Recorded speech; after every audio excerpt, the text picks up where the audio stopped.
That's true. That is true. And bacon would not make it better.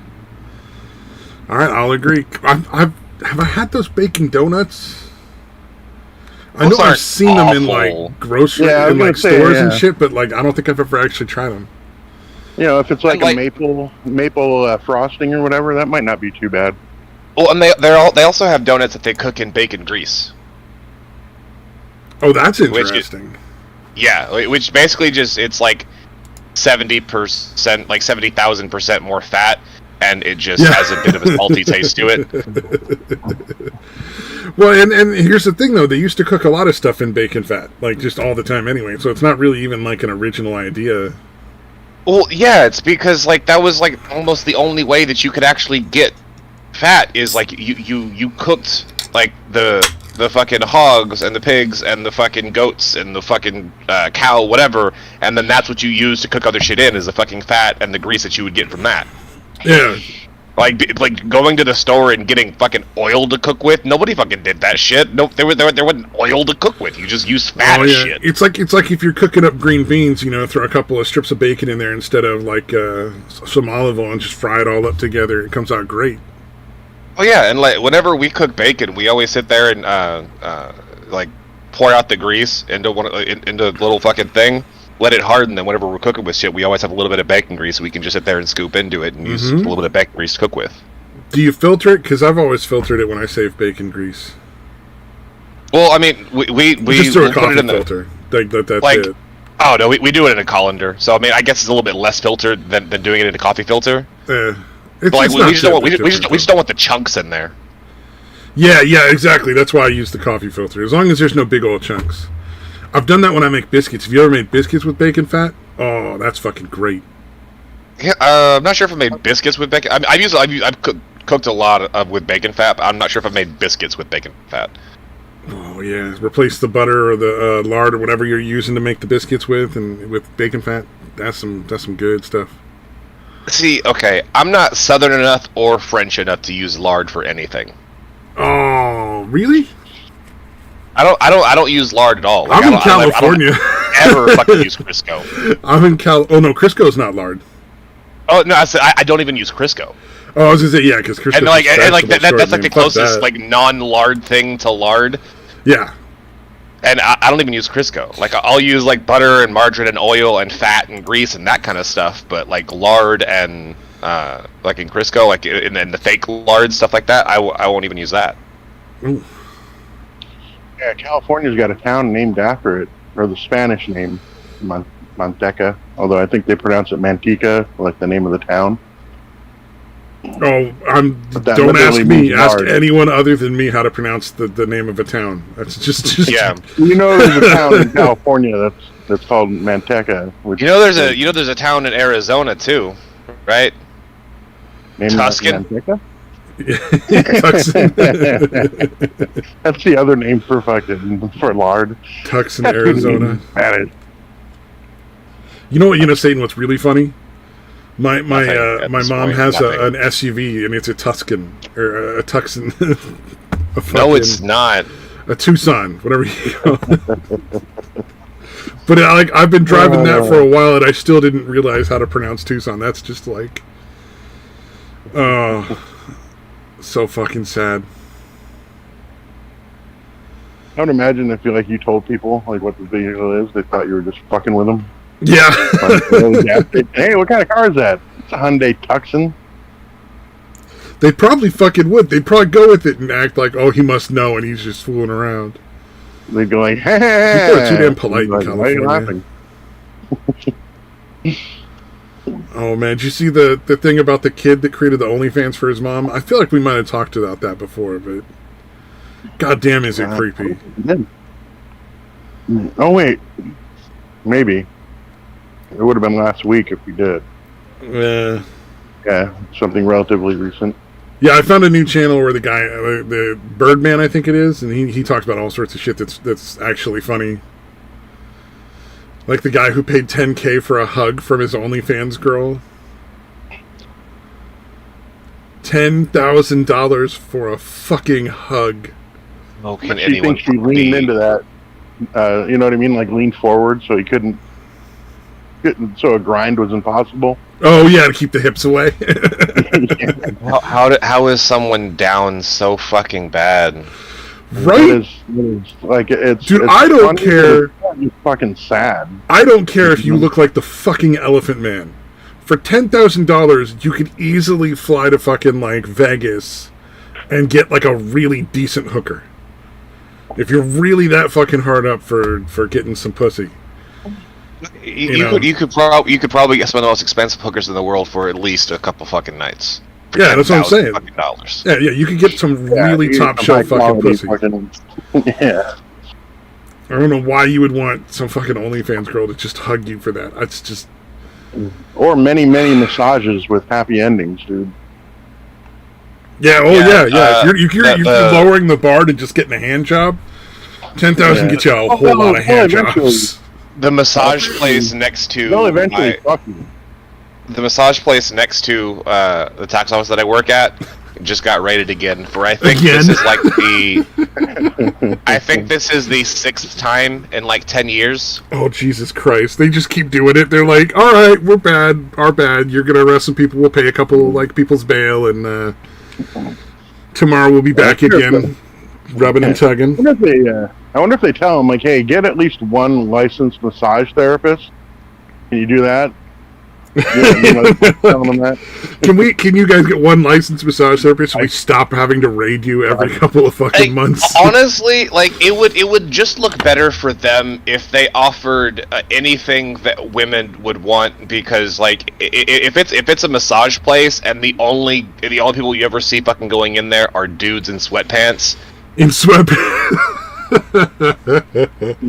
You don't want too much work. You don't want to have to unzip a zipper or unbutton a button. That's asking a lot. I mean, at that point, it's just polite. That's like those fucking dudes that go to fucking strip clubs in like the really soft like elastic waistband pants. They're like, I don't want jeans between me and this bumping and grinding. Oh man! Oh yeah, goddamn! $10,000, dude. I'll fucking give him a hand job for $10K. Jesus.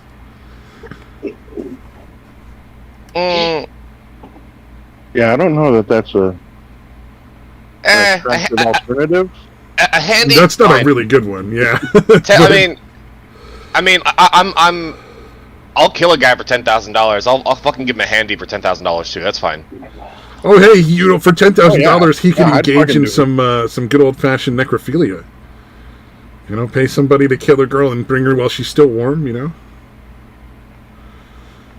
That's extra. Yeah, that's extra. That's extra. You creepy fuck. You got anybody that you hate but you'd like to fuck them right after they're dead? Oh god. $10,000, buddy. Fucking make it happen. Oh, can you imagine if like there was an afterlife and like the person had to watch as a fucking ghost? That'd be so fucking. That'd be the best vengeance ever. Watch their fucking corpse being defiled right after they got fucking killed. That'd be the most fucked up revenge on the planet. Jesus. Oh man. I still think like back when Doctor Who was still good, there was one fucking storyline in that they did that was fucking genuinely fucking creepy and terrifying. Ooh. It was it was the whole fucking like city of death and everything, and it was all led like controlled by the 3 words, and the 3 words you find out at the end is "Don't cremate me," because they can fucking feel it. Oh, that's fucking terrifying. Wow, would that be like then? Like, would you fucking burn through? Like, that's the standard in my family. Everybody gets cremated. Like my grandma, my fucking grandpa, my dad, everybody so far. They're burning for eternity. You're welcome. Oh man, well, my dad wasn't the nicest guy. Didn't much care. Probably gonna happen anyway. Well, and my grandma. And just for the record, next time I make a joke about his dead fucking dad and everyone gets mad at me, it's like, dude, that's not cool. Remember, he wasn't the nicest guy. Fuck his dead dad. Oh yeah. Like I don't think I've ever gotten mad at somebody making a joke about it. Like that's absurd. Why would anybody be upset? It's a joke. I don't know. Last time I made a fucking joke about your dead dad, there was some asshole in the like it was one of the fucking newbies. Some asshole in the chat was like, chat was mad. That's not fucking cool, bro. It's like, bitch, I don't care. Fuck you. Get the fuck out of here. Like, I am a terrible person. Get the fuck out of here. Yeah, I take that whole freedom of speech thing seriously. I don't get upset over fucking jokes. God damn. See, I always looked at it like this, and I have, like, since I was probably, like, 12 or 13. Like, that's about the time I was like, oh yeah, nothing you say is ever gonna fucking hurt my feelings again. Either, one, what they're saying is true, and why the fuck do you care it's true? Right? I mean, like, and at that point, it would, like, the only reason, like, that would upset me if they're saying something that is true, if they're selling something that's true to people, I don't want them to know it's true. And, like, that's a different thing than, like, it just being insult. Like, that's, bitch, like, you fucking share my information, fucking stop. You're talking too fucking loud. Chill the fuck out. Or it's something that's not fucking true, and why the fuck do you care? I don't give a shit. It's not true. The only time I can possibly get a little upset, sometimes, if it's something that's not technically true, but there's a bit of truth to it, and I don't fucking like that about it. Yeah. And then I just start getting irrationally fucking mad for no goddamn reason. But then you gotta, like, kind of take a step back and, like, fucking look at yourself a little bit after the fucking mad subsides, because, you know, obviously in the moment not gonna happen, but at least I like to take a minute out and fucking look back on that kind of situation and be like, all right, what the fuck, man? I gotta get over this shit.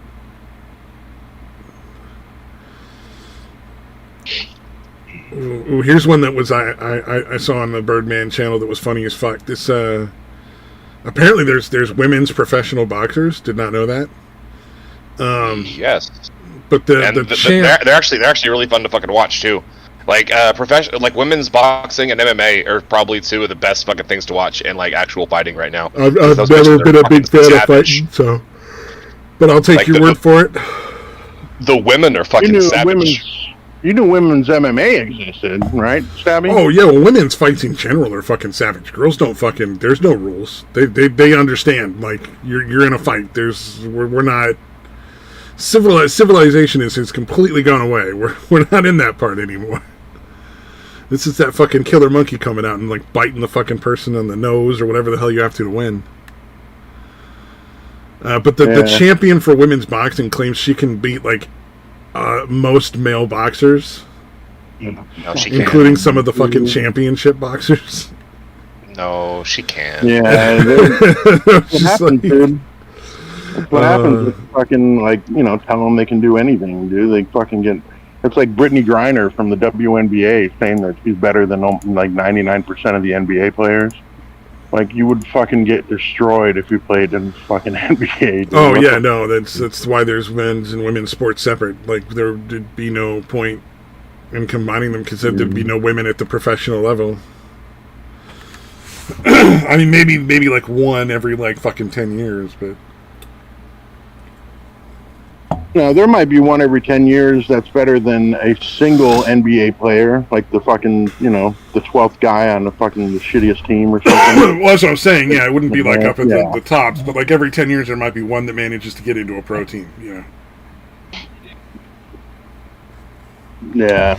At most, obviously I wouldn't be on any of those teams, but, you know. At least I know better than to be shooting my mouth, though. I could beat all the fucking professional boxers, Yeah, I feel like any of them should be able to just go up and like start punching her now. Like, you said you'd win. You just gotta prove it now. Yeah, come on, bitch. I want to see those matches. That's a match I want to see. I want to see somebody who's made some absolutely, utterly absurd fucking claim of their like combat prowess, getting into a fight with somebody that actually can do it. You know. Like, oh man, that's you know Jake Paul challenged Mike Tyson to a fight, right? Didn't he fucking like the other guy? Like there was a boxer that threw a match with him or some shit.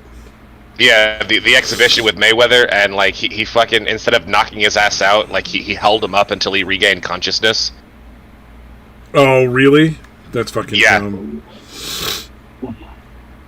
Because like Mayweather had taken enough money to take a dive. No, Mayweather knocked the shit out of fucking Jake Paul and then fucking held him up just so he could go all the fucking rounds, so he got all his fucking money. Okay. Like the last two fucking rounds, Mayweather didn't even fucking hit him. God damn. Jake Paul's such a fucking piece of shit. He's so proud of himself, dude. Oh god. Like, hey, I threw if you could go up against. I'm like, dude, he was toying with you the whole fucking time, dude. Yeah. You mean the guy that's won like fucking a ton of like actual matches at the highest levels of boxing? You really thought that undefeated he didn't let you stay awake that time? Yeah. I'm sure Mayweather could have ended that in the first round. Defensive boxer of all time, dude. Yeah, you fucking hung with him, buddy. I even saw some fucking kiss-ass people on a stream at one point talking about that, saying like Jake Paul is actually a really good boxer, and I'm like, it's odd. They keep saying this, but they're showing absolutely zero video evidence of it. Like,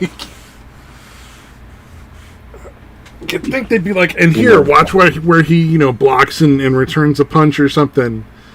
In this little clip of the thing that we can get away with playing with before it gets claimed.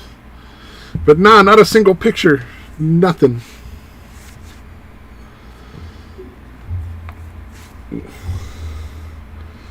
Oh, man. Oh, I found something that we should probably incorporate into all future casts. Somebody, One Piece? No, somebody made a language out of uwu. Nope. Nope. I fucking hate this person. Nope. But at the same time, I'm just like impressed that they actually spent the time to fucking make a whole language based off of cat girls at cons going ooh woo. Just like it needs to be destroyed. I think we can all agree. No one should ever learn this language. But it's kind of impressive at the same time in a sick way.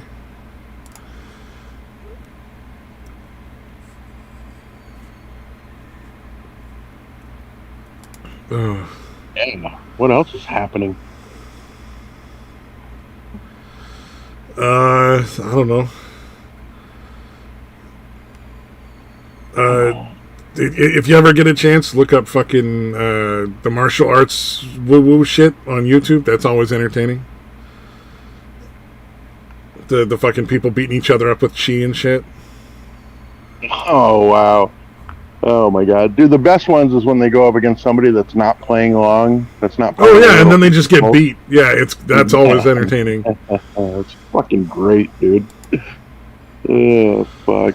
I saw one where it was like a fucking elderly woman. Like, she looked like to be in her 60s or some shit. Oh, wow. And this dude just straight knocked her the fuck down. Like, he ran at her and, like, football tackled her right in the fucking face. It's just... She went down fast. Faster than, she were, like, the main party favorite at a fucking fraternity party. All right, now you're just being weird, dude. Yay!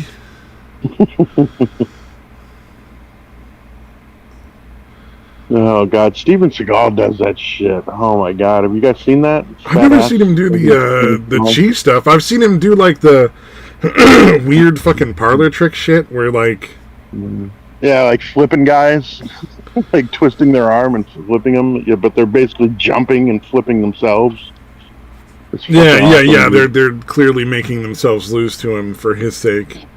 I wonder how much he pays them for that. Like, does he have to pay them for that, or does he really think that like he's that good? Yeah, I think they're just like, oh, Steven Seagal. Like, yeah, he might look like like he ate a version of himself, but Steven Seagal. Steven Seagal now does look like he ate younger Steven Seagal at some point. Yeah, like current Steven Seagal ate 90s Steven Seagal and 2000 Steven Seagal. Yeah, very much. Oh god, those movies are still fucking funny as hell to watch. Though you go back and watch those old Steven Seagal flicks, they're still hilarious. Oh man. Yeah, dude, the hyperextension of the fucking elbows and shit is fucking crazy. Oh fuck, it loves to hyperextend some fucking joints, dude. Oh, where he like fucks up the other people on the set. Isn't he one of those people that's known for like people being injured doing his fucking films? Because he's so bad at what he does. I thought that was no, okay. That might be him. But I know, like with Jean-Claude Van Damme. Yeah, he's another one. Yeah. I know there's a couple that have gotten known for fucking injuring people. And a bunch of the stunt people would get injured a lot. Like not just the stunt people, because it wasn't always his fault. Because they would always just try and do like those extra fucking shit. Yeah. And it always end up with both Jean-Claude Van Damme and the stunt people always getting fucked up. Yeah. Oh, yeah. I just know that like his films are well known for people getting fucked up, especially stunt people. And I thought Steven Seagal's were a similar thing. And it's like Jackie Chan. Everybody gets fucked up, like on Jackie Chan films too. I mean, Jackie Chan's almost the only one that ever gets fucked up in Jackie Chan's films. Oh, I thought other people got injured too, not just him, because like. No, with just Steven like in general, Seagal, the stunts are dangerous and they do some fucking crazy shit in those movies, you know. If I'm remembering correctly, Steven Seagal is the one that always hurts the fucking stunt doubles because he's bad at what he fucking does and keeps missing shit and actually like hitting. Whereas the other two, it's everybody gets injured, but it's not because it's not malicious. Jackie Chan gets injured a lot because he always makes sure he does his own stunts, and the shit he does is fucking ridiculous, especially at his age now. And he's still doing some action stuff, like not like big Hollywood stuff like he used to, because most of the stuff he's doing now is because he'd fucking die at a lot of the stuff he used to do. Like or and then whenever with Jean-Claude Van Damme, they were always just doing like some over-the-top extra shit, and him and the stunt doubles would always end up getting hurt on their stuff. Yeah. Jackie Chan and Jean-Claude Van Damme weren't maliciously injuring people the way, like... Yeah. Yeah, no, I wasn't thinking of putting it all, like, as they're all injuring people. I just know that those are, like, the three people most well-known for a lot of injuries on sets. And Tom Cruise too, because Tom Cruise always says he does his own stunts until he gets injured, and then like he always ends up getting injured on fucking set, and then for the rest of the fucking thing he doesn't do his own stunts.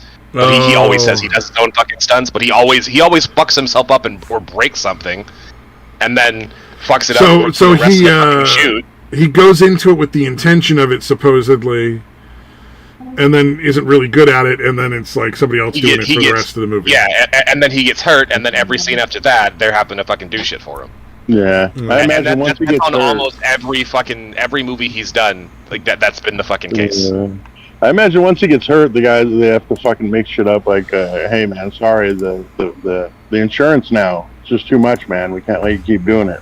Yeah, like please stop costing us money, Tom Cruise. Yeah, and that's it might actually be true, but it would be a great excuse. Oh man, that's hilarious. Little fucking midget trying to do his own stunts. I did not know that about Tom Cruise. I did not realize that he even did his own stunts. I just assumed that he would have somebody else do it because fucking. That guy's way, way high up on the pay fucking curve, you know?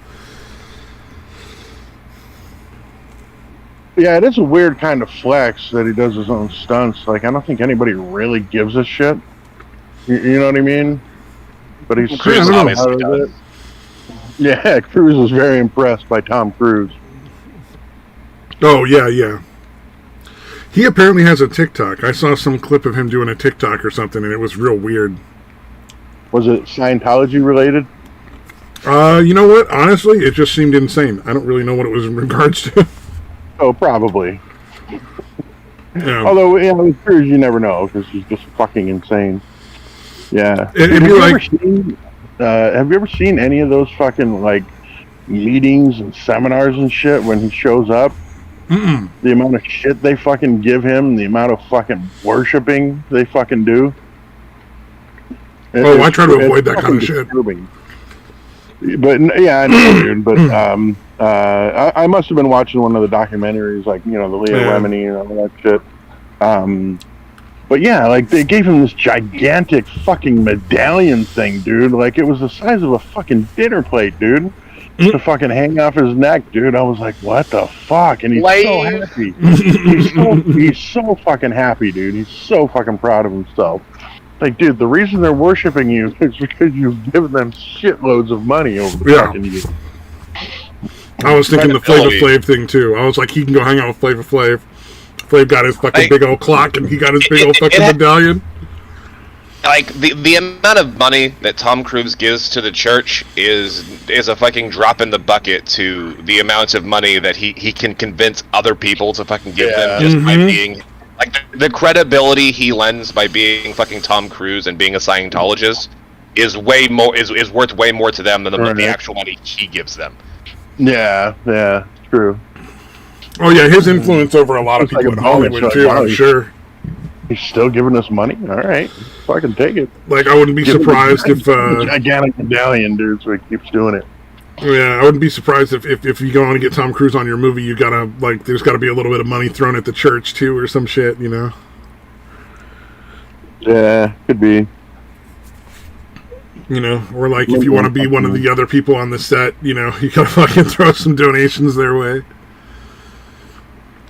Oh man, I did watch a fucking Nicolas Cage movie, and the movie was based on H.P. Lovecraft shit. It was called A Color Out of Space, and it was kind of hard to figure out.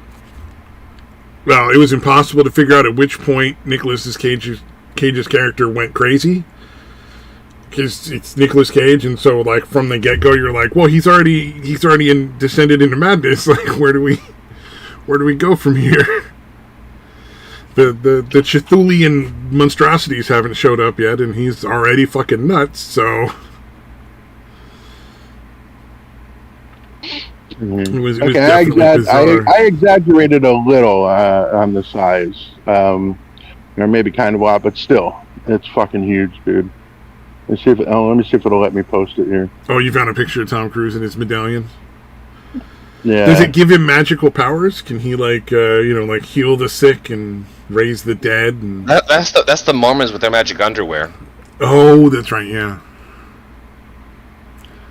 I had a friend of mine whose father was super big into Mormonism, and like he was way up in the church ranks. But the friend was completely a-religious. He's just not at all religious in any way, and he wasn't gonna pretend. And so fucking at one point his dad sent a bunch of Mormons to go like do some sort of fucking excluding ritual or fucking what do they call it when they kick you out of the church? Or excommunication. Excommunication type ritual, they have a specific fucking word for it. Or it's either Scientology or Mormonism. Yeah. I don't remember which word it is, but I know or in which church it is, but I know one of those has a specific word for like. I think the Mormons. I think it's the Mormons, and they have it because not only did they go do this ritual, but they like carved a bunch of fucking symbols into his fucking fence posts, like the fence in front of his house, like right next to the gate. So like I guess other Mormons would see those and be like, no, he's officially off. We don't talk to this asshole.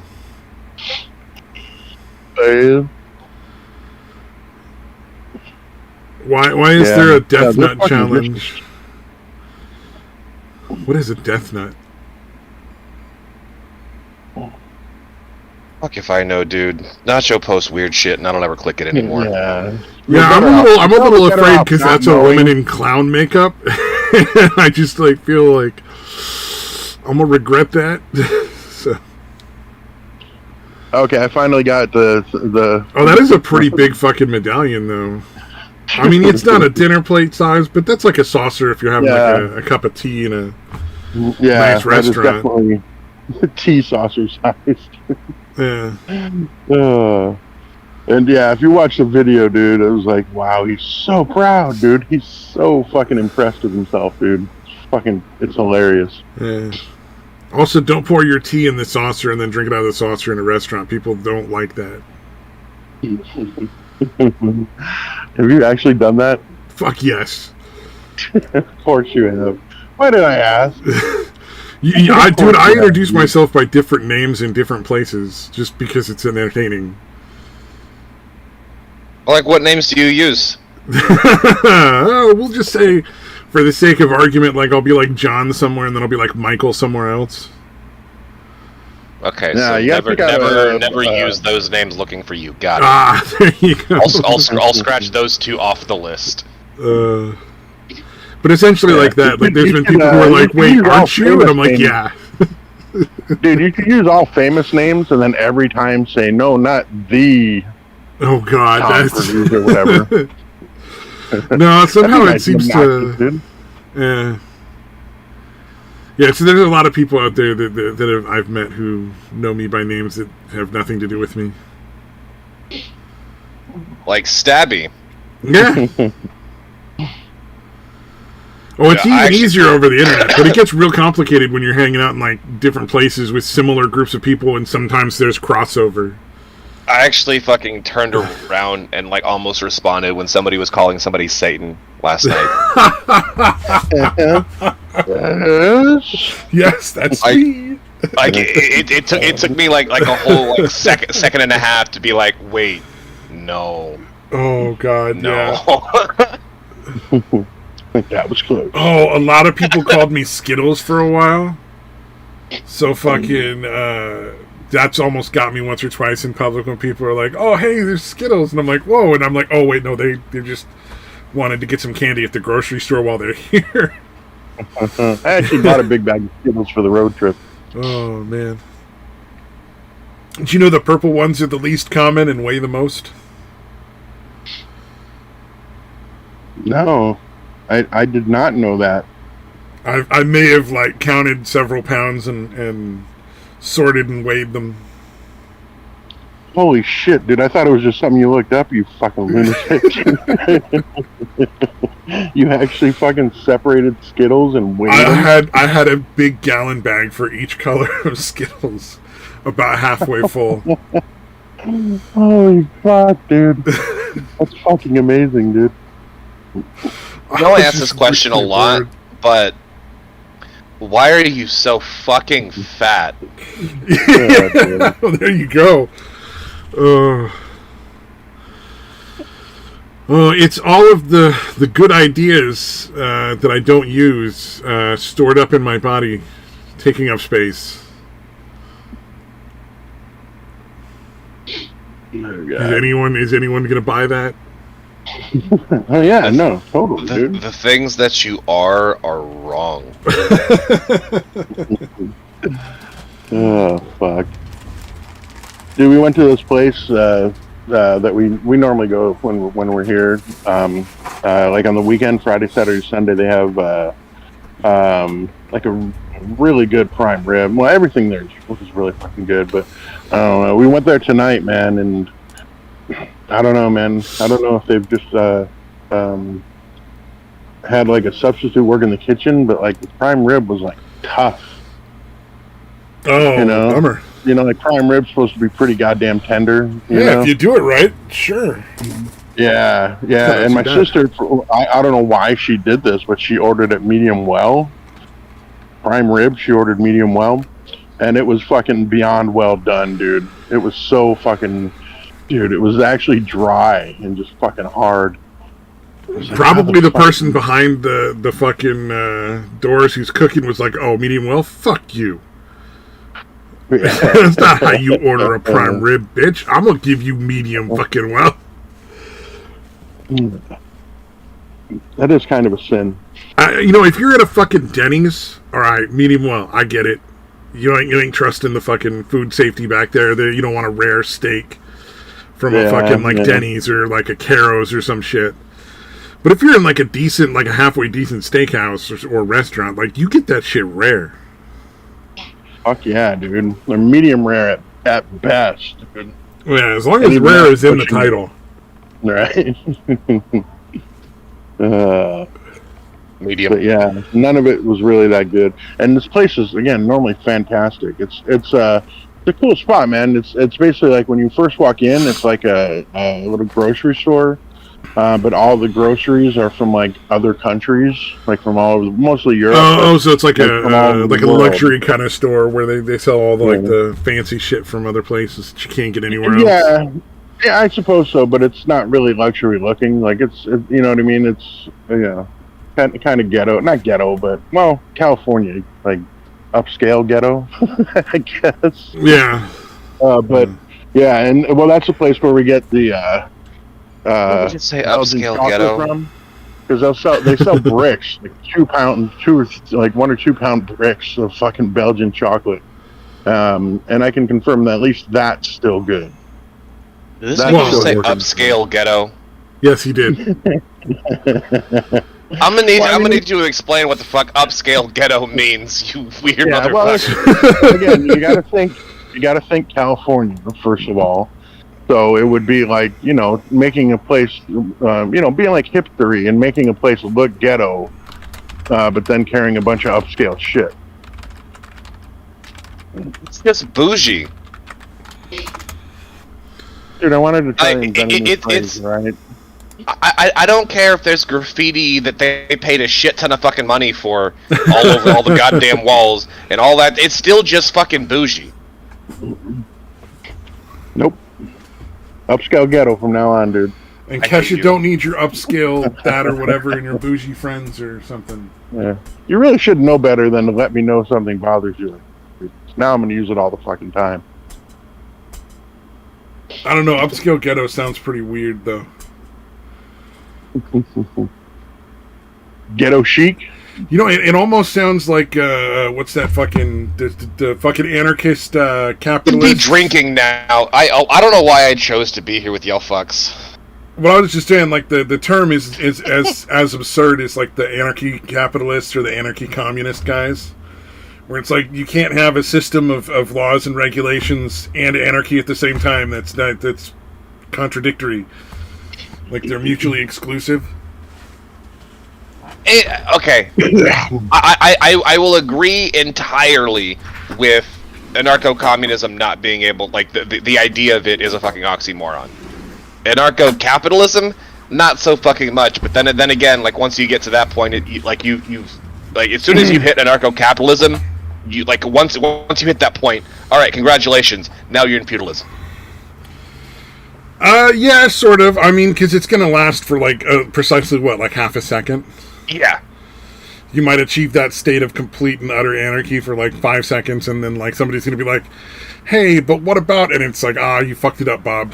Yeah, yeah. So I mean, like, it can exist, but as soon as it exists, it's going to be destroyed instantly, because that's what people will fucking do the second something like that exists. Oh, I'm free to do whatever the fuck I want to. I'm gonna do that and break all of this. Yeah. But like anarcho-communism, like it's a fucking oxymoron. Like it's not even possible to exist for a second. Like it's not fucking possible. It's retarded. Well, to be fair, they're both impossible. You know what I mean? Like, yeah, if you could, create the perfect set of circumstances, maybe you could get anarcho-capitalism for like half a second. But let's be real, it's never going to get achieved. Oh no. And it's the other thing is all the people that want them on both sides of that are definitely not going to make it through the first day. Like that.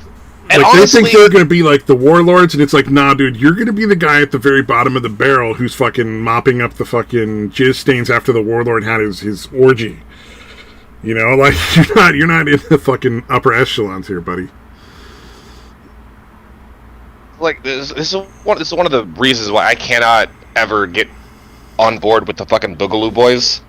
The Boogaloo Boys, because like their idea and expectation of what would actually happen after the fucking Boogaloo popped off is just so goddamn childish and moronic and rainbow colored. Like, no, you're an idiot. If you want to plan a revolution where you accept that the states would then probably elect people to put together a new federal government and like a realistic potential outcome, like the governors all get together and make something different, like then that might be possible.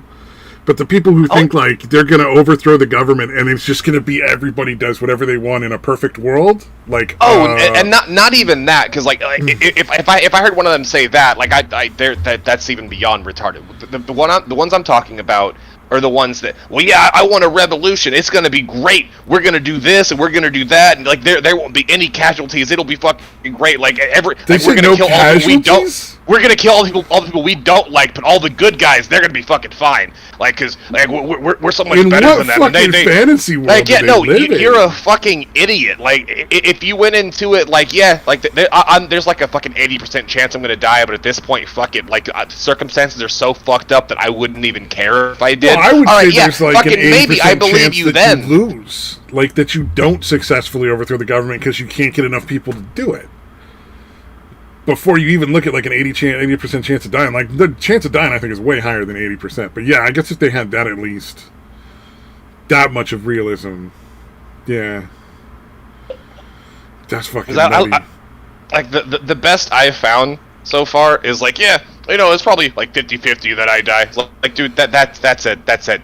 No. Like, I'm not even gonna give you 50-50 odds. That's bullshit. If the person who said 50-50 was like a well-trained, like, ex-military guy who didn't plan on being in the front lines, they never fucking are.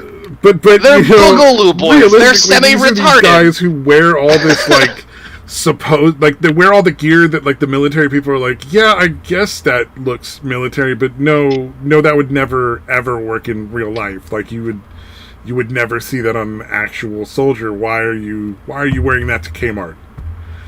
You know, like they're trying to hide in the fucking sporting good aisle with their fucking camouflage. Oh god, yeah. That's fucking insane. You actually got one to say like 50-50 chance that they'd make it? That's pretty good. Yeah, like, and that is the most realistic odds I've seen any of them fucking give me yet. Was 50-50. Yeah, because they all seem to think they're going to be like this warlord who's like ruling their own little fucking area, you know, and it's like, you don't have that much fucking charisma to start with. You don't got that much fucking chutzpah. Well, and the person who's going to be running things as a warlord is probably going to be somebody who already had some sort of organization prior to the everything popping off. Yeah. You know, maybe it's some guy that ran a fucking shipping company and he has all these fucking big, tough, loading guys working for him, and maybe he hired ex-military all the time, and now he's got a fucking little army with him, you know? Or some fucking, drug lord that already had all these people trained to fucking, fight in whatever, drug shit that goes down. Like, at least they have a better chance of being a warlord, for sure.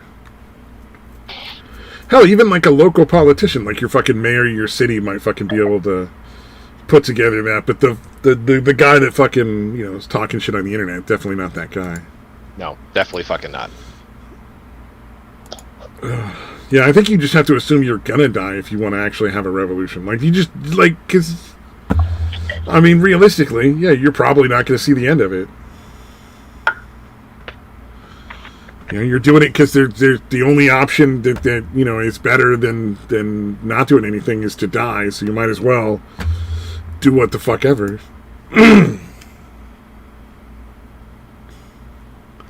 I just fucking don't trust these fucking armchair revolutionary motherfuckers. Like, no. Yeah, the ones that are basically treating it like a fucking LARP. Of any fucking side, like they're all fucking retarded. Like I don't care. Oh yeah. I'm not saying agree with me politically or not. Like you're all fucking dumb.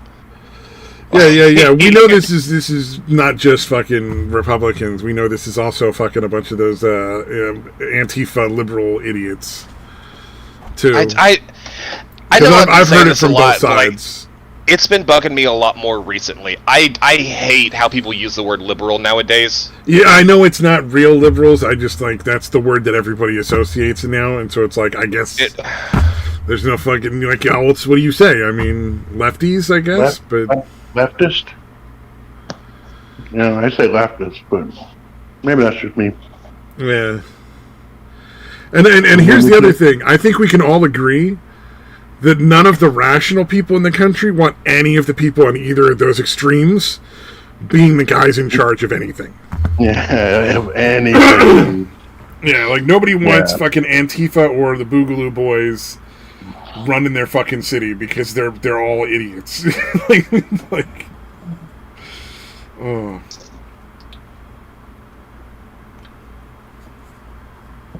Yeah, apparently Antifa and the Proud Boys got into it somewhere within the last week. Oh my gosh, I'm shocked. I used to like America. I'm not. I don't think I do anymore. Yeah, I think it's time to shut it down, dude. It's time to go to Florida, man. It's apparently the last bastion of fucking common sense and decency. If that's the case, then... Right? It's time to fucking shut it down. Yeah, when Florida is the voice of reason. It's like when the only state left that's reasonable is Florida, it's time to fucking go. America was a nice experiment, but yeah. I think it's run its course. I think there's going to be a snapback. Everybody. I think there's going to be a snapback coming soon that's going to go way conservative because, like, it hasn't picked up a lot of steam yet, but it's starting to. A lot of the parents are starting to figure out what they're teaching in schools and shit, and it's really not going over well. You know what I mean? Like, it's like, ooh, I think this might fucking backfire really, really far back conservative swing again, which is just as fucking bad as what we're dealing with now. Like, so yeah, it's terrifying, dude. Yeah. Because yeah, they're somewhat competent, so that's what makes it really scary.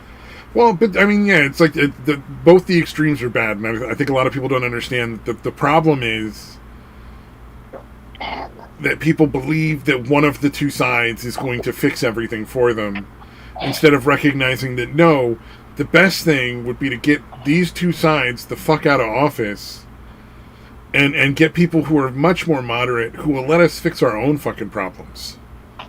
Because that's what needs to happen. We need to all fucking work on our own fucking shit, fix our own fucking situation in a hopefully without government interference. And that's what we're getting right now, constant government interference. Like, it's shutting down businesses, it's putting people out of work. If we could just get rid of that fucking interference from both sides, we'd probably be alright.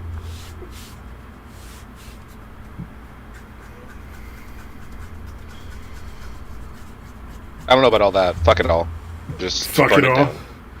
Yeah, well, I mean, mine is like a fantasy. I don't think it's reality. You know, I don't have any delusion that that's gonna happen. Oh, and fuck it, burning it all down isn't even fucking reality either. Because like. Burning it all down is more fucking fantasy than the reality is probably it's just gonna be things just get terrible, and then they just stay that way forever. That's more fucking likely than anything actually going the fuck away. No, things just get bad and then they stay there forever. You don't think we'll even get like a change in the flavor of bad periodically? Like it'll swing back and forth between one side being really bad than the other side being really bad over and over? That's not, it's just stay on one side? No, it's just going to be equally terrible on both fucking sides. Yeah, that's what I was thinking, is the swing back and forth. It'd be like really bad right wing, and then it'd be really bad left wing, and, you know, whatever.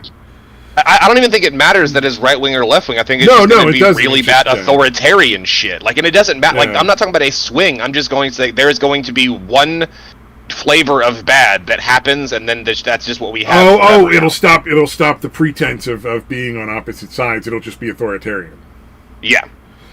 Yeah, probably. I think that's more likely than anything else. Yeah, probably. Your best bet, honestly, I think the best bet now is to just try to fucking get as off-grid as possible and just get out into the fucking boonies where you're just not as affected by it. Get out of the cities if you can. Did either of you guys see Styx's video about how... You can go ahead and tell you no. I guess I should have known you wouldn't have seen it. But basically, he was talking about how these people are getting these gigantic fucking loans to go out and buy people's houses. And basically, they're setting it up to where they're going to kind of just sit on them and wait for the value to increase, or rent them out at like exorbitant prices. Yeah, that's why nobody can afford to live anywhere, because all these assholes are buying these places up and sitting on them, and then it's like fucking $1,500 a month for a studio fucking apartment. Yeah, dude. Like, it's already gotten fucking crazy like that, dude. And I'm like, holy shit. So they're using government, like, they're subsidized by the government, the money that they're using. Yeah, it's ridiculous. And then you get these fucking idiots that are like, oh, we need rent control. And these other people that are like, no, rent control kills everything. And it's like, can we just stop these people who are just obviously wealthy buying up all the properties and then keeping people from living there? It's like... Yeah, it's fucked up, man. Yeah, I couldn't believe some of the prices I heard thrown around, dude. It's like $2,700. Like here, it's like a 3-bedroom house they were renting out for $2,700 or $2,800 a month. Like, that's fucking ridiculous. Well, again, where I'm at, that's not California. That might be reasonable in California, but in Arizona, that's fucking like more than twice what it should be. The median gross residential rent in California is $1,600, and it's rising. Yeah, it probably won't be long before it's like $1,700. Double.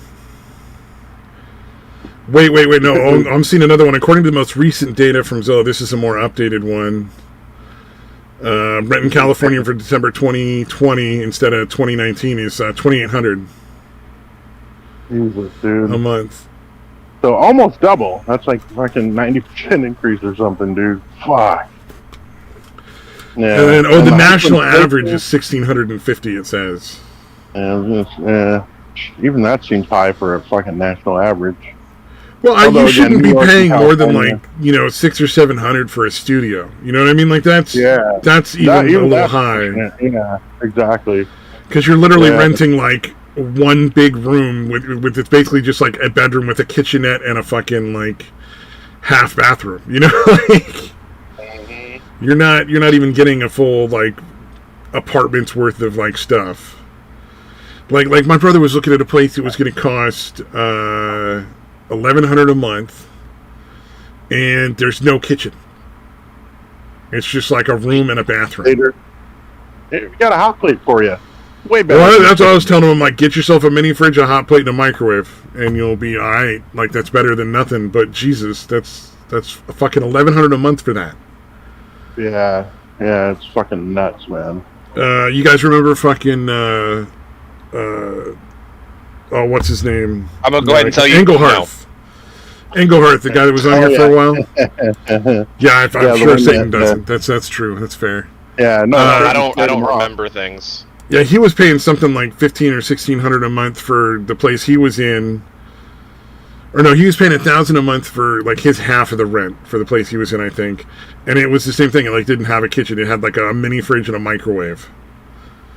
The only people I remember is the dude who lost his shit and called you literally Hitler. That guy was fucking funny. And the guy that called me the edgy teen. Oh, that was the weird, creepy child molester guy from the fucking comments. Yeah, no, Engelhardt was the one that Stabby helped run off because he fucking told Satan that he was afraid of him. No, I didn't do that, did I? Dude, you absolutely did that, dude. Oh, I think I don't know, man. He stopped coming on because it was like there was somebody that was afraid of me. Did I know this? Yeah, no, you were talking about it, and that's why I was like, I knew this was a bad idea. Actually, both of you guys talked about it at one point and laughed at me, and you were like, you're a fucking idiot, Stabby. If I remember correctly. I don't remember this. Yeah, well, again, you and him were never on together. I think Engelhardt, a week or two when you first started coming on. Yeah, it was weird. It was like they were almost always on opposite weeks. Yeah. But Engelhardt stopped coming on because it got to be too much pain, like a pain in the butt, having him come into my house and like sitting like an inch away from me all the time. He was like at your house doing this shit? Yeah, it was like, and it was getting too loud and it was starting to wake people up, and it's like, well, there's like 3 other people in my house trying to fucking sleep. Yeah, and he really couldn't do it at wherever he was staying then, right? Yeah, it was an unfortunate situation. Like, he's always welcome to come back, but I think it's just like, it's not a really good situation where he's living. Yep. That was because you told him that told Satan that he was afraid of him, dude. No, I'm pretty sure that was just a dumb thing that I did. Don't remember this. He did. I don't think Satan ever did anything to him, though. After you said that, he no longer came on the program. Really? So it might not have been why, but he never appeared after you had made that statement, dude. Damn, I don't remember that. I'll go back and timestamp it, dude. I'm not. I probably. Let's be fair. I could easily, I could easily have done that. That does sound like the dumb shit I would do. Yeah, much like Satan said earlier, I am most likely going to forget about it. Yeah. Well, there was a guy I knew in high school that I thought I was friends with who apparently thought I was like the worst fucking bully imaginable. Like, I never laid a fucking finger on the dude. I just fucking hung out with him in classes and shit. I don't even remember.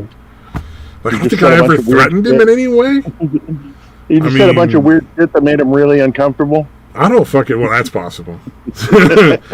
But like, seriously, like, I saw him out in front of the grocery store on a couple of different occasions, like maybe 6-7 months apart, like, a couple of years after high school. And like the second time, he's like, "Why do you act like we're friends? You used to pick on me all the time in high school." I'm like, "I don't remember that at all, but I'm very sorry. Like, I did not realize that that's how you felt that way. And now he won't talk to me anymore." He's probably just a fucking weirdo, like overly sensitive fucking. Dude, his parents would ground him if he got less than an A. Why are you bullying people, Stabby? I fucking never bullied anybody that I'm aware of, but whatever, dude. I guess you can't fucking tell. That fucking kid probably deserved it, even if you weren't doing anything. Dude, we were in like the same fucking like accelerated classes for electronics. Like, we would like fucking hang out and join the same groups and work together all the time. Like I was not the guy who was big and tough and bullying people in high school. I was the fucking nerd. I was the fucking nerd, dude. I bet he was joining the groups just so he could say, "See, you see what he's doing to me?" Yeah, I don't know, dude. Yeah, I don't know. That guy was weird. But like I said, his parents fucked him up a lot. Like, he was grounded every time he got less than like an A. So if he got like an A-, he was grounded for like 6 months. Wow. And then like he was really fucking smart. Like, he could have easily gone into like computers or electronics engineering, stuff like that. This stuff that actually makes you money. But he went off and ended up being like a bricklayer. I remember you telling me about this guy now. Yeah, because he fucking got out of high school, I think, and just was like, "I'm gonna fucking go lay bricks or something," because he just probably wanted to get out of his fucking parents' house as quick as possible. Yeah. Now that you mention that, I remember you talking about this guy now. Oh yeah, I've probably said something about it before, because it was like one of those weird moments where you're like, "What the fuck? My life is a lie."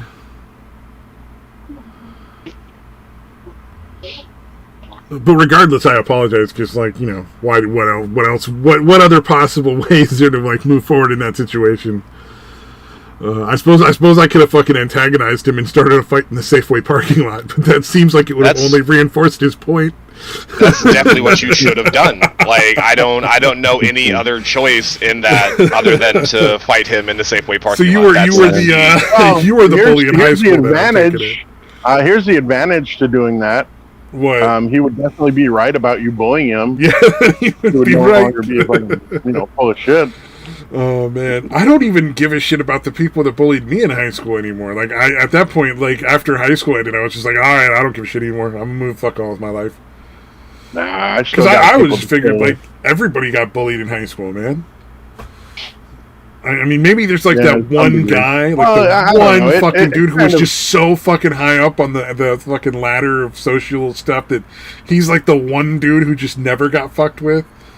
But I think like most people got fucked with by somebody at some point or another that would essentially be like bullying. I think most of the bullying shit kind of dies out the higher you go, and it still happens, maybe junior and senior years, but it seems like it peters out pretty substantially after like freshman, sophomore years. I think in like the last week of my senior year, I fucking got right up in a dude's face, which was kind of dumb, but he was just pissing me off. Like, it wasn't even like he just kept harassing everybody in this fucking class, and it was just so pointless. And I finally just looked over and I'm like, dude, shut the fuck up. And he's like, "Oh, you want to fight me?" I'm like, not particularly. You're just being obnoxious. Stop. He was like, all right, we're going to fucking fight. We're going to meet in the fucking playground or whatever. Because there was a playground like behind the school. You had to walk through a big ass fucking field to this fucking playground where a bunch of kids hung out. I went over there and the motherfucker wasn't there. You heard it here, folks. You heard it here first, folks. Stabby used to hang out on playgrounds waiting for kids to show up. Fuck you. God damn it. No bully. No bully me, Satan. Don't bully me. You walked right into that one, bro. Oh, man. Dude, it is actually fucking chilly here, dude. It's fucking glorious. Fuck you. Oh, we just got AC at my house like last week, dude. It's beautiful. God. Yeah, we left at about 8:15 this morning, and it was like 107 degrees. Oh, Jesus. So, yeah, isn't Texas got a heat wave going, or as I think most people affectionately call it, summer? Yeah. Although a lot of places it's already August 15th here. A lot of places are hitting record highs. Like and it's not normally 114 in the, mid to late June. Oh, Jesus. Even here. Because, we've been setting records or getting very close to records. Dude, that's pretty fucking high. That's a little fucking scary, dude. 114. God damn. Yeah. It's fucking tough, man. That's like desert weather. Like real fucking Sahara fucking desert weather, dude. Arizona desert weather. Yeah. But that's what they were talking about with the global warming is more extreme weather. Yeah, well, that's why they changed it to climate change instead of global warming, so they can cover any major swings. It gets too fucking cold or too fucking hot. You heard it, folks. Right. Everybody get your ozone maker and start pumping out that ozone. The temperature right now in Texas, and just to go ahead and it's midnight right now. All right. Yeah. Is 99 degrees. Ooh. That's like fucking August in California. You'll get some of that shit for like a couple of weeks in California. With the heat index of 106. Oh, Jesus. With 47% humidity. Oh, and it's fucking humid too. That's the worst. Yeah. Yeah. So like you walk outside and you immediately have swamp crotch. Oh yeah, I fucking hate that. Yeah, dude, the humidity really is what kills you, man. Because I can deal with like 105 pretty easily in Arizona because it is really dry heat. That's where you gotta like put some baby powder in your crotch before you go anywhere, dude. No, never do that when it's humid. No, like I've never been anywhere where you get swamp crotch. So you can do that in dry heat and you'll be fucking fine. Whatever you do that when it's fucking humid as shit. Well, congratulations, you are now walking around with fucking gel in your pants all fucking day. Oh no, okay, never mind. Just cakes together and shit. Yeah. Oh, but yeah, it's I'd rather deal with 105 in Arizona than like 90 degrees in like Florida with all the humidity and shit. Oh, yeah. Humidity makes it so much worse. Yeah. Well, again, I went to rehab in Jacksonville the first time. Oh, you know what? We gotta all move to Canada. Then it'll be nice and cool. Yeah, things are going really well up there right now. Yeah, we'll still have to live in Canada, though. I mean, that's the downside. No, like, the only reason I would want to go to Canada is because I want to join the police force, because apparently they get to just go beat the shit out of people for fucking fun. Yeah, for having too many people in the house. You got 5 people in the house. We're going to beat the shit out of you now. Yeah, this is a mass gathering. I mean, they're still trying to fucking... I think like half the states at least, or like 3/4 of the states are still doing the stupid masks and shit. It's like, goddamn, so fucking dumb. Well, even California's done away with it, right? I don't know. It just seems like people just sort of gave up trying. Yeah, it could be. I don't see. Again, there's more people without masks than with masks. Of course, with these vaccine shots, next cold and flu season is going to be fucking brutal. If it follows the historical, like how these things have worked out in the past, a lot of people are going to fucking die come cold and flu season. A lot. The only time I see people wearing masks is in department stores. Other than that, everyone has entirely gotten away from them. Yeah, no, I don't see people bothering outside of stores. That's true. And the bar I go to, they stopped doing masks about 3 weeks before the mandate lifted. Well, because they don't even, there's not actually anything they can do to really enforce the mandate anyway. Not the old bar I used to go to, the gay bar that I don't fucking go to anymore because it just got really fucking weird. Yeah. They're still doing the masks. That's fucking funny. Like, you're going to a place to intentionally drink mild poison and put your penis in somebody, and you're worried about wearing a fucking mask. that's the thing. The fucking owner even came up with her dumb little fucking rhyme where if your ass is up, your mask should be up. That's fucking really dumb. So yeah, no. If you were sitting down with people directly in front of your fucking face, oh no, you can take your mask off. It's fine. It's just whenever you stand up and are sitting with and are talking with those same fucking people. Wait. So if you were sitting on a stool at the bar, you'd have to wear a mask. But yes. If you were standing up, you had to wear a... Yes. Retarded? Yeah, I know. That's really fucking dumb. Yeah. I don't think I've heard anything else that really approaches that on the scale of just retardedness. Oh no, I got one. I used to see this shit all the fucking time when the fires were going, and it was you wear a mask because you don't want to inhale giant amounts of fucking smoke because it's bad for you.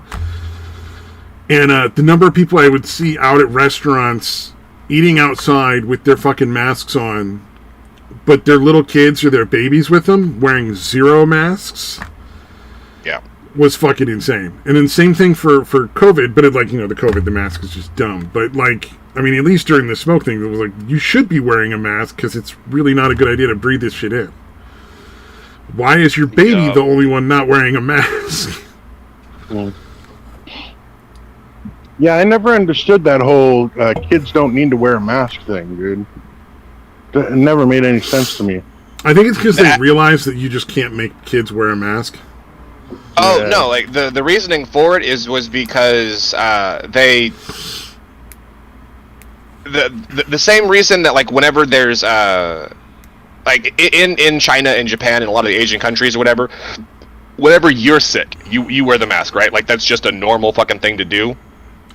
That actually makes sense. But... yeah. But what they found is that children doing that, whether or not they were just around sick people and they wore the mask to protect to protect the kids because they were around sick adults or other sick kids, whatever, or the kid was sick, so you put the mask on them, yada yada. Kids don't fucking do it right, and they end up getting more people fucking sick by just not by wearing it than they do by not. Oh, okay, that makes sense then. So if you, that, and also kids getting I just COVID, assumed that it was what's the point in trying to make a kid wear a mask? It's just trying to nail jello to a tree. It's honestly the same dumb fucking reason that it doesn't work for adults either. Is because when people are out and about doing their stuff during the day, right? Say you got errands to run, you got to go shopping, you got to do this, you got to go to work, you got to go here, yada yada. They keep adjusting it and touching their fucking face. Yeah, they keep touching. They take their dirty ass fucking hands and grab their mask out of their dirty ass fucking pocket. And they put it on their fucking face, adjust it 37 fucking times, and keep touching their fucking face with their dirty ass fucking hands. And then when they gotta take the mask off, they use their dirty ass fucking hands to take the mask off. Don't ever fucking wash their hands or the mask or any of that fucking shit. And then they go about their day, put it right back on with their dirty ass fucking hands and mask. It doesn't help if you're not fucking doing it right. And nobody was fucking doing it right, so the masks aren't fucking helping. If people were to do it correctly, it could have helped. But since nobody was doing it right, no, they're fucking dumb. And at this point, either change all of society and make people less fucking retarded, or stop making me wear the fucking mask because they don't help. Yeah, no. Well, and even if you wore the mask, it's just not none of the masks actually filtered out the virus anyway. So it's it didn't go as far, but it still went out. whenever you like coughed or sneezed or were breathing. It's like just because it's not going as fast or as distant away from you, like doesn't matter because you're all still in the same fucking grocery store. Each pick it up and reading the back of all the fucking same boxes and cans and bullshit that you're trying to decide what to buy, you know? Yup. It's like far better to just teach people when you're out in public, just try not to touch your face, wash your hands before entering and after leaving any kind of like, you know, public situation, and when you get home, take a shower.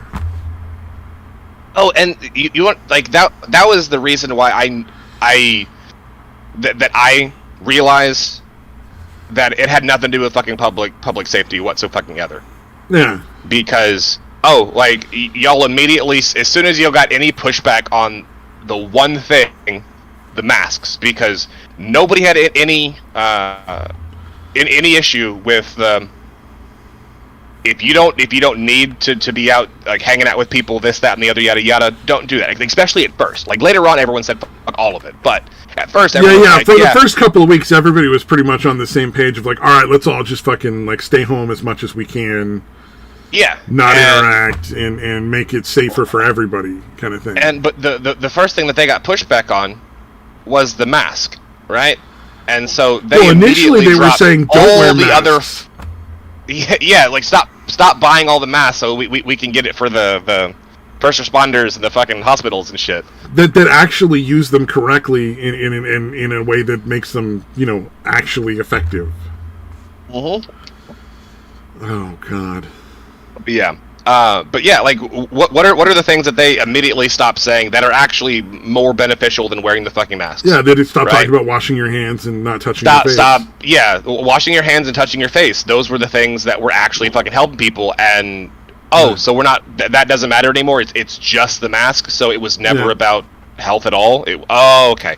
Fuck you then. That's the one thing I liked about where I worked is the manager there was like, all right, well, the clients are supposed to wear masks, the staff are supposed to wear masks, and like I'm just gonna look the other way for the most part, but y'all motherfuckers need to wash your hands and stop touching your face. I was like, all right, at least he's trying like to give reasonable advice to people. Yeah, it's like I got respect for that. Because the first thing that happened and the thing that he kept going through the whole fucking thing was just like, wash your hands as much as you can. Here's some sanitizing stuff. Use that. Just fucking, this is the way you're going to be a lot safer. This is the way. The way. Oh my God, I found... That was more a Mandalorian thing, not a Uganda Knuckles, but okay. Oh, well, it made me think of VR chat, and it's not Uganda Knuckles related. I found the best fucking avatar in VR chat. It's a white couch with like 6 black guys standing behind it, and then other people can sit in the couch if they want. Like, and you can like carry them around on your fucking couch avatar. The fucking casting couch. Oh, and it's like a fucking magnet for chicks to go sit on. It's funny as hell. Like, anybody that has that avatar, every chick in the room, it's like, I gotta go sit on the porn couch. Oh, God, people are so fucking dumb. Yeah, they've been that. Well, the funniest thing is... they've been that for... since forever. Like, most of the VR chat dudes are like me, big old fat dudes, but for some reason everybody believes that all of the chicks in VR chat are like not the same, like a bunch of fucking fat chicks. And it's like, you guys are fucking dumb. Like, you know, like 90% of those chicks, they're just the same, they're the same fucking lonely fat people as you, all you dudes, man. Oh God. Same lonely fat bastards. That's what I'm saying.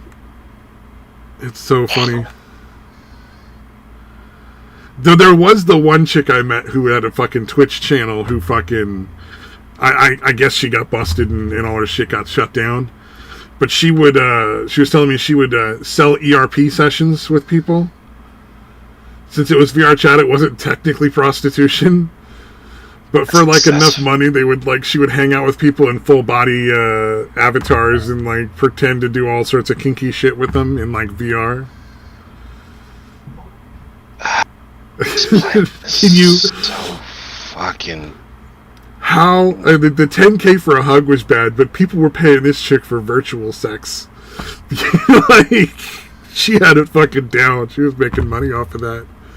How are people down so fucking bad? Like, how do you get to that point? I think that feminism has given so many women such an incredibly unreasonable expectation for what they fucking should be able to get in a guy, that like there's a lot of dudes who would normally be able to score with like the regular, like not the best looking chicks, like the regular average chicks, that are just not getting anything. And it's just everybody's just like that step fucking lonelier. Possibly. And I think it's in long run it's going to be the same for both sides. It's just the chicks, guys will settle. So like a dude who's a 10 is happy to settle for a 6 that's going to blow him, But he's not going to fucking marry her, and he's not going to date her long term. So, it's just how that works. That's why I've just stopped fucking entirely. That's what most dudes are at this point, honestly. Big cow. No, it's not even like a MGTOW thing. Like I remember telling y'all, like during all the lockdowns and shit, I went the entire fucking time without a stitch of pussy. Like not even a crumb. And please, ma'am, can I have a crumb of pussy? And then after the bars opened back up and I was going out, I was kind of a whore and I was getting in and everything I fucking could. Like, yeah, any chance you could get laid, you were in. And like some of those I'm actually kind of ashamed of, honestly. Like, Jesus fucking Christ. But you're like, well, she had more teeth when I in the bar, I thought.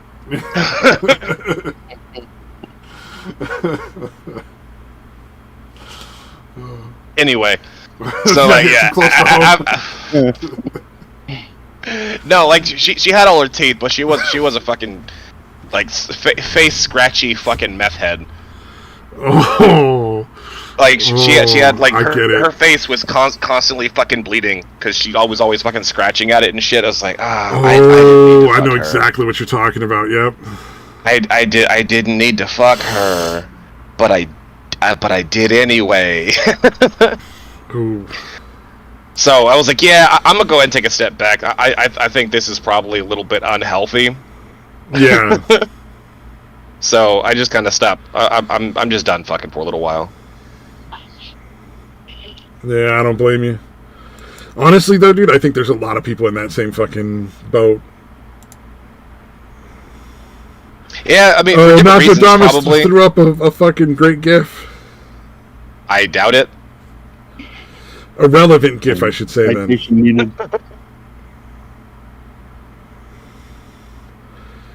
They actually didn't do a terrible job of making her look like a meth head. Yeah, just about. Like, but make her a redhead. Oh, well, at least you got a redhead out of it.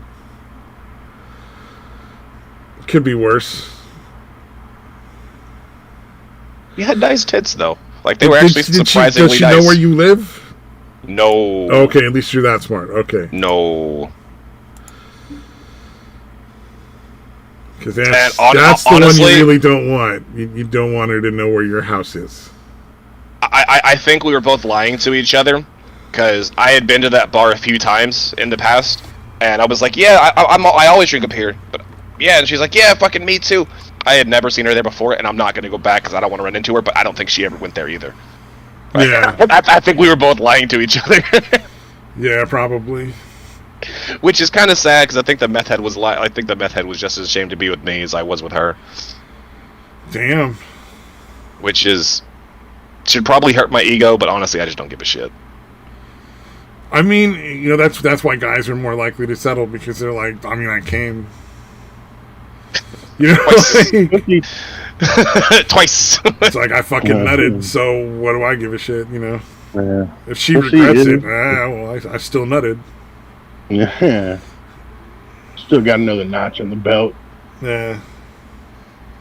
Well, and less teeth means less chances of fucking nicks while she's going down. Absolutely. Get a nice gummer. Little gum job. Yeah, I don't know, man. I think there's a lot of real big fucking issues for people when it comes to like fucking dating and shit. Relationships right now that are real fucking bad. You're not wrong. It seems to me like a lot of dudes and a lot of girls like just don't even fucking know how to interact.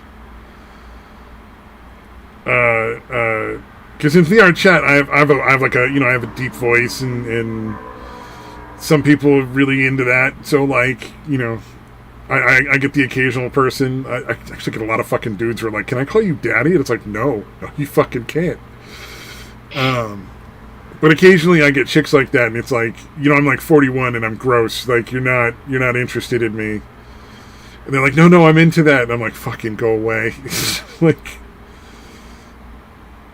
they don't understand the concept of like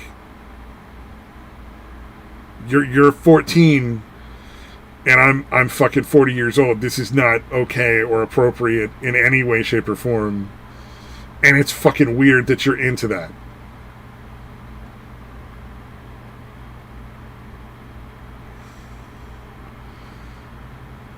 And then you block them. The only thing I heard wrong with any of this is that it was the age. Everything else, I'm fucking fine. I'll exploit the shit out of you if you want to be exploited, bitch. Like, let's fucking go.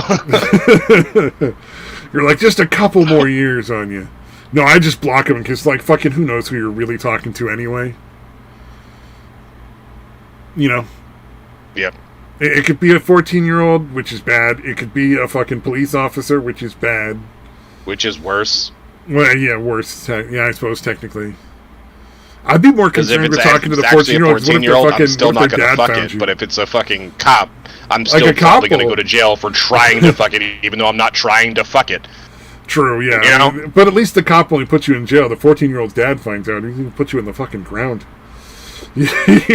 Like, morality aside, obviously, I'm just not interested. I could take him doing that shit, but when I was that age, I have experience with dealing with fathers of 14-year-olds. Oh, nice. I could take them. Yeah. Well, and to be fair, like they're probably not gonna fucking find you through VR chat and all that shit anyway. But it's just it disturbs me how many people are just blatantly interested in being taken advantage of or have absolutely no concept of how to relate to somebody who's the opposite gender. Like their immediate thing is like, I want to see your titties. Where's some pictures of your titties? Like you didn't even say hi first. Like, can you start with like an introduction? Like just fucking, what's your name? Like, hey, how you doing? I was actually reading like. I was reading some stuff recently about like the same fucking topic, and it's basically just that women, especially now, like there's entire like because we already had it in the past, entire generation of men who grew up without fathers, and it fucked them up. Yeah, but the women, for the most part, seem to be fine for those first couple generations. Now we're seeing the effects of women growing up without fathers, and they're losing their fucking minds. Well, and you can tell that that's a fair portion of why they're interested in the older guys. Mm-hmm. It's because the older guys will be able to like fucking set the boundaries and keep them in line. Yeah, and that's why a lot of the younger guys are hitting on me too. It's like you can tell that they want somebody to be like their fucking dad, and now it's gotten to a sexual way because they're a fucking teenager, and everything's fucking sexual when you're a teenager. Yeah. Yeah. But yeah, I was like, no, like it's just for whatever fucking reason, for those first couple of generations of like just massive amounts of families having only fucking moms. The girls were fucking fine. Like they handled it like fucking champs, and then they were all fucking good. Well, feminism has had a big effect on pushing girls to be like hypersexual to like an extreme amount where they don't even consider very blatantly sexual things to be sexual anymore. It's like you're walking around with a skirt so short that your underpants are showing. That's a sexual thing. and pretty fucking inappropriate for like a 12-year-old. But at this point, they're like, oh, whatever, you know, it's not like I'm naked. It's like, no, you don't.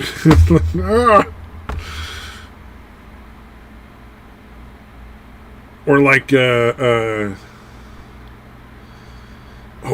was this one TikTok meme that went around for a while, where the song was, I'm fixing my hair as she's sucking my dick, I pull it out and then I titty fuck. And that was like the big thing for, you know, everybody on TikTok, regardless of age, to do a dance to. You know, like. Sure, that seems normal. Yeah, you should have a 14-year-old in like scanty outfits, like doing a real, like, very gyrating, hip thrusting fucking dance to this guy talking about getting a blowjob and titty fucking a chick. That's normal. That's fucking disturbing. Oh, and then there's a fucking, what's that chick? Ariana Grande put out a song about getting fucked all night long, and that was really big for a while. And then there's like Wet Ass Pussy, which we've all heard, I'm sure. Have we? What is this Wet Ass Pussy that you speak of? You've never heard the WAP song? She sounds like she needs to call a doctor. Like that sounds like a medical issue. Yeah, it just fucking does. Oh god. And then what was it? I saw The Weeknd did that song "I Can't Feel My Face," which is about a fucking bag of coke that just was so fucking awesome that it made his face numb. That actually got nominated for a fucking Nickelodeon's Kids' Choice Award. Even he was just like, "This is fucking unacceptable. What is wrong with you?" I can't feel my face when I'm with you. I love it. But I love it. Yeah, and it's like, and they fucking put that as up for Nickelodeon's Kids' Choice Award. Like, at no point did anybody there go, maybe we shouldn't promote cocaine usage to children. Just it worked out fine for me. Yeah. I'm normal, right? I mean, you have a successful job, I suppose, and you're gonna start a business, right? I mean, fucking trying to. Yeah, it cannot be Jesus, easy right man. now.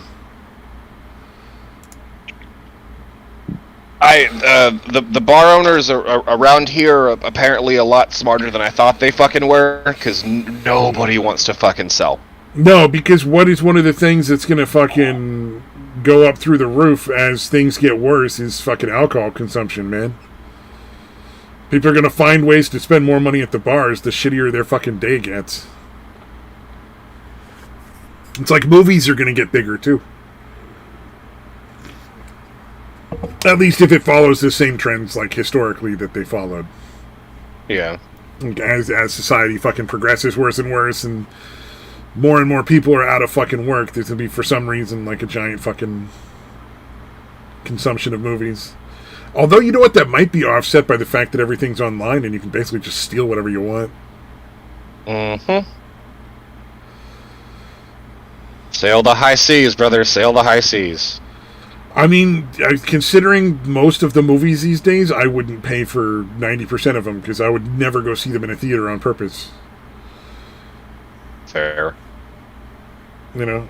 And occasionally, if I really genuinely like a film and it's you know, like a decent film company, I'll buy the fucking DVD. Just because it's like, you know, I can't be that asshole who's like, support what you like and then not doing it myself. You know what I mean? Like, yeah. Except when it comes to porn. And you should never pay for porn. And you should absolutely, anybody who fucking pays for OnlyFans should stop. Just fucking stop. Yes, they should. Especially like half those chicks don't even do fucking naked shit.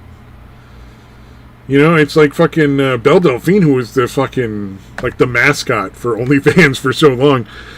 Her stuff wasn't even naked for like a super long fucking time. And then when she finally did do a porno, she can't even suck dick right. She can't even ride a cock right either, dude. Oh yeah, no, she was terrible at sex. I will say she's still better at it than Paris Hilton. True. Okay, yeah, absolutely fucking true. She's a step above Paris Hilton, I'll agree. Because, goddamn, that was just... awful.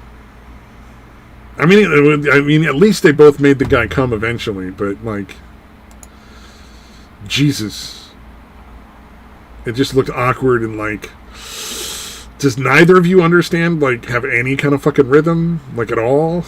Like, even if it's like the white guy fucking like chicken dance that you do at the fucking weddings, you know, like, should have at least some sense of rhythm.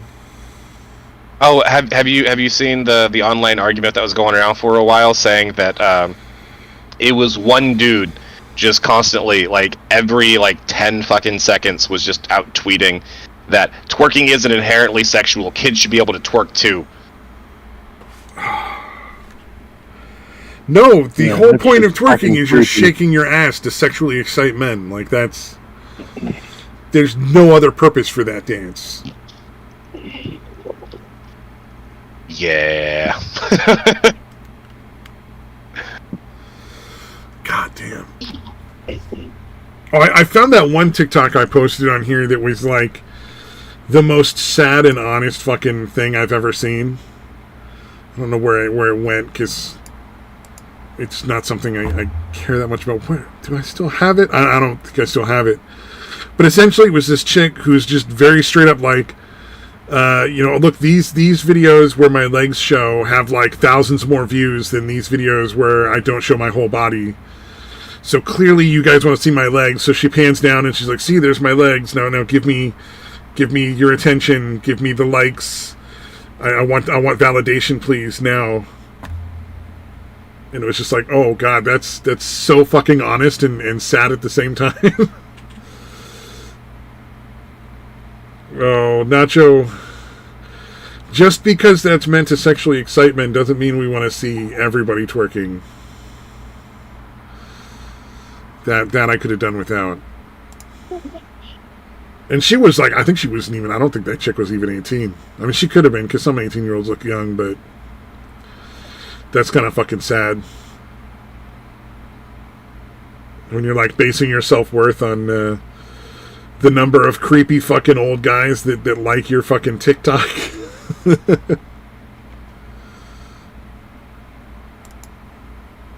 Yeah, society is broken. Right? Yeah. I don't know, man. Maybe we just need to fucking stop griping and being a bunch of pussies and go get a bunch of 14-year-olds on VR chat. Please don't. Oh no. No, I just need to go get more ammo. Yeah.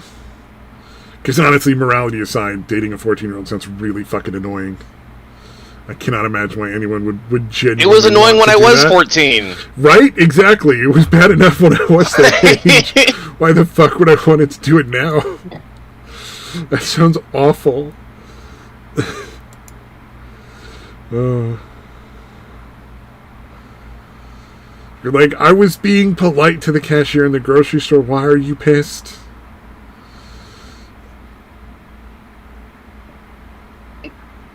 That's harassment.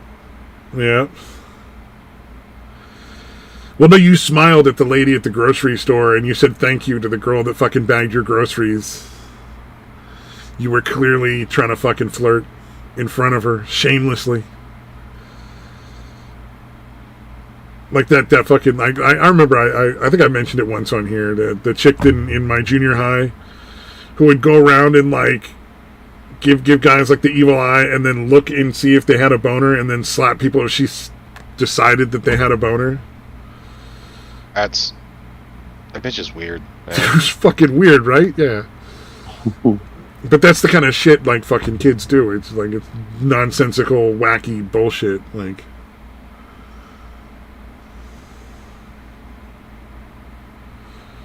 Maybe that's how you stop pedophiles. You just make them marry their fucking victim. They're like, wait, I gotta keep her? Nah, dude, nah. They tried that in the Middle East. It didn't seem to work very well. Oh, damn. Never mind. I didn't want to think that had actually been tried. Like, I'm proposing this ridiculous thing for the sake of humor, not in the... Oh, that's sad. Yeah, oh, that's right. They fucking marry people and they're like fucking 12 in that country, don't they? Okay. In those fucking countries and shit. Just as an aside, Taryn Manning is, Taryn Manning. That's her name from fucking Orange Is the New Black and all the other fucking shit she was in. Even in that show, she's still fucking cute. Who's Taryn Manning? The gif he posted above the shame thing.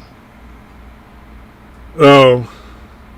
Like, look her up. She's actually really fucking cute. Oh, yeah. I mean, she not that gif specifically. I would say even with teeth like that, a chick that looked that cute could probably still get laid by a lot of dudes. There's a lot of dudes who would overlook those teeth and just be like, doggy style, and you don't get to look back at me.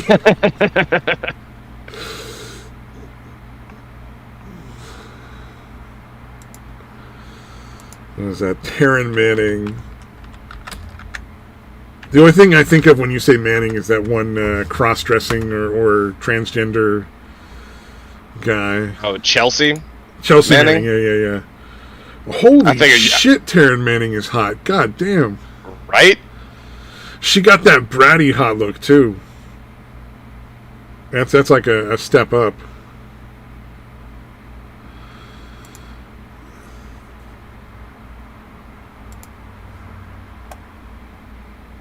Yeah. Goddamn.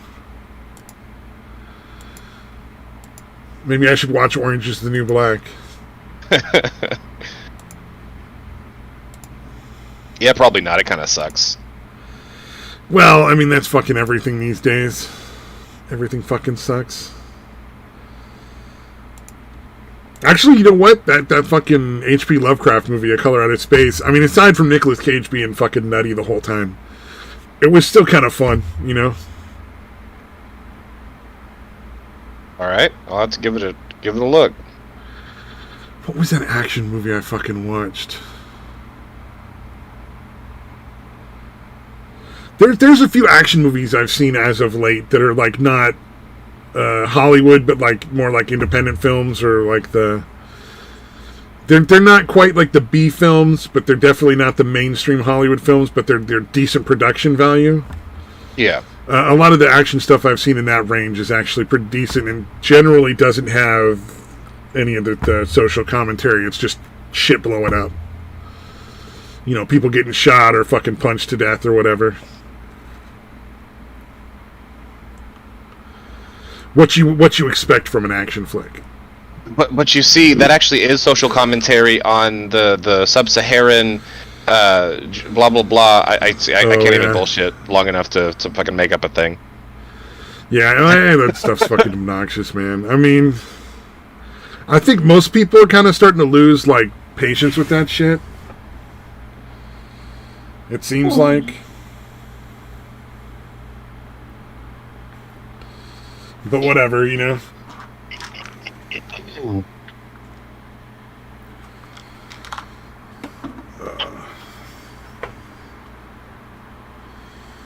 Man.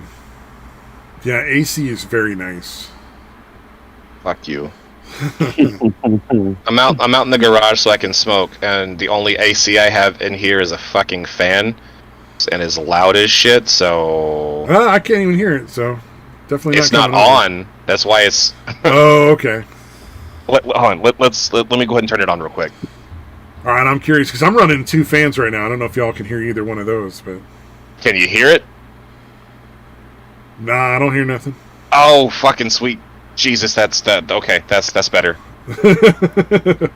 Half of Satan's pissy mood is just not having the fan on.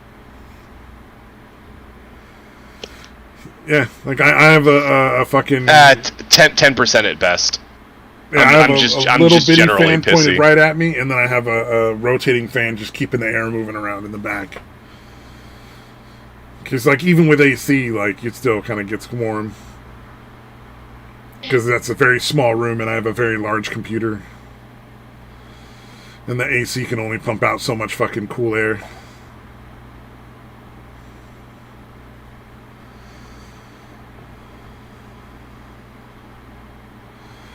Yeah, actually, usually the only person I ever hear background noise from is Mr. Day Trois Qua and his fucking rooster. And the occasional jet engine that drives down his road. Living next door to fucking Boeing. Yeah, I don't know why those are so fucking loud when they go by either. Because it's obviously just like a normal truck.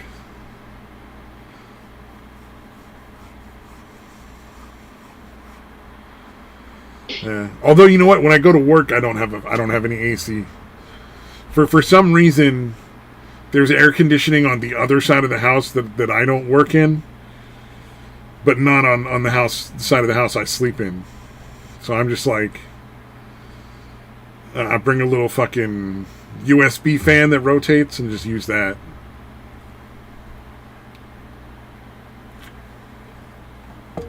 Getting paid to sleep is tough, man, I'm telling you.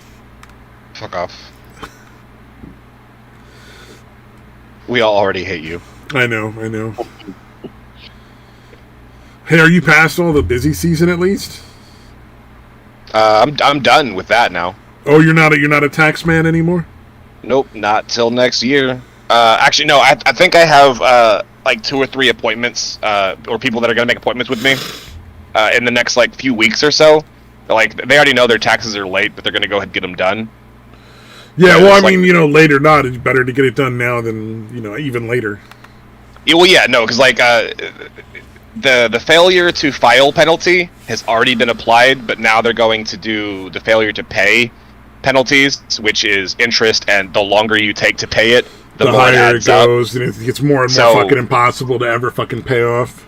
Yeah, and like the bigger penalty is a failure to file, because that one is it's a percentage of what it is plus a $500 fine. Oh damn!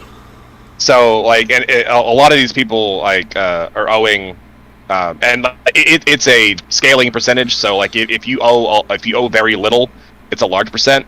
But the more you owe, it's less, because like they're not gonna fucking charge somebody who owes like fucking $10,000 additional like 20% on it.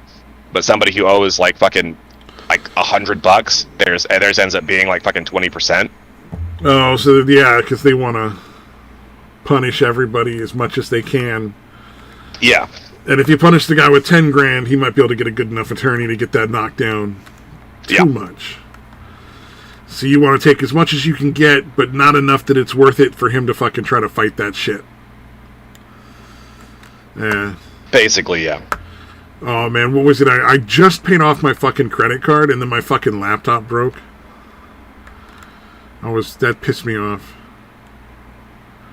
$700 fucking dollars for like a decent little laptop. You never fucking ends. You're always fucked. There's no escape. Only if you're a 14-year-old on the internet. Well, yeah, then you can sell pictures on OnlyFans and pretending you're 18, and everyone who also pays for that shit will pretend you're 18. That is accurate. I mean, honestly, dude, I bet if you were to fucking run just some standard fucking age guessing software, like software that can kind of, get pretty close to the age on pictures, on OnlyFans, you'd probably find like a good third of the fucking sites are not 18. Or a third of the fucking people are not 18. And that probably counts a lot of boys and girls, so. I didn't realize there was so many dudes on OnlyFans. There's a lot of gay porn. There is a metric shit ton of fucking horny little Gen Zers. Yeah. Well, it's like fashionable now to be gay. It's like I'm sure like half of that is just fucking teenagers being like, oh hey, I'm buying this guy's OnlyFans because I'm fucking super cool gay man. Because now it's apparently not about what you do, it's about what you are. Yeah. That makes you fucking awesome in school.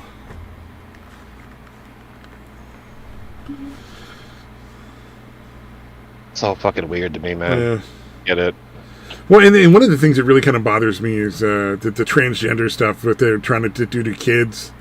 Because there are genuinely gender dysphoric people who have an actual mental illness And it's a real thing, and it's really fucking shitty to deal with. Yeah, it's but like... all these fucking people who are just doing it because it's fashionable are assholes, because they make those people look bad. And it's like, those people are just miserable people trying to live their fucking lives and figure out some way to not feel like dog shit every day. You, motherfucker, just want to get popular at fucking, high school and be the center of fucking attention.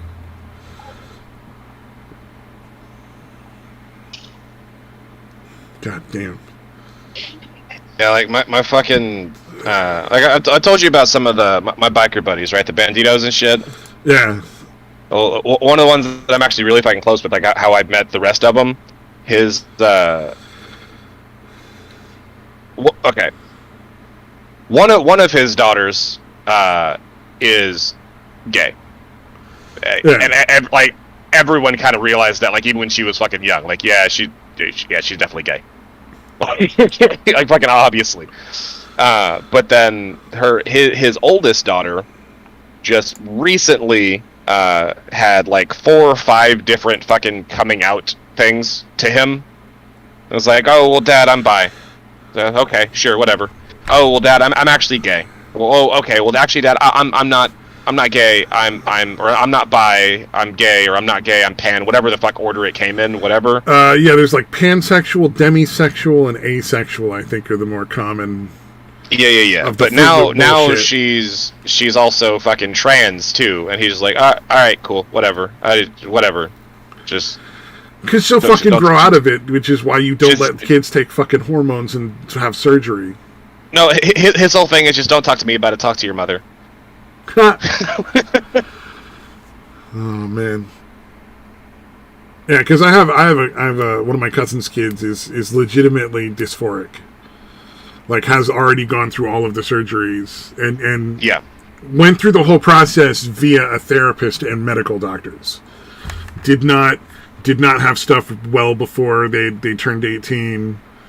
Waited like 4 or 5 years after they turned 18. Like they actually followed their doctor's advice and their therapist's advice and did all the stuff they were supposed to do. It's like that's real trans versus like,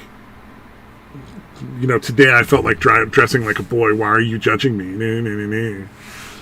It's because you're essentially mocking people who are genuinely suffering, you motherfucker.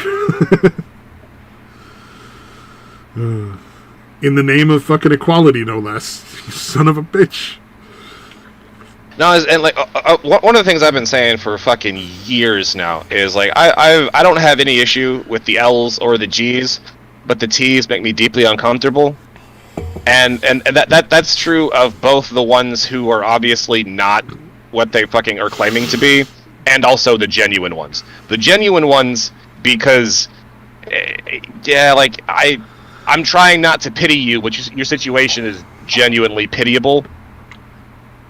Yeah, like, it's hard not to feel bad for somebody who's in that situation and be like, man, that's really fucked, because there's really no good answer for that at all. No. Yeah. And then also the other ones too, just because like I just don't want to fucking deal with the fucking. I'm genderqueer, this, that, the other, blah blah blah blah today. I was like, okay, I don't. Yeah, I had a friend. I don't have the energy to deal with you. I'm just not going to. In like 2002, 2003. So way before a lot of this stuff started being like so mainstream.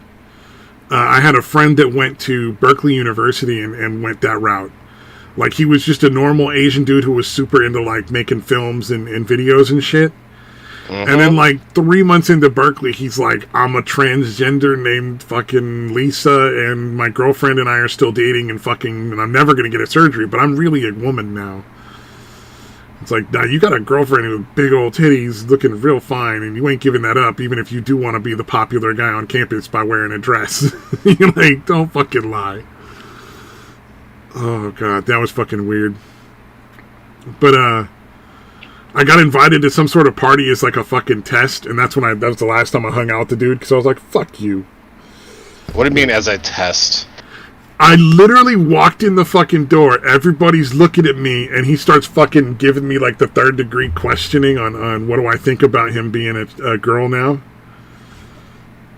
And like I said, this is before it was mainstream, so I had no fucking idea what to say.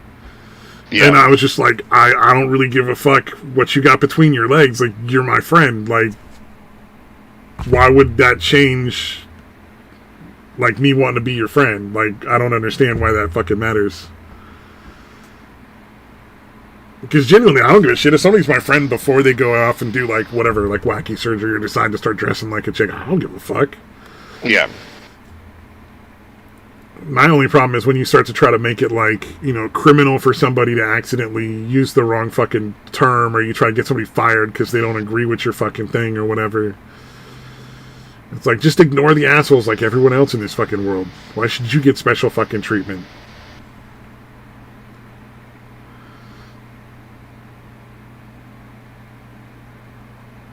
But now it's fucking entertaining.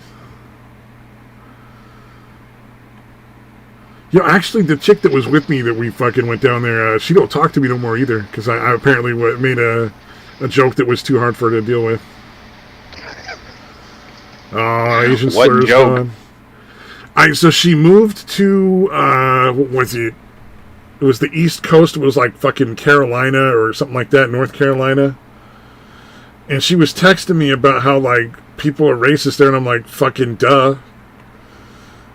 And then she kept complaining about it, and I was just like, well, I mean, at least you're not black. And then she just never talked to me again. But you get what I'm coming from, right? Like, well, yeah, you fucking moved to the fucking South. Of course there are going to be racist people. There are racist people in California. Did you not notice? When you lived here? Like... And honestly, I would genuinely rather deal with a racist from the South than I would a racist from... Because they're more open about it, so you know who to fucking avoid. No, it's not even that they're more open about it. It's that they will change their lifestyle to fit their racism.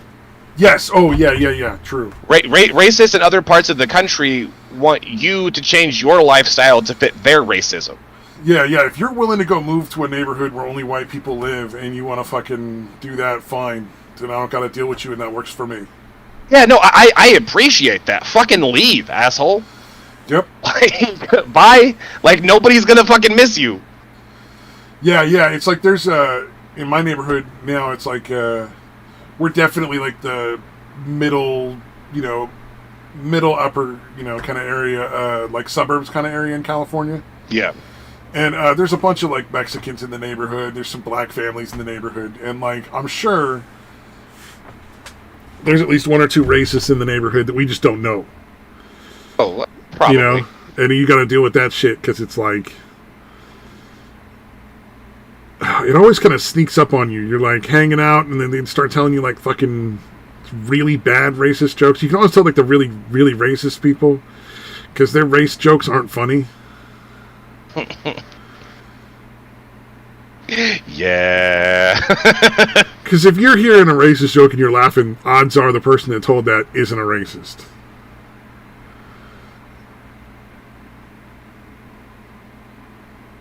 Yeah, you ever notice how, like, you're walking by and then, like, you just beat the fuck out of a nigger? Yeah, it's like that's not fucking funny, dude. That's just kind of fucking weird, creepy. Now, one of the old motherfuckers that hangs out at the bar that I go to, like, he's been coming there, like, the motherfucker has had perfect attendance at that bar for, like, the last, like, 10 fucking years. Like one of those dudes. Yeah. Like, he shows up at, like, 5 o'clock in the afternoon and stays till, like, 1 o'clock every fucking night. Well, that's that's a champion right there. I honestly don't think he does anything else besides work and then just drink at that bar. Yeah. God damn. But you know what? He knows what he likes, I guess. Yeah. But, like, one of the first things he ever fucking said to me was like, hey, you wanna hear a nigger joke? Nah, Glenny. I don't think I do. I don't think I do, Glenny. Oh, goddamn. I don't know, in the right light, you could pass as white. And it's probably not your fault anyway, right? It's not my fault. It's not my fault. That honestly was the dumbest racist shit I've ever heard, but the funniest at the same goddamn time. It's the best. What do you think? That is the best so racist shit I've ever fucking heard in my entire life. It's not your fault. It's not your fault. It's like, my cousin's like, I don't want to hear this shit. Plus, you're going to get yourself kicked out because, this is California, and, you say that shit to the wrong person in the program, and they're going to report it to somebody, and your ass could be out on the fucking street. But, nah, that's not your fault. Like, you didn't do that. Oh, that's fucking great, though, dude. When racism goes right. Yeah. Well, the one that gets me is the racists that are like, you're racist but don't know it. The fucking SJW brand of racism, where it's like you're subconsciously racist. Because I always want to do it, but it's never worth it because I kind of like being paid to sleep. But anytime one of those fuckers in a training starts talking about that, should be like, you come with me. Fucking, let's go drive to my cousin's house. You tell him how I fucking hate him without knowing it. I want to see how this goes. I want to see how this works out. Like, cause one of my cousins is married to a Mexican chick, another's married to a black chick. One of my cousins is half black. It's not their fault. I think we got some Polynesians in the family somewhere too. But it's like, how the fuck am I going to be racist and not know it? Like, do I hate these people without being aware? It's not your fault, man. Yeah, you're right. It isn't. It's not my fault. To be fair, I did try to get in with a fucking Cambodian chick. She was hot as fuck. She was also married, which may have been a problem, and why I never ended up hitting that. Maybe just a little bit. Oh, man.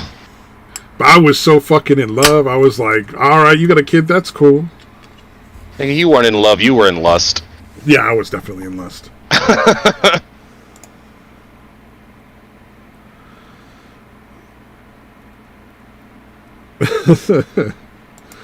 Oh, man. Yeah. I got a kind of weird situation going on recently. Like ever since I've been hanging out at this new bar, both the bartender and her daughter are always up there. Like even whenever they're she's not working, they're up there a lot hanging out. And now, both of the dudes in their life are just absolutely convinced that I'm in love with the person that they're with, and one of the guys isn't even like the 43-year-old that's interested in the daughter, and like he is a year older than the mom and is trying to sleep with the daughter. Oh damn! Is he at least like good enough looking to pull it off though? Because I can respect that game as long as everybody's of age. Obviously if she's fucking running a bar. She's at least he doesn't.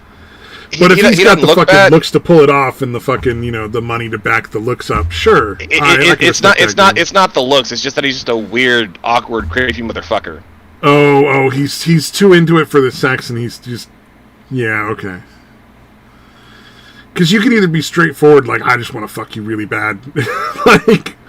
Or you can be romantic, but you can't be like trying to pretend to be romantic when clearly you just want to put your penis in him. No, the dude is infatuated. Like he's like in love. Yeah, like dude is down badder than anyone I've ever fucking seen. Oh wow. Well, if she wants to get wifed up, he'd probably be a good choice. That's the thing though. She doesn't. Oh yeah, then he's fucking barking up the wrong tree. That's sad.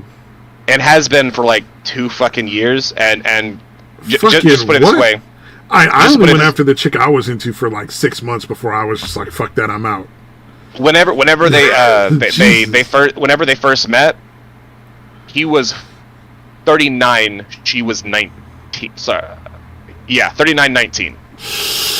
Oh, he was more than double her age. That's like you're a father figure, dude. That's hard to fucking overcome that kind of gap. Yeah. Unless you're just, getting fucking sports sex and basically just paying for it because you got tons of money to throw around. Like and you can get that 19-year-old. Your term for that is sports sex? Yeah, it doesn't mean anything. You're just doing it for the fun of it and not trying to fucking get married or like have kids or nothing. Yeah. I'm fucking old. That's what it used to be called. In the fucking 90s, my bad. Fucking for sport? Yeah. Fucking for sports sex, yeah.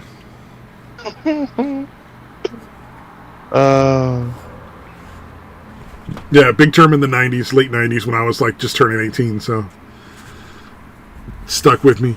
But like if you're the guy that's, taking her to all the fucking nice bars and the clubs and you're going to look the other way because she's still going to go fuck some fucking, 19-year-old dudes occasionally, you might be able to get in on that. She doesn't do that either. Like she really? is...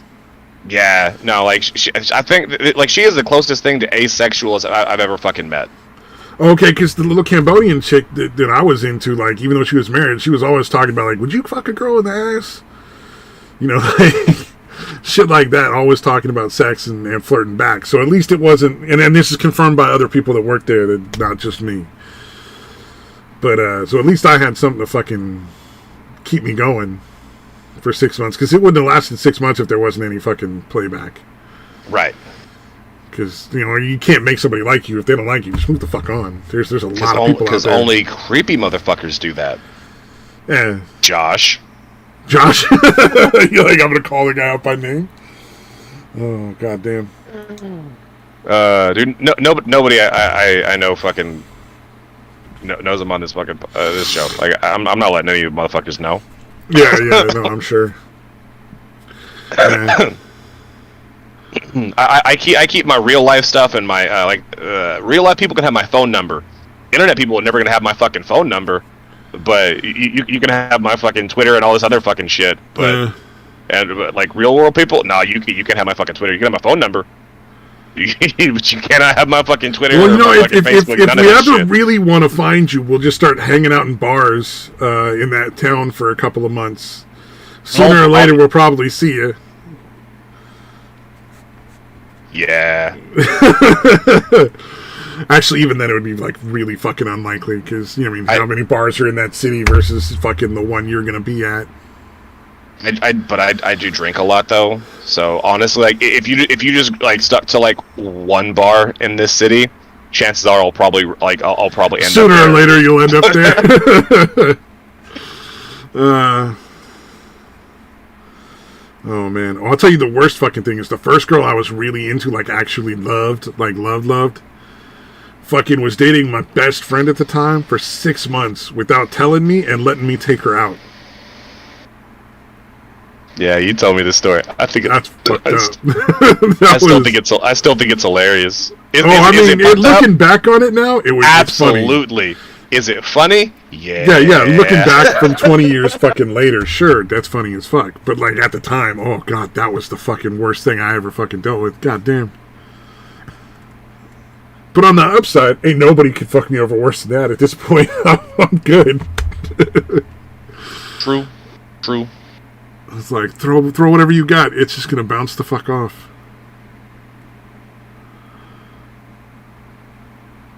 Oh, man. So you going to help this Josh guy get in with this asexual chick? Oh, good God, no.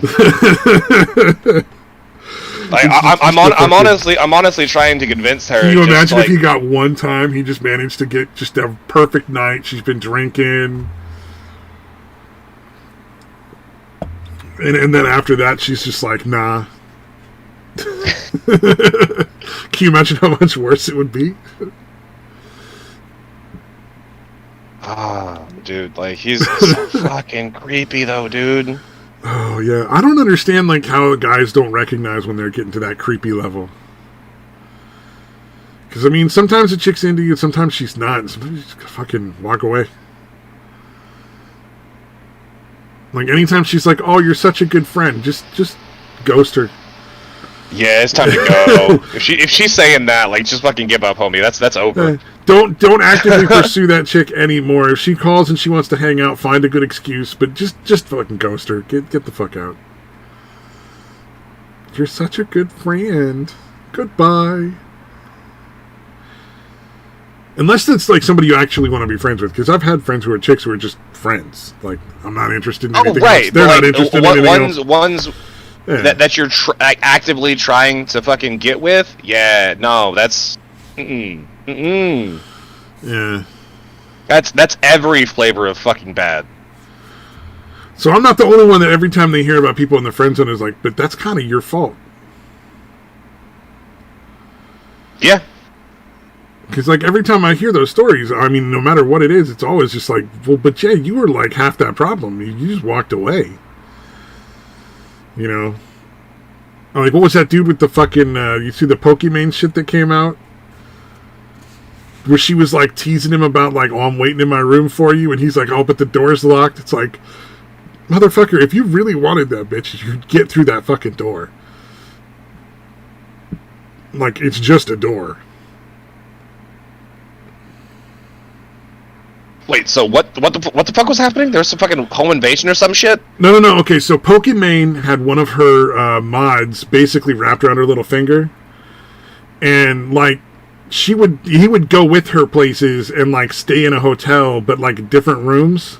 Mm-hmm. And she would be tweeting him shit like, "Oh, I'm right, I'm ready, laying in the bed ready for you," and all this shit, and he'd be like, "Oh fuck, I'll be right over," and then he'd be like, "Oh, but your door's locked," and she's like, "He." I'm like, motherfucker, if you really wanted that pussy, you get through that fucking door. Like, and if he probably would have had a chance if he actually didn't fucking just be like, "Oh, but the door's locked." It's like, take the sheet off your bed, run it to her fucking balcony, use that shit to get across. All right, calm down there, fucking James Bond. I'm not fucking serious. No, you should, oh fuck, there was a video that had it really good, that basically read all the fucking texts out, and it was fucking, she was brutal. She basically, like, would just consistently lead him on just to the fucking point of getting with him, and then just back the fuck off. And he just kept doing it for probably, I think it was like a year or two. Like he kept, like honestly, at that point, like that's justifiable homicide. Fuck that bitch. like if you fucking stabbed her, it's like, well, he was gonna put something hard in her sooner or later. It's kind of her fault, you know. I just that was like, I just could not understand how he let that go on for that long. Jesus like, Christ. God damn. Yeah, no, that's bad. And you That's know, bad. during that 2 years she was fucking other dudes, because she's certainly not celibate. No, well, fucking course not. Yeah. So it's not like she was fucking staying pure for this dude and just making him work for it. Nah.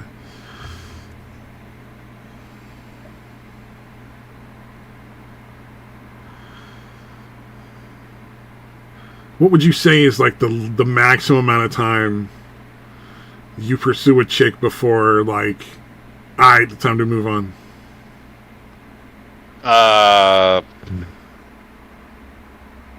No more than like 2 months.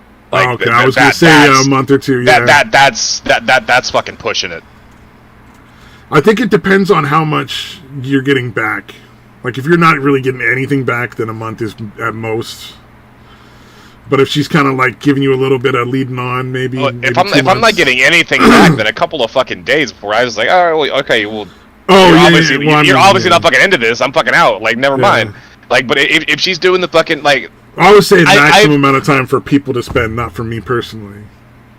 Just in general, like. Oh, I was just going based on past experience about me being a dumbass and fucking getting strung along for a while. Oh yeah. Everybody gets fucking strung along by somebody sooner or later, though. That's just.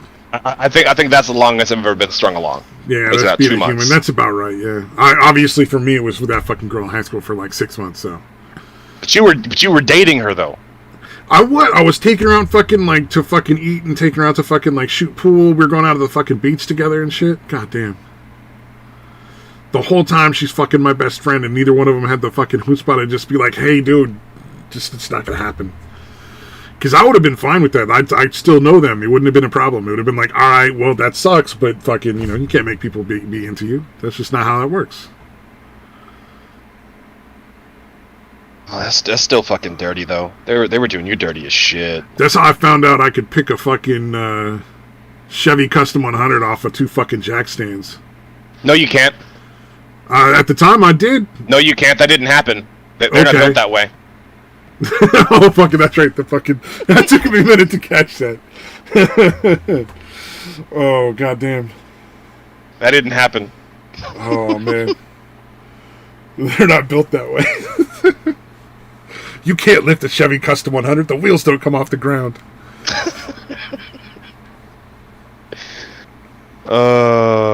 We have too many inside jokes that make no fucking sense. Yeah. Well, that's when his fucking, like, I guess, stepdad, like, the dude and his mom weren't married, but he was essentially like a stepfather. That's when his stepfather, after her watching me do that, was like, please don't hurt him. Wait, what? He just, so, like, me and this dude were like brothers. Like, we always sleeping at each other's houses. You know, we knew each other's families real well. Everybody got along. And my parents had sold him a Chevy Custom 100 pickup, and then I'd lent the dude a couple of jack stands because he was doing some work on it.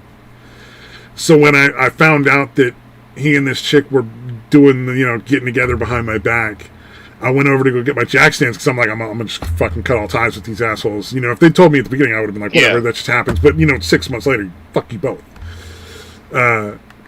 And he happened to be there at the time, and he watched me lift the fucking truck off the 2 jack stands so my friend could grab them.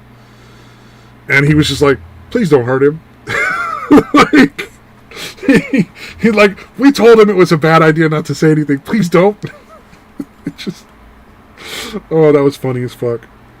That's fucking great, though. Like, oh shit, you could really do some damage. I was just like, I'm fucking walking away from both these people forever. That's all I ever do. And no, I got him. Yeah, no, I don't think I've ever had any reason to actually, like, go after somebody. Just like the ultimate revenge. Just fucking forget about that asshole. Man, I don't know. There's some assholes I can't forget. That shit was good. Alright, fair enough. Nice and tight. Like that redheaded meth chick? Was that... You said twice. I'm going to hell. Where you wake up in the morning and you're like, can I chew my arm off? Oh.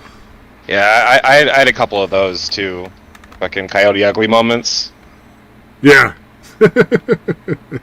This fucking one, god. Sobriety damn. Just, like, takes away that nice blurriness, and you're like, oh shit. Dude, I swear, this one girl, like I knew she was thick, but god damn, that bitch was thicker than fucking frozen peanut butter. Like, oh yeah, you got to be careful at the bar at the end of the fucking night, because that's when the fat chicks go a hunting. Yeah, I got every caught. time I've been to a bar, every single time I've been to a bar, I see that shit. And girls complain about how dudes are scumbags. It's like, dude, you both do it. Shut the fuck up. Yeah, she trapped me. Yeah, she got you. Oh man. Yeah, you know, I'm sure you've gotten your own fair share of fucking pussy that way. Absolutely. I am so many girls' rock bottoms. Oh, that's probably true. Especially back when I was sitting there fucking pushing shit. Oh, that's right. Yeah, you're selling drugs. You can get a lot of fucking I am absolutely positive I am the reason at least a few girls went to fucking rehab. Oh yeah, or bought like a whole couple of bottles of fucking Listerine the next day. Yeah.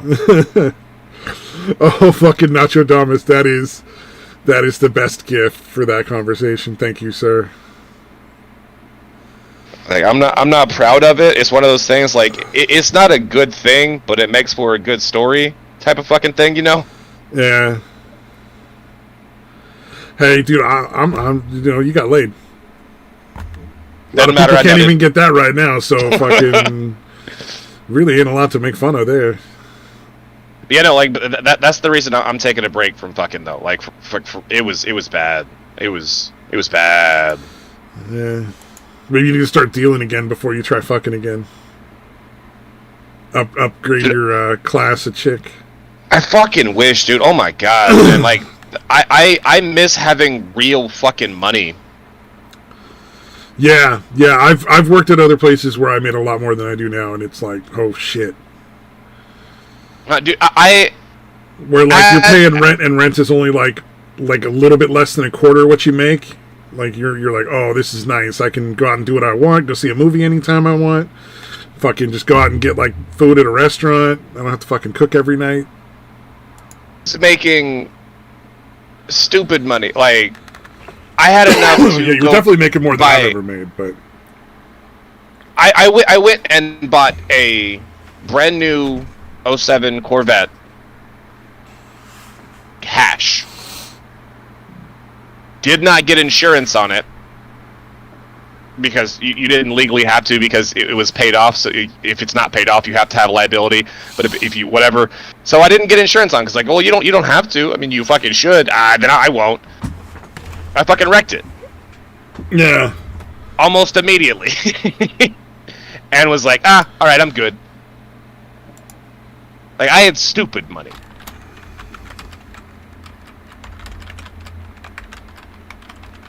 And didn't have any real fucking bills, because I was still a fucking dumbass kid.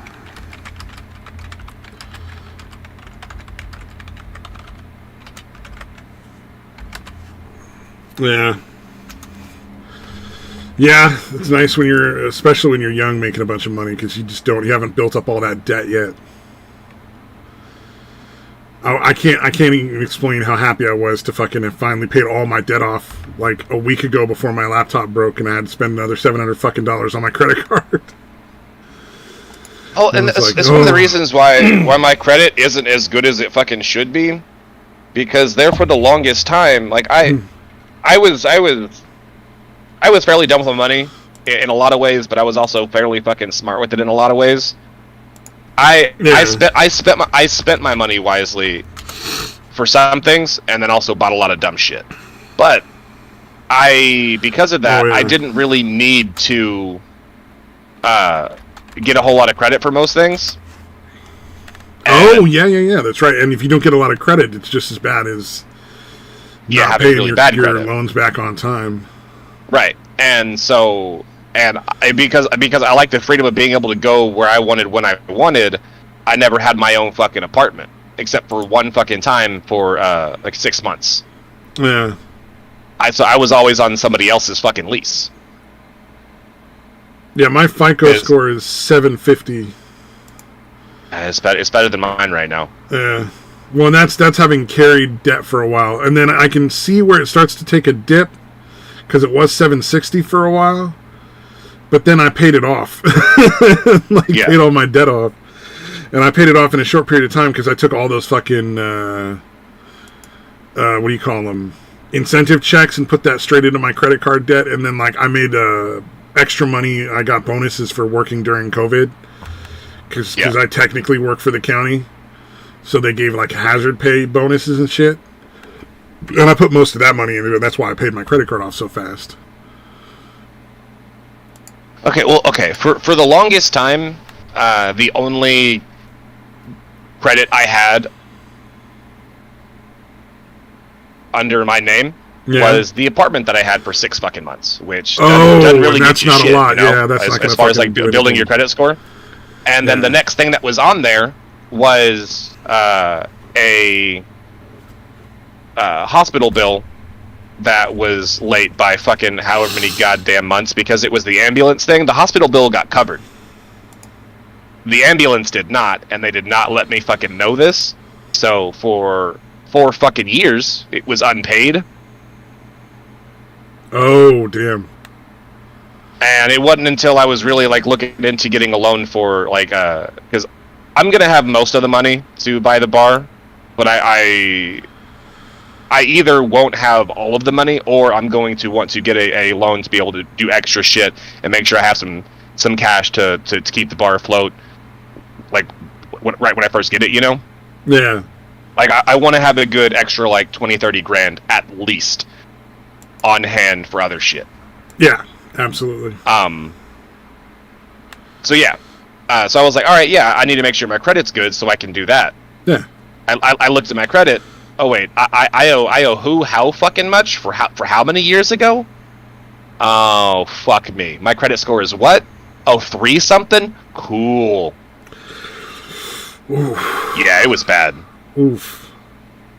Like I've gotten it up a lot, but it's still really fucking shitty. Yeah, I had problems because I was unemployed for like 6 months, somewhere between like 6 months and a year. It's been a long time since it happened, so I don't remember exactly what it was. But I had like credit card debt that I didn't pay off during then, and I also had an outstanding bill that I didn't know I had to some fucking CD club from the fucking 90s. You know those ones where you pay like a penny and you get like 12 albums, and then you got to buy like 10 over the course of the year? Mm-hmm. Well, it was one of those, but also they did the bullshit with the card thing. And then I got that removed off my credit. I didn't pay them, but I got that removed off my credit eventually. But that really fucked me up for a little while when I was younger. Because they don't mind if you carry a lot of debt for a while, but man, if you just stop paying that shit, that don't work real good for them. Oh well, yeah, that's why like the fucking $7,000 debt is what it ended up being up to by the time I fucking noticed it, because at the time it was only like $3,200.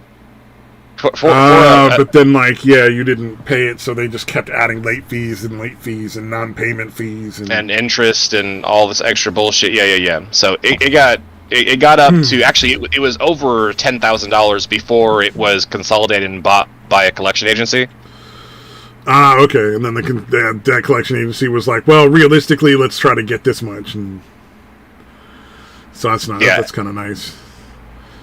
That's a little bit of a helpful bonus there. Like, yeah, you're fucked because your credit's bad, but at least you're not, paying an extra couple of grand on top of what you. But they didn't even try and fucking collect it. They literally just sat on it because.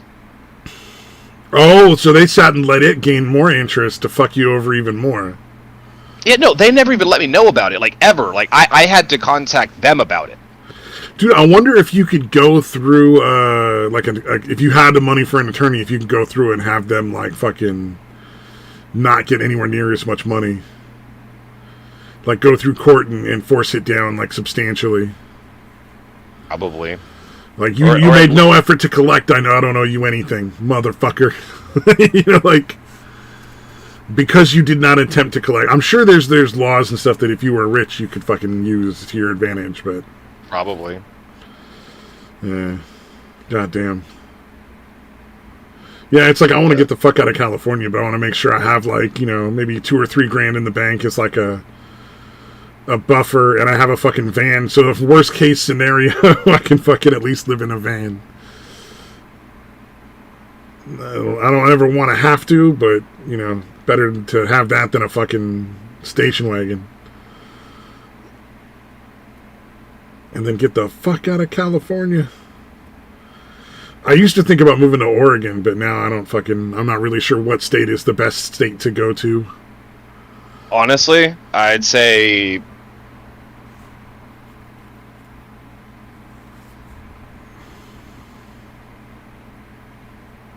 It's gonna either be between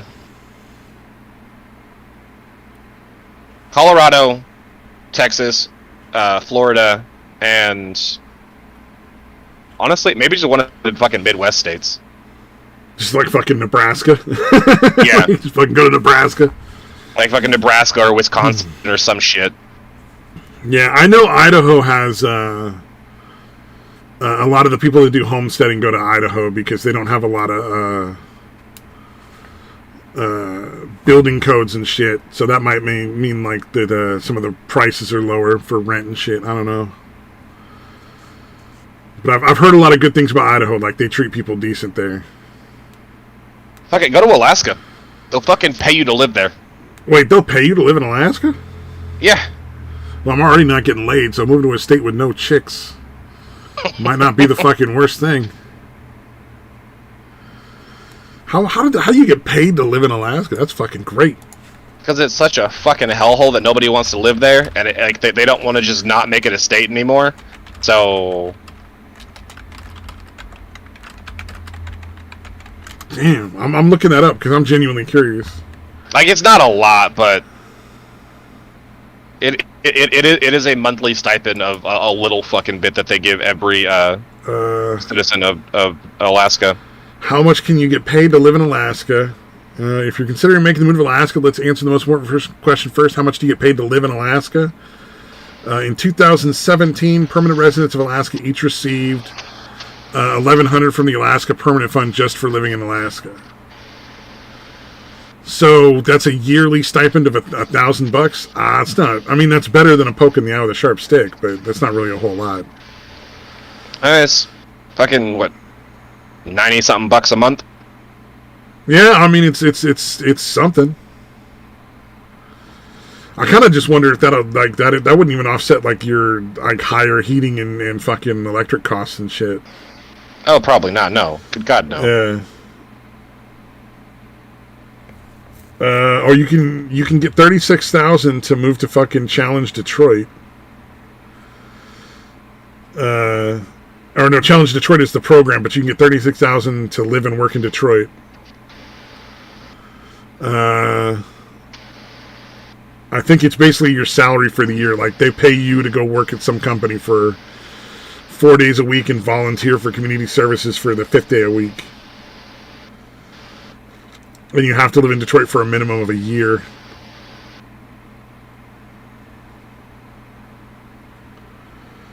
Oh, Lincoln, Kansas. Oh, shit, yeah. Wait, you Lincoln? Get free land. Seriously? Lincoln, Kansas will give you free land to build your home. You have to start construction within 36 months. So if you were to save up enough to start construction, you get a free fucking piece of land out there. Which, I mean, honestly, for the most part, is terrible. But maybe if you're, like, retired or some shit, that might be worth it. Especially if you got a good retirement. You know, sell your house in whatever state you're in. Fucking get a free piece of land out in Kansas. Build your dream house. And then fucking live off your retirement. So, not for us, but for somebody out there. I almost got excited there for a second. I realized I had the wrong fucking name. Oh, it's not the place you thought it was? I was thinking it was Lawrence, Kansas. Oh, Lawrence, Kansas. No, Lincoln. From Supernatural. Oh, fucking Christ. You're gonna go hang out with the fucking Dean and what's his name? Sam and Dean Winchester? Sam and Dean Winchester, yeah. My mom fucking is so into that show. Because it's fucking great. I watched through until like the Leviathans, and I think I lost interest after like the Leviathans got introduced. Yeah, I think that was like season 6 or so. Yeah, like season 6 or 5 or 6 or 7 maybe, something like that. I kind of was just like, I really enjoyed it up till then. I enjoyed the fuck out of that show right up until that point. But then I was just like, I just kind of got too long for me before I was like, I don't really fucking care anymore. I mean, although I'll cherry pick and watch other episodes though. Like the Scooby-Doo episode was fucking amazing. Ruh-roh. That shit was great. Where the bodies start turning up for real in Scooby-Doo, and then sooner or later, like the fucking characters start getting real savage too. like, oh shit, they're gonna just start fucking killing people. Shaggy got a fucking knife. Like, that shit was great. Velma gonna put a bullet in that motherfucker. And Fred's still a bitch. Oh yeah, well Fred always gonna be a bitch. Honestly, I think of all the things I've seen, if you were gonna retire, there's a lot of places where you could probably retire to and get like a good amount of money for like towards building a house or some property or some shit. That would probably make it worth it. But let's see, New Haven, Connecticut, $10,000 towards a purchase in New Haven. $30,000 towards home renovation or $40,000 towards college tuition. And the only qualification is your income must not exceed 120% of the U.S. median family income. Which I don't know what that is. Honestly, probably not. I'm gonna look that. I was gonna just highlight, copy, and Google that shit right now because I was curious. Because that sounds like one of those things where it's like, what the fuck are you talking about? What you talking about with us? In 2019, that was $68,000 a year. So you couldn't make more than, let's see, times 1.12. Yeah. Just takes a minute to open up that. You couldn't make more than $81,000 a year, so that's not actually that bad. Especially if you're talking about like a younger family and shit. 76,160. You can make 120% of it, so it's 1.2, right? I thought you said 112. No, 120%. Okay. Yeah. So sorry, I don't talk good. All right, yeah, 181.6.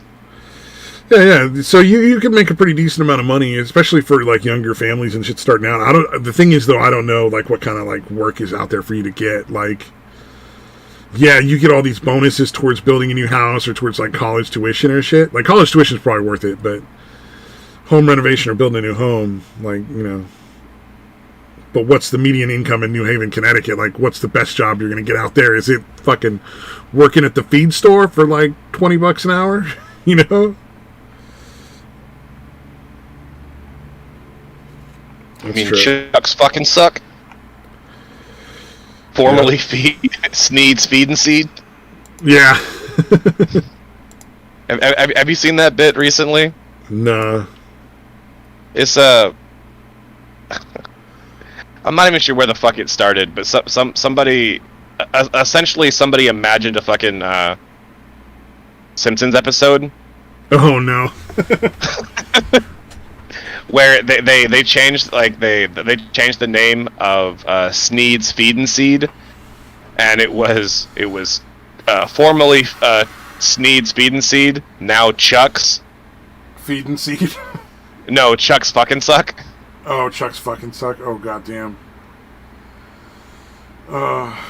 Simpsons is weird, man. I haven't seen that shit in years.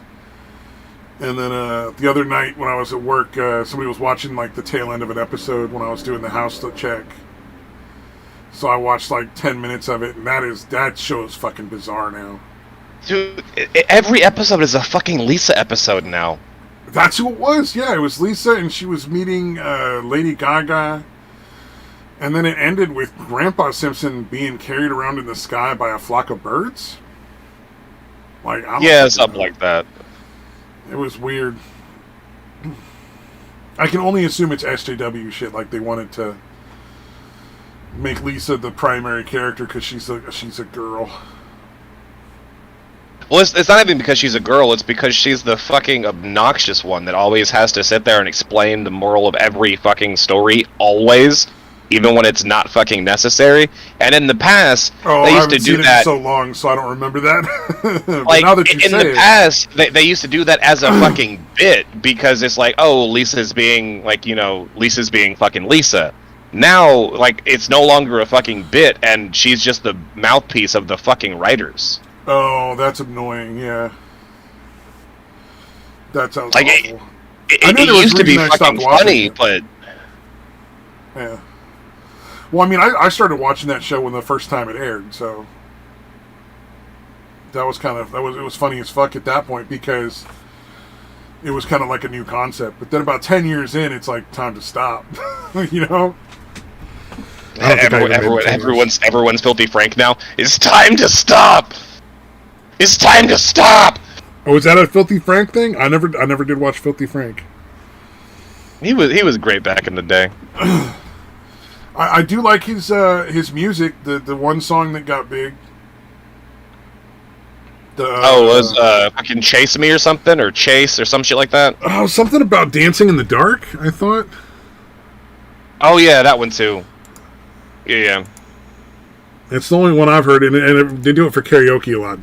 I dig that song because it's got a lot of weird patterns and things in it that are like most songs are kind of like really repetitive. That one's kind of not. Oh, what's his name as an artist? It's either Shoji or Soji. Shoji, yeah.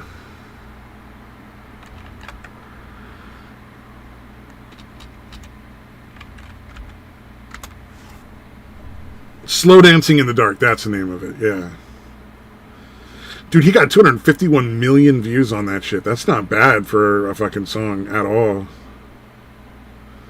Especially for somebody who used to be Filthy fucking Frank. Yeah, exactly. Dude, there's never a point where you can't point that out in a karaoke room when that song comes on and be like, Filthy Frank, and somebody's like, are you fucking serious? And you're like, yes, that's Filthy fucking Frank, dude. Sitting in a bathtub full of fucking cocoa butter. Yep. Well, like, the whole video is like him in a tuxedo with like arrows sticking out his fucking back. I'm not sure what that's supposed to symbolize, because I don't really care. But it's entertaining. Like, it's definitely fucking one of those ones where you're like, oh no, I'm in now. This motherfucker bleeding all over the place. I want to see where this goes. It's like, I was just kind of browsing through random anime, and I watched one, and it started out with like this dude being on a bike with a fucking bomb attached to it, and a fucking scooter just pops up, one of those little motorized scooters, and pops a fucking Uzi out and starts fucking keeping that on him, and like, if you slow down, I'm gonna fucking shoot you or blow you up. And I'm like, well, I'm in now. Like, this is great. This anime started off with a big fucking bang. Like, hell yeah. Oh, and I finally did check out that anime you were telling me about, the one where the fucking dude keeps fucking killing the guy and bringing him back to life over and over again. Oh, that shit was fucking funny, yeah. Misfits of Demon Academy. Yeah, that shit was fucked up. The first episode is awesome. But you were right. It definitely goes downhill after that. Yeah. It's not great. It starts to turn into like a real Mary Jane, super fucking romantic. Like, I don't fucking care. But the first couple episodes are great, yeah. That scene is, I think, worth watching the first couple episodes. Yeah. But, and it's right, like it's right at the very end of that first episode. Like that's why I decided to go ahead and finish watching like the. Oh yeah, the first one, yeah. And like that's gonna be the only season, because apparently I'm after never gonna watch another season. Everyone fucking stopped watching it because like it definitely went way the fuck downhill. Of what I saw of it, there's definitely some really cool places that story could have gone. It's really hard when you Mary Jane all the characters to really make a compelling story. And there are the occasional anime where they do that well, but those are usually like really jokey, making fun of the genre Mary Janes. You know what I mean? Like they're obviously mocking it, and that works because you can still tell a compelling story because everyone's tuned in just to like have a good time and laugh at it. I can't tell if I just don't understand what you're meaning by when you say Mary Jane. Are you meaning? Oh, Mary Jane. Oh, Mary Sue. Sorry, I'm getting the wrong. Okay, sorry. I was like, I think you're using that term incorrectly because a Mary You're right. Jane I was using it very wrong. Mary Jane is marijuana, and I really like marijuana. No. A Mary Jane in in a story or whatever is a trope that gets used a whole lot fucking less than Mary Sue's do. But sorry. I meant Mary Sue, the perfect character. My bad. Yeah, no, like it's from like fucking Peter Parker, how like everyone was the next Mary Jane, and they kept introducing a whole bunch of like romantic things that always just weren't as good as the next one. I was like, I don't think you're using that, either using the term incorrectly. I was using the wrong term. All right. To be fair, Mary Jane and Mary Sue kind of sound similar. Yeah. Well, and I think that's one of the reasons why like, that one stuck, is because people already know what the fuck a Mary Sue is. So yeah. Calling something a Mary Jane was like, oh, okay, well, we'll just go with that. Like, we obviously all know what a fucking Mary Sue is, but now the Mary Jane thing, like, that'll stick because, yeah. Because it's similar. Well, because like that and like some of the writing and some of the later Peter Parker stuff was just bad. All right, he's going to turn into a dinosaur, or an actual spider, lay an egg, and then his normal human body will hatch out of the egg.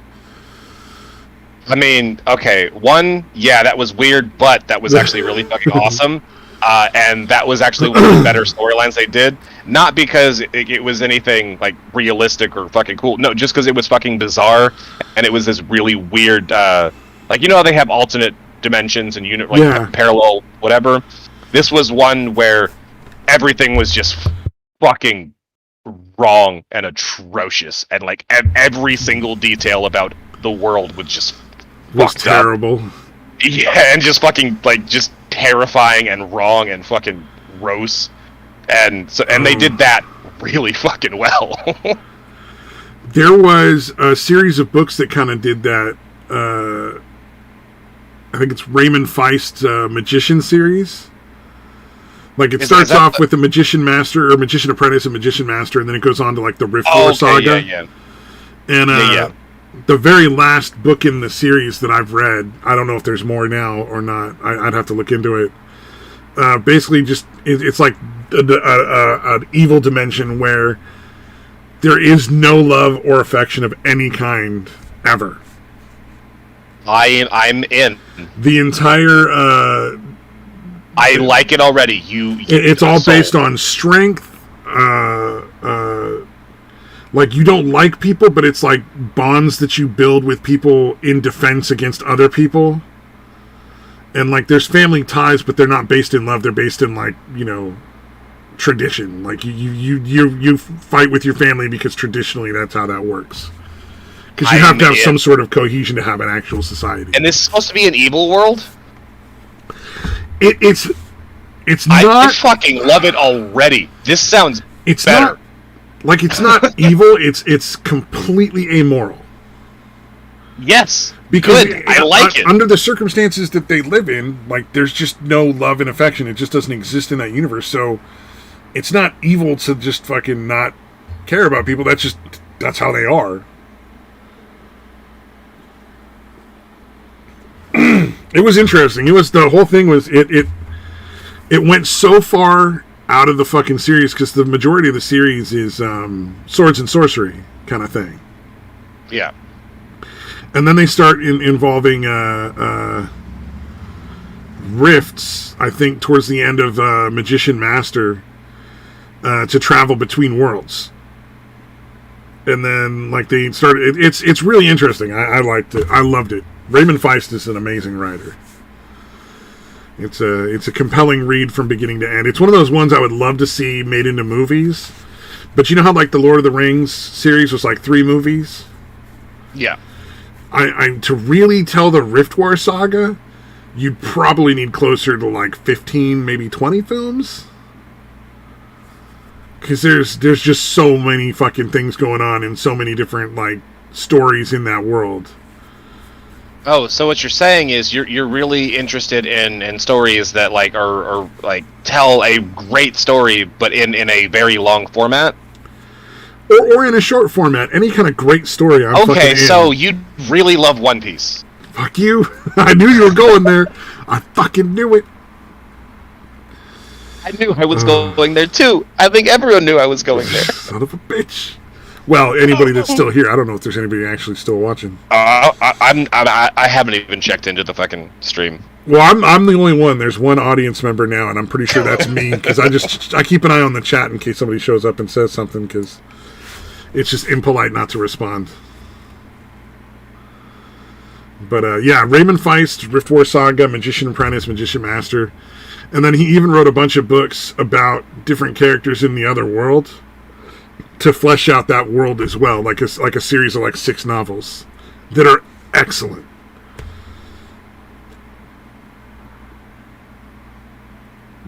His name is Raymond Feist.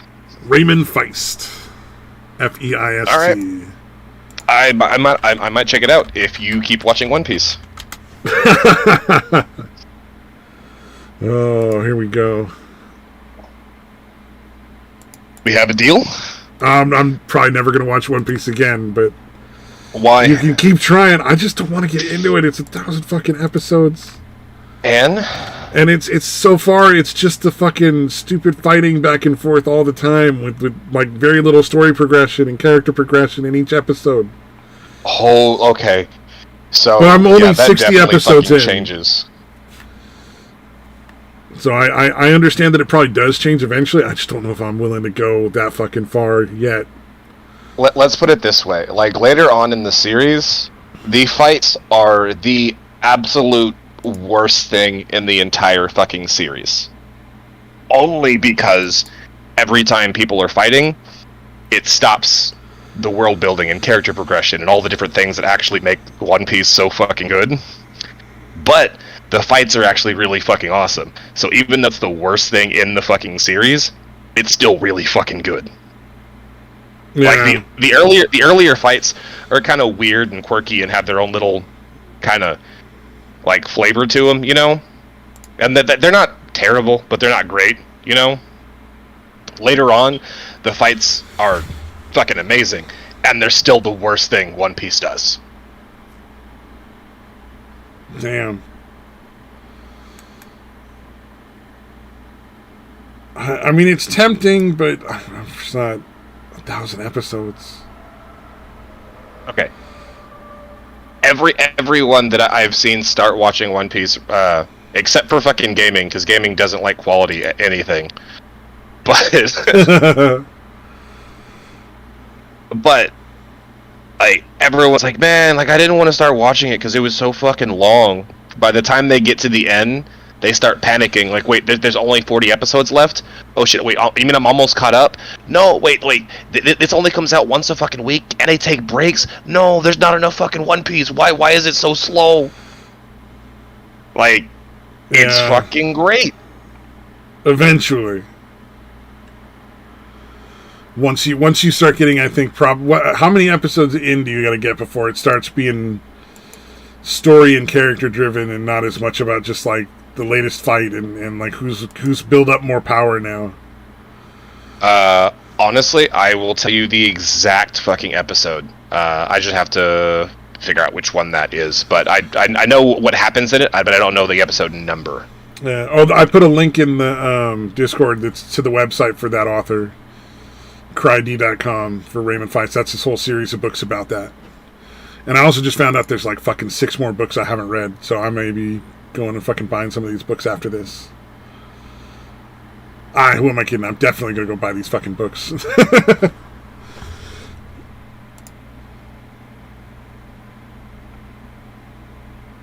God damn.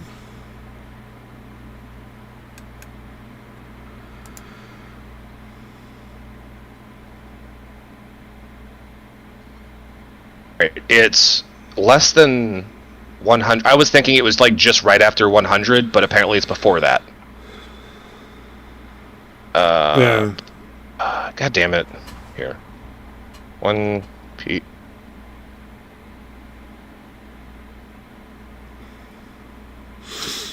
I'm gonna look at the list of episodes and then I can tell you exactly which fucking one, because I know, I remember what it's called too, as soon as I fucking see it. Yeah. But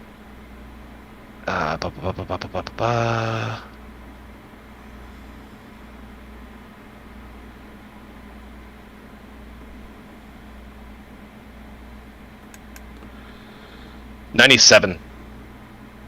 97. So I'm not that far from it then. No, because like honestly,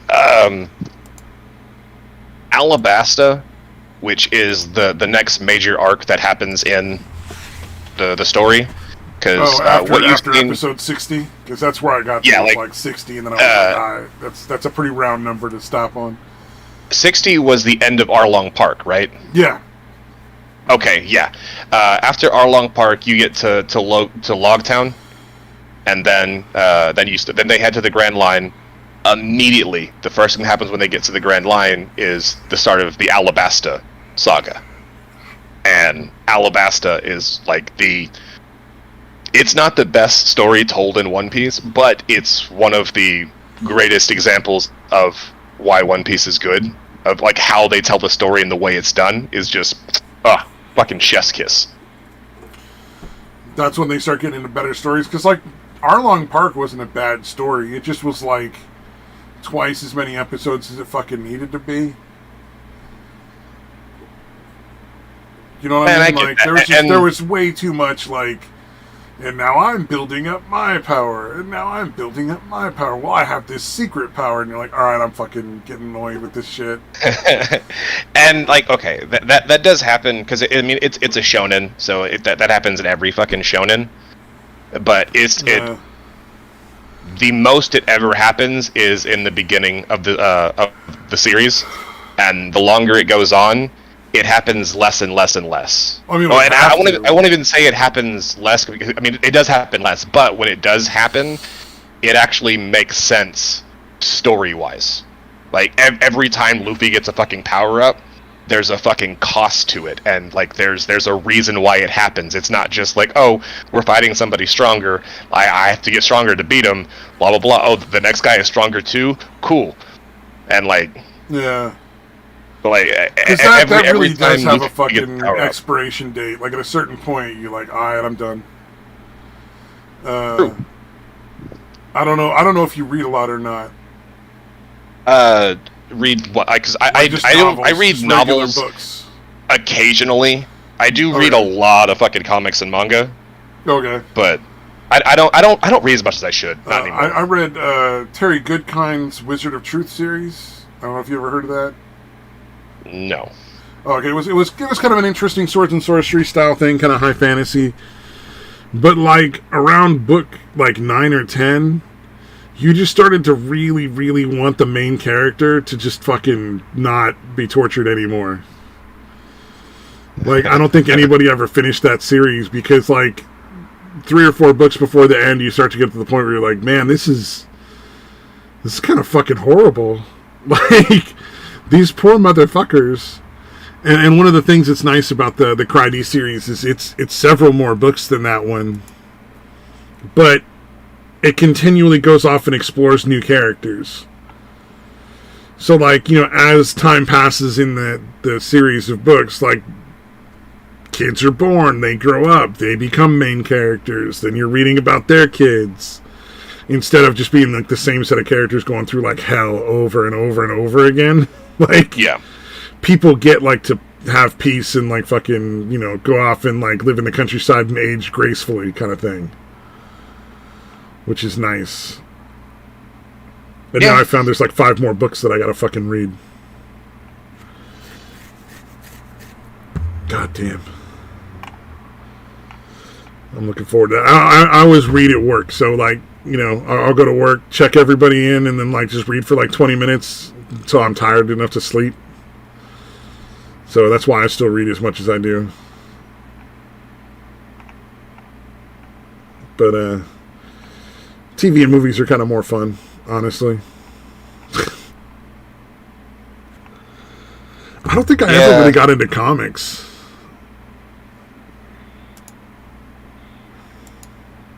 Like, at all? Like, I've always loved the comic cartoons, and I know I read some comics when I was a kid, like in, like, you know, grade school, junior high, high school. Yeah. But I don't think I ever kept up with it. Fair enough. I may have read a couple of manga. They're the ones that are, like, backwards and shit, but I don't think I read them in, like, books. I think I read them online. Oh, that's where I read almost all of mine. Like, the only series that I actually have in like an actual copy of is One Piece. But well, that makes sense. You're a huge One Piece fan. If you didn't have, like, some of it, I'd be surprised. But, like, I wasn't actually a weekly reader up until about, like, 4 fucking years ago. Yeah. And since, I mean, the show's been going on for what, it's been in serialization since 1997. Damn. So that started before I was an adult. God damn. Yeah. That's a long fucking show. Yeah, I mean, that's why there 1,017 chapters, 900 and I think 70 episodes. Yeah, okay. God damn. But yeah, no, I mean, because it's been going on for so fucking long. But like, it's been going on for so long because it's great, and it's gonna, like, they're gonna keep making it while it's good. The second it starts getting bad, they'll fucking stop, because they won't fucking sell, you know? Yeah. Yeah, I get it. But there's that fucking recently, with some of the stuff that's been happening in the current story, it's been pissing off a bunch of theorists and validating a bunch of other ones too.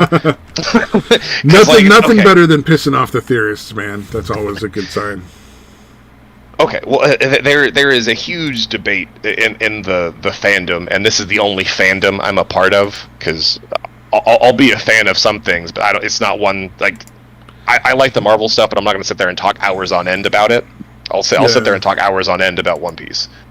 But there's this huge debate about what the One Piece actually is. Right?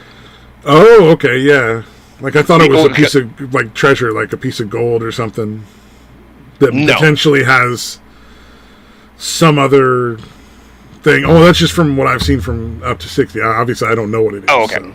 Oh, well, as of right now, like, you don't know anything about the One Piece except for what they've mentioned at the very opening of the show. Yeah, so right? my only thing to go on is essentially the opening, and I just assume it's like some sort of, like, really fancy treasure of some kind. Right. The at the moment, the best theory, or at least the most agreeable theory everyone has, is that, yeah, like, whenever they get to the last island, there's going to be a bunch of riches and treasures and blah, blah, blah, blah, but the actual One Piece is a story of what happened 800 years ago. Oh, okay, so it's a story of that guy's life. Yes, and that, like, that the treasure on the last island is like the treasures and the story, but the One Piece isn't on the last island. The One Piece is actually going to be the destruction of the Red Line. And interesting. Turning all of the seas into one fucking sea. Because, like, and it's one of those things that, like, on its surface, that sounds really fucking dumb, but I think that was one of his plans from the very fucking beginning, especially when the story was meant to be a lot shorter than it was, because he didn't know if it was going to be popular, if it was going to keep going, but since it was, he added way more to it. Yeah, but, like, sense. even the logo for the show is the circle with the red X going through it, right? Yeah. The globe is a giant fucking sphere with the grand line going through one side of it, and the perpendicular is the red line, the giant fucking red X. Oh, okay. Weird. That's, as of right now, that is the leading theory as to what the One Piece actually is there's going to be riches and treasure and everything on the island, but, like, the actual, like, the main treasure is a story, and then not clues so much, but as instructions on how to save the world or whatever. Huh. Because there's this mysterious figure that we keep getting tiny fucking pieces of information about over the course of, like, the last 10 fucking years. Yeah. A guy called Joy Boy, who lived 800 years ago in the Void Century, and apparently he fucked up. And because of his fuck up, the world is the way it is now. Oh, okay, that's fucking interesting. Yeah. You got to stop making One Piece sound more interesting. I'm not really okay with that. But I'm telling you, it's fucking great. It's fucking great, bro. Oh man. Ooh. Plus, right now, Luffy's fighting a dragon. Oh, that sounds kind of fun. Like a giant fucking beast of a fucking dragon. and it's already whooped his ass 3 fucking times. Oh, and he survived and came back to fight again.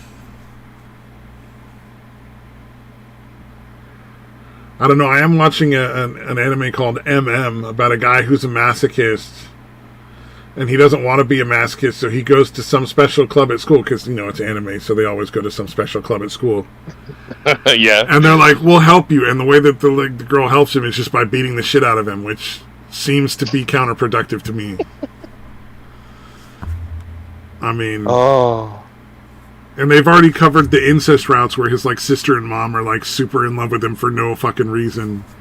I mean, obviously. I mean, it was just one of those things where I'm like, man, this has got all of the dumb shit in anime. And it doesn't look to be terribly serious. It's obviously making fun of itself, so I'll probably watch the rest of that before I watch anything else, just because it's kind of funny. Some of the shows recently that that I've been really enjoying, or the stories or whatever, or the ones that don't take themselves too seriously. Yeah. Those tend to be the ones that are actually a whole hell of a lot better than the ones that are taking the story really fucking serious. I think of the two, I think there's 2 that take themselves seriously that have been worth watching for me. Rise of the Shield Hero, and then Goblin Slayer. Those were, they both definitely were taking their shit seriously, but really in a good way. They were definitely fun, interesting stories, and other than that, the only ones that have been worth watching have been the silly shit. What the fuck are you guys still doing up? We're talking about anime, hating ourselves. Specifically One Piece and Demon Slayer. Alright, Demon Slayer, I know, but One Piece, why? Why? Oh, I know why. It's because you're here. Yes, and it's also the best story ever told.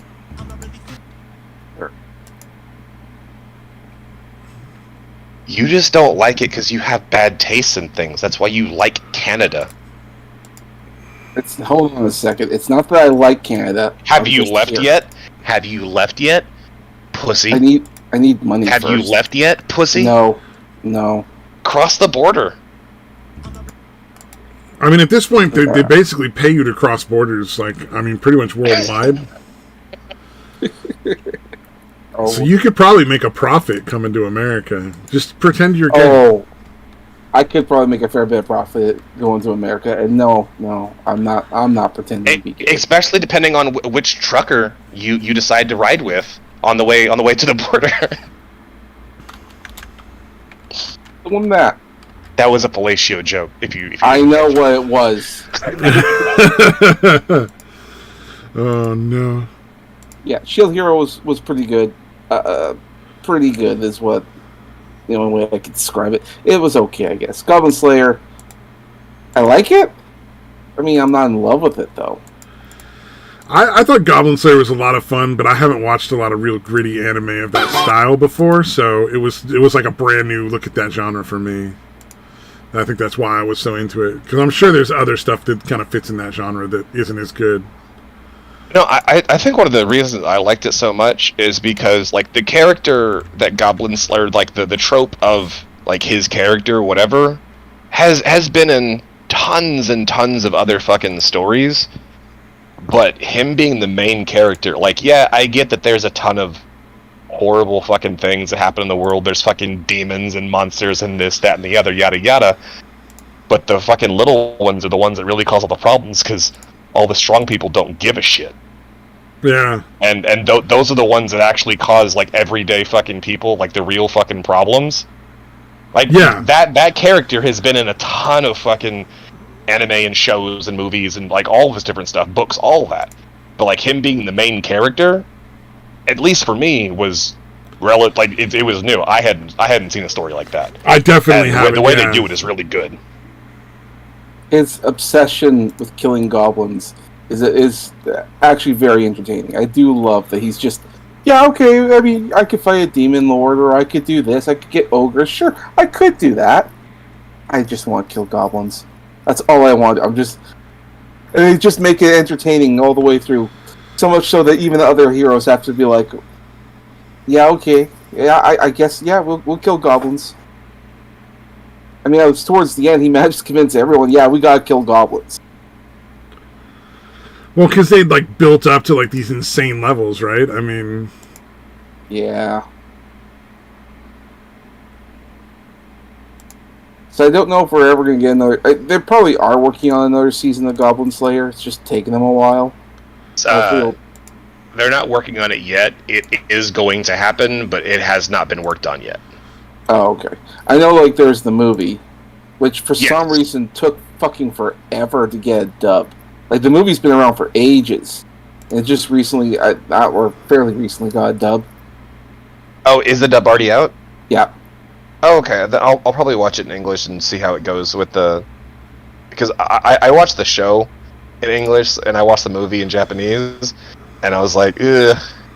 I don't like it in Japanese. No, not really. Like there are some that I like better in like just read like with really good voice actors. It's okay for me to hear it in English. With really bad voice actors, I would prefer to hear it in Japanese. You know? So, there was like one character in the dub. She's like this big booby sorceress or whatever who smokes a lot. And that one. I was about to say which one because there was two, but the one that smokes. Got it. Yeah, the one that smokes. Yeah, okay for her, because I heard her in the dub and she sounded off, like she stuttered and stuff. I thought, is she just being like a bad actor? And then I heard her character in, I think it was the movie. I heard the subtitle one and went, oh no. That's exactly how she's supposed to sound. So it took a while for me to figure out, like, it's just bad casting because it's a side character who's only there for like 2 episodes and not even very long. Yeah. So it was one of those situations. Fun. I also did finally get around to reading the entire run of Invincible. Oh, nice. Really? Yeah. Oh, okay. What'd you think? It's my dad had a term that he used to use like back, like especially like in those old movies, like a lot of the Patrick Stewart movies, like those kind of things. He used to call them poor fucker movies, where like the main character just like every bad thing that could go wrong does. Yeah. Yeah, and Invincible is definitely a poor fucker story. Sounds about right. Like every possible thing that can go wrong for Mark Grayson fucking does, and it does every second of every fucking day. Holy shit. Like the fact that this motherfucker didn't just off himself like halfway through the story is just fucking astonishing. I judging from, I still haven't finished the first season. I know I need to. But I'm pretty sure that the second he started dating that chick, she was dead. Like, I don't need to watch the rest or read the rest to know that his girlfriend is definitely going to die. In probably a very brutal fashion. You mean the racist white girl that he breaks up with, like, after, like, what, 20-something issues? Oh, wait. No, wait. I forgot. She's black in the show, and she's a bitch. Okay. All I know is he started dating some girl in the show, and I was like, oh, this bitch gonna die. Yeah, it's kind of a trope in a lot of these superhero shows. Yeah, I was just like, oh, she did. Well, yeah. I mean, he eventually does get with Eve, and the it's one he okay. originally wanted but didn't want him or something, or he was like, well, she's taken, so I'm just gonna like not be an idiot and pine after her forever, which was like, oh, that was kind of nice. Yeah, but it's the only reason that actually works out well for him is because Eve is the only character that can't fucking die. Oh, okay. So, like, because, like, he was with a lot of people, and they all fucking die. Oh, Eve is the only one that can't fucking die, so it's like, okay, so I guess we're just stuck together for, like, thousands and thousands of years. Yeah. Well, and the thing is, it's like, she's gonna outlive him, because he might age slowly. He will die one day. He does age. He is going to die at one point. she won't. Nope. So she's extra fucked. She's probably gonna try to figure out how to kill herself at some point. She does multiple times. She comes back. Yeah. Well, Sorry. She's died multiple times, but she only kills herself once. Like by ripping her atoms apart. Like every single one, she rips a fucking part, and she still comes back. Yeah, she's gonna have to find more awesome. Even when she wants to fucking die, she can't. I'd be fucking in. Give me that power. Oh god. Yeah, sometimes you have to wonder if, like, you're watching a show and like Invincible, you're like, am I potentially just watching torture porn? Yeah. Like, seriously, like, Mark Grace, like, seriously, like, and... Schadenfreude. Don't the Germans have a fucking term for that? Yeah. You get enjoyment from watching other people suffer. It's Schadenfreude. It's a pretty common theme, actually. Yeah. And I don't know if, like, we should be surprised, because it's the same writer who wrote The Walking Dead. Mm-hmm. So, I couldn't stand The Walking Dead after, like, the first season. But I think I was just zombied out. Because there'd been so much zombie stuff up till then. Like, I'm not going to say the guy's a bad writer, but, I mean, come on, he loves his torture. Yeah. And the next season, if they're going to do the story that I think they're doing next, because, like, they skipped a lot to begin with. Like, all of, like, Chapter 0 and all that stuff, and then, like, the stuff they did early, like, they skipped some stuff. Because there's a whole lot of backstory before you get to here. Or, like, at Season 1 that they did. Yeah. So, if they do what I think they're going to do next, which is what actually comes next, and then they'll do some backstory later, that the next season is the happiest Mark is going to be for a long fucking time. Oh, damn. That's fucked up. And, yeah, like, everything gets, like, after next season, I think everything's going to get worse for him. I'm not invested in him being, like, happy. I like the little bits here and there where, like, the fucking dad goes ape shit. Like, I thought the episode where the aliens were invading from that weird time dimension Oh thing. yeah, the and he goes and just literally genocides the entire fucking race. He's all, I gotta go teach some people not to invade my planet. You know, like, pip, pip, cheerio, everything's fine. And then, like, he goes over there and no one's watching him, so he just, like, the fucking mask drops. And that's when I think, they haven't definitively said anything where I'm at yet. But it's pretty obvious, like, he killed those fucking heroes on purpose. Yeah, but do you know why? 'Cause he's fucking bored, I assume. I mean, no, but that's probably part of it. Well, probably that, and I would assume the other half was he wanted to make a space for his son to become, like, super famous and, like, the big hero. Like, they would have been competition. Kinda? Well, I imagine he sees, like, his wife and his son as, like, pets. No, just the wife. Oh, just the wife? He actually likes his son? Well, not right now. He doesn't. Still fucking loves him, but he's not happy. He's not happy with Mark at all. Oh, okay. Damn. Yeah. Watch the rest of the season if you can. It is... Oh, I will. I eventually will. I just. Like, it's only 8 episodes. I gotta be in the right mood to watch that kind of shit, or I'll never watch it again. You know what I mean? Like. Mm-hmm. Oh, fair enough. Yeah. I mean, say what you will about all the stuff. It is very well written, and also the cast is, like, really good actors. So. Yeah. Well, I'm definitely more interested in that than the live action Cowboy Bebop. That's for sure. No. I'm still scared whenever that comes out. I don't want that to exist. Like, I've seen Harold and Kumar go to White Castle. I don't think they picked the right guy to play fucking Spike. Oh, I saw the casting. That was a bad casting. Yeah, none of the characters look right to me. I don't think any of those actors are going to portray the characters correctly. I just don't. Yeah. But then again, like, in the history of, like, live-action anime movies, has there ever been a good one? Battle Angel Alita. Nah, dude, have you seen the original that's based off of? I have read some of the chapters in the manga, but... No, I mean, there's, like, an animated short, too.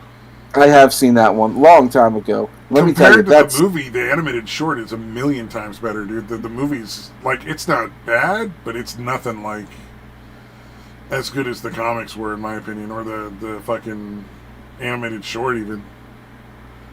Yeah, well, I think because they were... Battle Angel Alita is a lot more fucking brutal in the original story versus the one they're telling now, or told now. Right. Well, I mean, I still liked it. I know that there's always going to be differences, but I think out of all the anime adaptations... Yeah, you're probably right. That probably is the best. Yeah. Yeah. I mean, what are we comparing it to? And fucking... Oh, fuck, Death Note. Soul Eater or some shit? Samurai Champloo? No, not Samurai Champloo. They did Dragon Ball Z. Dragon Ball Z was terrible. No, they didn't. Exactly. No, they didn't. No, they didn't. Yeah, good point. My bad. I misremembered, obviously. Like, the only good thing that came about that is it... Like, the two main characters that started their fucking careers, even if it was a fucking train wreck of a piece of shit of a fucking content and a half fucking movie. And they went on to do a bunch of really cool fucking shit. But it didn't exist. Because it was awful. True. Fair enough. I wasn't even really into Dragon Ball, and even I was like, dude, that's kind of bad. Oh, you know what I do like? Fucking, the one with the Southern Cross, and not because it's a faithful adaptation of the fucking anime. What was it? It's the North Star and the Southern Cross should never fight. Oh, I can't think of the name of the fucking movie. I have no clue what you're talking about. It even had the guy from fucking Peter Pan. The one with Robin Williams, the fucking guy that played Rufio, was in it.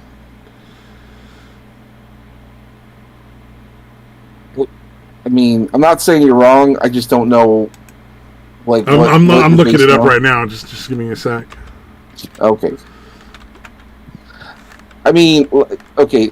Other adaptations like Death Note on the Netflix one, that was a really bad one. Although I liked it in the beginning because I thought they were going to do like Final Destination, but as Death Note. And as stupid as that is, I would have liked that type of a movie a lot more than what we ended up with. Like when it started, I'm like, oh yeah, this is fucking Final Destination. Okay, all right, I like those movies, sort of. Yeah. Let's see. Oh, this is back in the fucking 90s. Oh, this guy's done a lot of work. Sure.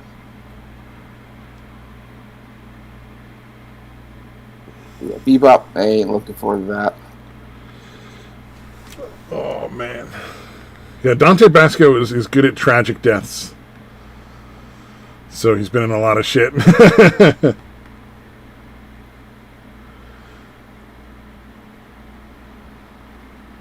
Who's Dante Basco? Do you remember Hook with Robin Williams?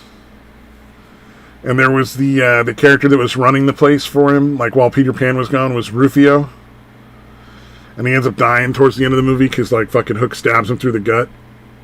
That's Dante Basco. Trainer Tip's cousins. Yeah. That motherfucker. Yep. Yeah, he was in a movie before that, and I can't fucking find it. Oh, Fist of the North Star. I'm fucking dumb. But that was based on an anime. And I don't think it was anything remotely like the actual anime or the graphic novel, but it was just a fun, cheesy fucking 90s flick. Yeah, I've heard it mentioned a few times. I've never seen it. Yeah, of course, to be fair, I've never actually watched Fist of the North Star. I mean, I know the meme that she had already been fucking brutalizing it. Like, you're already dead. Oh, yeah. There's a secret technique that the fucking Southern Cross martial artists do that is, turns you into like a fountain of blood for a little while. And that was kind of entertaining. In the live action one. Like, it fucking opens up the guy's veins at his elbows and his fucking neck. And just blood just sprays out of him for like a good minute, and you're like, that's a lot of fucking blood. Like, I don't think he can survive that, but he's just fine afterwards. It's like, dude, you've lost like half of what you had. You should probably go sit down for a little bit. Like, maybe eat some good red meat and drink a lot of milk or eat a lot of cheese or something. It's a very cartoonish violence in a live action setting. It's very nice, and it has Malcolm McDowell. Like that, like fucking Addams Family Values. The cartoonish violence is definitely more brutal and deadly than that. But like, he punches some dude really, really hard in the face at one point, and the guy's jaw is just to the fucking side afterwards. But, you're thinking like 90s level of graphics and special effects, so it's really fucking cheesy looking. Yeah.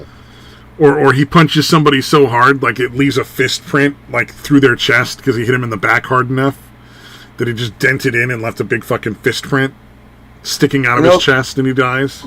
There's a lot of like crazy shit going on in that show. Yeah. I do remember there was like one scene where he uses a technique. He literally sticks his finger into the temple of a guy's head, and the guy's like, "Oh my god, your finger's in my head." He's like, "Once I remove it, your head shall explode."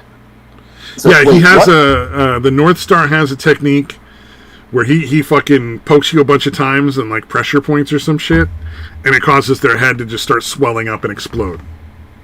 Yeah. Which, I mean, you wonder why the North Star and the Southern Cross fight so much. Like, they both have these techniques of, like, poking people a bunch of times and making blood come out of them. It's like they have a lot in common. It seems like they should hang out. Oh, and all of the people in just like in anime are white people for no fucking reason. Just about. I think, like, the main reason is that they're fully aware that Japanese people tend to all look alike because they all have black hair and all that. So I thought it was because we bombed Japan so hard that they decided that being Japanese wasn't as cool as being white.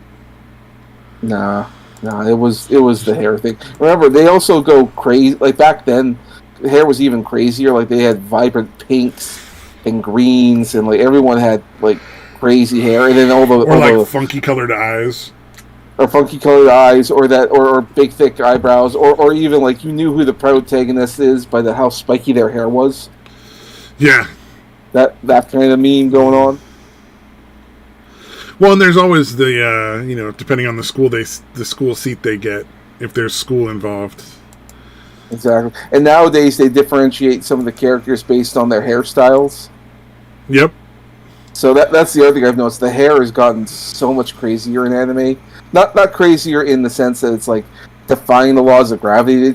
They're all styled in weird, bizarre ways. Oh yeah, you put up a Fist of the North Star thing right there. Yeah, that's the North Star. That's Kenshiro, I think. And the Southern Cross doesn't do pressure points. He actually sticks his fingers in your chest and stomach. So those scars on his chest and stomach are where like the other guy put his fucking finger in him. Like, to the second knuckle. I don't want people sticking their fingers in me. No, it does not look like it's fun. It's definitely not putting their fingers in people in the fun, sticky way. I don't want people sticking their fingers in me in any kind of fucking way. You don't want a little stinky pinky? No, the last girl that did that to me got punched in the fucking forehead, remember? Oh, that's right, she didn't tell you first. See, that's one of those things you don't fucking spring on somebody. That's not cool. If you're gonna shove something up someone's ass, you better make sure they're cool with it first. Yeah, she didn't do that. That's why she got punched in the fucking forehead. God damn. Was she surprised? Yeah. Because she got punched in the fucking forehead. I honestly, like, I don't want to see you fucking anybody, but I kind of want to see the look on her fucking face. Like, I wish there was a picture of that moment. Like, right after the punch. We're guys. We have that. We got that fight or flight response, so like it's like our reflexes. Don't fucking sneak up on us. We'll fucking deck you. We don't want to. Yeah, well, it's not like I'm telling Satan he did the wrong thing. I mean, I absolutely understand. Like, no, it's just that bitch was too stupid to know otherwise. Don't do that. That's fucking funny.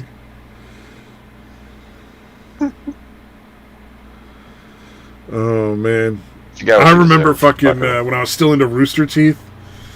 There was a lot of fucking conversation around Jeff letting his fucking wife at the time stick some fucking toys up his ass. And he was like, no, none of that was good. That was all terrible, and I should never have done that. And she was like, well, at least now you know what it feels like. Jesus. Yeah, they're not together anymore, surprisingly. I think, what was it? I remember there was the one dude that got busted for fucking around on his wife, and there was some allegations of underage, but like never any proof that I saw that the dude fucked anyone underage. Dude, there's been so much controversy going on with Rooster Teeth. I have no idea. Well, and I know that a bunch of stuff came out against Jeff because he was banging some chick on the side, but like at the time, him and his wife had agreed to go like see other people, like they were about ready to fucking divorce anyway. So they were like, let's just stay together, you know, for a couple more years for the kid, and then we'll just fuck whoever we want. You know, just keep it on the sly, away from the kid's fucking, you know, realm of knowledge, and it's all good. Because I remember a bunch of people came out after him right after they went after the other guy, and he was like, hey, look, this is all on the up and up. There were no underage people, and everybody knew what was going down. Like, totally different situation, guys. No need to fucking try to get me fired here. Although I don't know if they could, because he's one of, like, the founders of the company. Well, they sold it off. So he's a founder, but the studio can, or whoever it is that bought him, I think it was Warner Bros. They can fire him if they want to. Although at this point they don't care because Rooster Teeth is up for sale. Yeah, so I was gonna say I thought somebody was selling it. Yeah, but they're no longer in charge. So if anyone buys that's why nobody fucking watches their. Well, I'm sure there's a lot of people that still watch their shit, but that's certainly why I stopped watching. Is the people that originally were doing this stuff just stopped, and I'm like, all right, I'm out. These other people aren't fucking very good, so I'm gonna just piece the fuck out. And not just that. I mean, there was a lot of crunch going on with the animators. I mean, they we're talking like people would be at their desk and sleeping under their desk, not even going home, and then getting up and start working again. They were fucking working their animators to death, and it was goddamn miserable. Yeah, I mean, they actually literally one of their fucking people died, right? Yep. Oh yeah, bad working conditions and underpaid, overworked. It's absolutely it's horrendous to work at Rooster Teeth. That was the one thing I always was baffled by, the number of people who wanted to work for Rooster Teeth. I was like, yeah, they're fucking entertaining, but they're all assholes. Like, why would you want to work with people you know are just total pieces of shit? Well, I think people were they kind of fell in love with the whole like indie scene because we're talking guys that just sort of made little machinimas on Halo and had little fun things, and that seems like a lot of work, but it's also a lot of fun because you get to hang out with friends. And people like that kind of thing. It's like, yeah, it's not. I don't want to hang out with people that try to like sneak up and kick me in the balls and throw shoes at my head. That's not fun. Like, yeah. They portray the image that they're just a bunch of goofballs having fun, and people like that because it seems like a good work environment, or you can just sort of be yourself. And I see why people like it, but I mean, the only ones. Oh, it's fun as fuck to watch. Yeah, it's absolutely entertaining as hell. I just never understood, and I never will. I don't think why anyone would want to be there. Yeah. Well, I mean, the fun's over.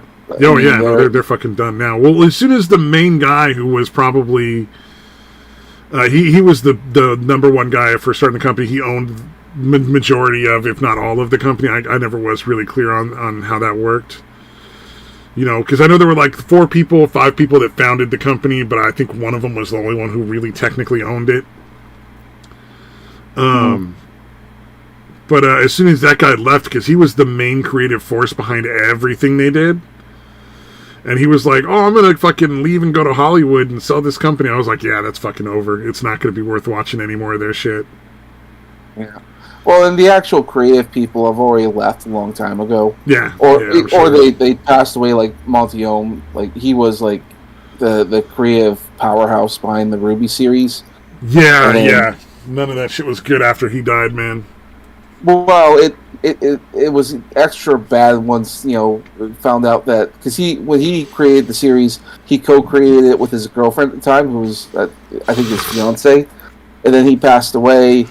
And he'd written like 2 or 3 seasons of it, but then once his stuff was done, it was just dog shit. Well, no, they didn't even use it. The Rooster Teeth people decided that they're gonna do whatever they want with it because they own the property.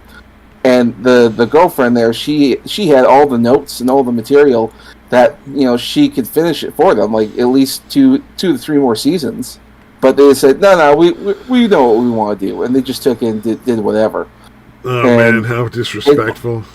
And I mean, people were pissed off, and it was so bad that some of the animators who were good friends with Monty, you know, they quit. They couldn't take that. It's like because all the disrespect and the story was just not very good. It's kind of boring, and it shows because Rooster Teeth stuff. Oh, I finally got a free copy of the movie they put out that they financed through like crowdfunding, and told everybody it was going to eventually be on their YouTube channel, and then made it behind a paywall anyway.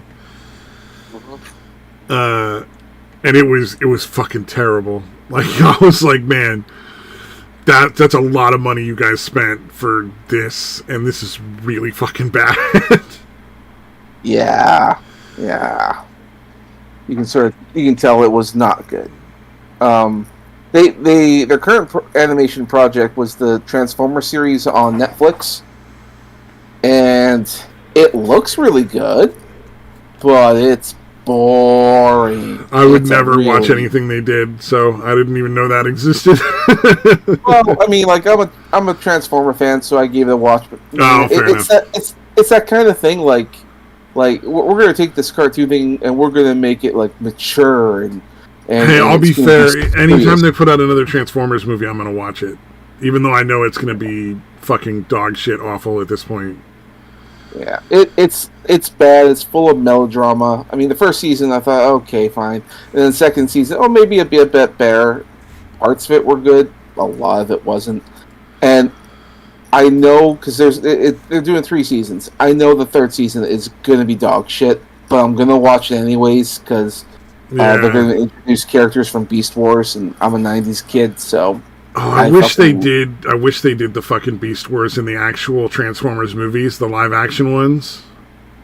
They are doing it, but that's going to be kind of fun to watch, just from like the graphics and the spectacle aspect of it. I'm sure the storyline will be terrible, but it's okay. You know? Did you hear about the synopsis for the movie? Nah. All right, brace yourself. It's going to take place in New York. And it's going to be a heist movie, and the Maximals are going to get the Maximals are going to get an old Autobot relic from the past, and that's what they're going to do to try and help and revise the Autobots to bring them back. But the Predacons want it too, so now the heist is on. That's what it is. Maybe I'm not fucking in. Never mind. No, there's no they're not doing it because. If they were to go full Beast Wars, it'd be 100% animated. Because characters... The Beast Wars was like back in time. Yep. Right? I mean, it was substantially like in the Jurassic fucking Park era, right? Exactly. I mean, well, also, I mean, it's been a while since I watched the cartoon as a kid, but I'm pretty sure it was all in the fucking prehistory shit. It wasn't modern day New York for fucking sure. That's dumb. Yeah, it was a restaurant with transwarp technology, and they ended up in prehistoric Earth. Although they didn't realize, it made sense why they turned into big fucking animals, you know? Well, it made sense because, like, when they arrived there's energon, but it's raw energon, and exposure to the robot form would kill them. So they had to create alternate forms because they couldn't do vehicles because the vehicles would still expose them. So that's why they did the animals, because the skin and the fur would protect them. So that's why they did it. And when you're in robot mode, you can only be in that mode for so long. Like, you only got like maybe 10 minutes, and you can set dampers, maybe last an hour. But yeah, limited time frame. So they had to be in beast mode an awful lot. Yeah. You know what I wouldn't mind seeing is GoBots. No, you don't want to see GoBots. I want to see a GoBots movie. Dude, the reason why you don't want GoBots is because GoBots is currently owned by Disney. Oh, no. Disney, if they did a GoBots movie, and they might, it's going to be bad. I kind of want to see what happens. Oh, shit. All right. Just to see how terrible it is. Oh, dude, Disney is crashing and burning. Look what they're doing to Marvel. That Eternals movie looks like dog shit. Who even is the villain? Lot of fun? You know what would be a lot of fun? I don't know who could do it, but a fucking Captain Planet live-action film? That would be so fucking terrible. Like, just... the cartoon series was bad enough. I can just only imagine. I am surprised they didn't try to make a live-action movie already. Yeah. It's like, it's the UN of teenagers getting together and bringing on the Captain Planet. I guess they'd have trouble trying to figure out who should play Captain Planet. And also, Planet, he's Don Cheadle. Don Cheadle would be ideal. I did see that. I'd watch it. I'd fucking watch it. I want to see Don Cheadle as Captain Planet, and if that motherfucker does not come out with the man, fuck these kids. the movie is terrible. Or at some point, just take that one kid aside and be like, "Look, the Power Heart's kind of bullshit, yo." Like, you got fucked. Maybe you should stay home from now on. Maybe that's the power of the Power Heart. It's to make it so that he actually loves humans instead of trying to kill them all. Oh, maybe that's the movie. They gotta find the Power Heart because Captain Planet just be fucking people up. Like, without the heart, he will fucking kill all humanity. Just whoever happens to be pissing him off at the moment is dead without Power Heart. And if that's the case, Heart would technically be the most important one of them all. I mean, that sounds like the kind of bullshit they'd put in a movie. That probably, yeah, he's the only one who makes Captain Planet give a fuck. He's essentially like that fucking one guy from Invincible's fucking wife. Yeah.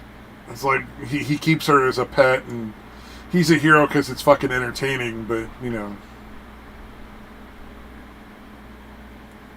Yeah, you really got to finish the season, dude. Jesus. Like, I'm trying so fucking hard not to spoil anything, but god damn it, just finish the fucking season. Alright.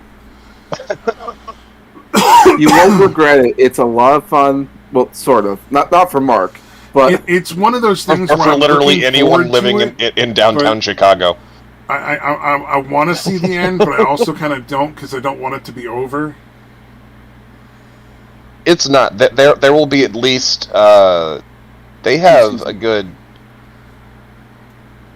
If they want to do all of it, they have at least 6 seasons they can do without trying to do, like stretch stuff. Yeah. So far, they were renewed for, like, a second and third season, so, yeah, they're good. They can cover a lot of ground with that. We'll see how it turns out. Alright, yeah. I do gotta sit down and make myself watch that.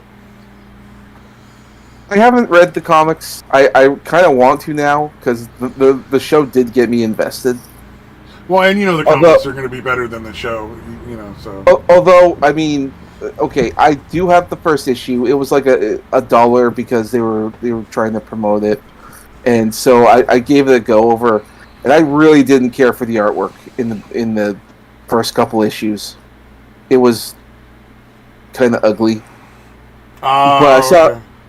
Okay. See, and that's the thing. Like, if the artwork's really not good, I mean, the story's got to be great, and the first issue's kind of boring. Well, but first issues of a lot of shit are kind of boring because you gotta, set the fucking stage. Yeah, sort of. I mean, the interesting that's why thing animes are always like you gotta get at least 3 episodes in before you can really judge it. Exactly. Like, all the interesting stuff that we saw in episode 1 of Invincible, like that surprise twist ending, I think that didn't happen until like issue 2 of the comic. Which, it's... Yeah, because like, up until that point, it kind of looked like a sort of idyllic 50s style world. Well, I mean, it looked kind of like a generic superhero thing with pretty decent animation, which, again, that show does have really good animation. Yeah, and then it took that one big fucking left turn, and you're like, oh, shit. Like, this just got dark as fuck. Yeah, the internet was just talking about Invincible all day, every day. And then the meme took over. Oh, does it actually get to the point where it fully explains why he killed them all? Watch the show. The first season? Just finish the show. Just finish it. I can't... I mean, I want to say more. I'm with Satan on this. Just fucking finish it. How far along are you? I don't remember. Well, there's only... Even my grandma has watched this show. You're slower than my grandma. The elderly are ahead of me.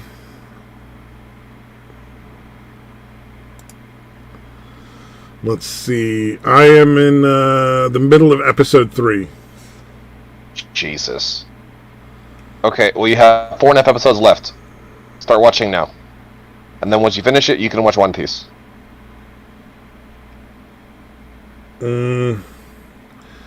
That's a lot of hoping right there. This will happen. You know what surprised me? My favorite characters in Invincible are none of the main cast. I like the Muller twins. Okay, I will say they mentioned a little bit of like the reason why they make a copy of themselves every time in the show, but it's so much more fucking deep that like in the comics than it is in the show, and I'm sure they'll probably go into it later. But holy shit, like those two characters are way more deep than they fucking need to be. Like, Jesus. Yeah. Maybe the writers originally thought they were going to do more with them, and then it changed over time, so they like really fleshed them out more than they had needed to. No, I'm not saying like that it's like that they're too developed. It's just like they're done so well, and they didn't even need to be. Oh, okay. So it's like really, really they're just that good at like making the story interesting and yeah. I mean, you can have villains just for villains' sake. Like sometimes they don't need super deep storylines. But the Muller twins, someone else really liked them in the writers' room, and they decided to just make them have all this deep backstory. I don't know. But what we saw in the show, yep. Oh, yeah, I like he hasn't seen this part yet, but it's not like it's just nothing plot related. So like we can mention this without ruining the show for him. Okay, but you do know who the Muller twins are, right, Stabby? You've talked about them before. Like it's a dude and his clone. Yeah, like and it's always only one clone. Yes and no. The original. There is no original anymore. Oh, the original died. Okay. The original died like over a decade ago, and they keep like as soon as one dies, they like the one that's left over makes another clone. Makes another clone, but they all think they're original, and it has to be that way because if it's not, they break psychologically, knowing that they're a fucking clone. Well, because then you gotta wonder, like, what's you and what's not you. Yeah. So every single time that they make a new clone, that's almost like the paradigm of transporting in Star Trek. Yeah. Because essentially, like, you're not being moved. It's just creating a new body and then supposedly transferring your consciousness to that new body and destroying the old one. I thought in the Star Trek thing. So that was always, like, led to, like, some fucking dark thoughts. You know, like, Jesus, that's kind of... Like, how many people have they murdered? Like... Yeah, so, like, every time that they are going to make a new clone, whoever is the surviving one uploads their consciousness into this whatever, and it duplicates it, right? So you don't know which one is which, and they have no, like, they intentionally set it up so they don't know which is the original consciousness and the copy when they're putting the bodies in. So it could switch or not switch, and they wouldn't fucking know. But they do it that way intentionally, just because so that if either of them thought they weren't the original, they would just fucking go nuts. Yeah. Which makes sense. That makes perfect sense. And, like, the reason that they always only ever make one extra copy, instead of, like he could obviously make hundreds of copies of himself and just have 100. But if there's more than one, then it'd obviously be easier to tell which one is the original. Every single one that comes after is obviously the clone, and unless all of them but one die, everyone is obviously the fucking clone. Yeah. There has to be one... That's kind of an ingenious thing that the original thought up, if you think about it. Yeah, like, the one person has to be able to, like, or there has to be only one person there to make a clone, or it's very obvious that they're like, the ones who are being made are the clones. Because if there's one, then you can make just the one, and then now neither one of you fucking know who's the clone. But if it's a bunch of you, now you fucking know. How does the one that makes the clone not know that the other one's a clone? Did he set it up so they both go in the machine at the same time and they both come out?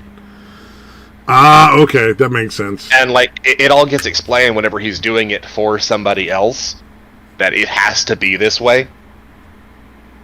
And, like, he gives, like, a very brief description of why they do it, but damn, it's fucking awesome. I think it's partially because, like, the writers were also having fun with this concept, because it is a fascinating concept. And maybe that's why the Muller twins have... why it got so fleshed out, because they were like, oh no, and then this, and then this, and then this, and then this.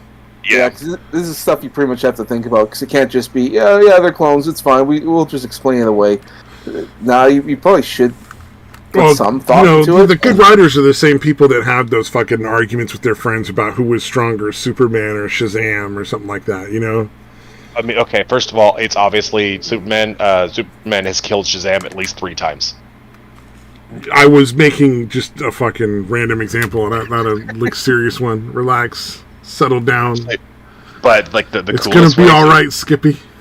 The coolest way Superman killed Shazam was like he picked him up by the fucking head and starts, like, lasering into his eyes, and like right before he fucking dies, Shazam is trying to, like, call on, like, the power of Shazam so he can fucking change back and fucking flee.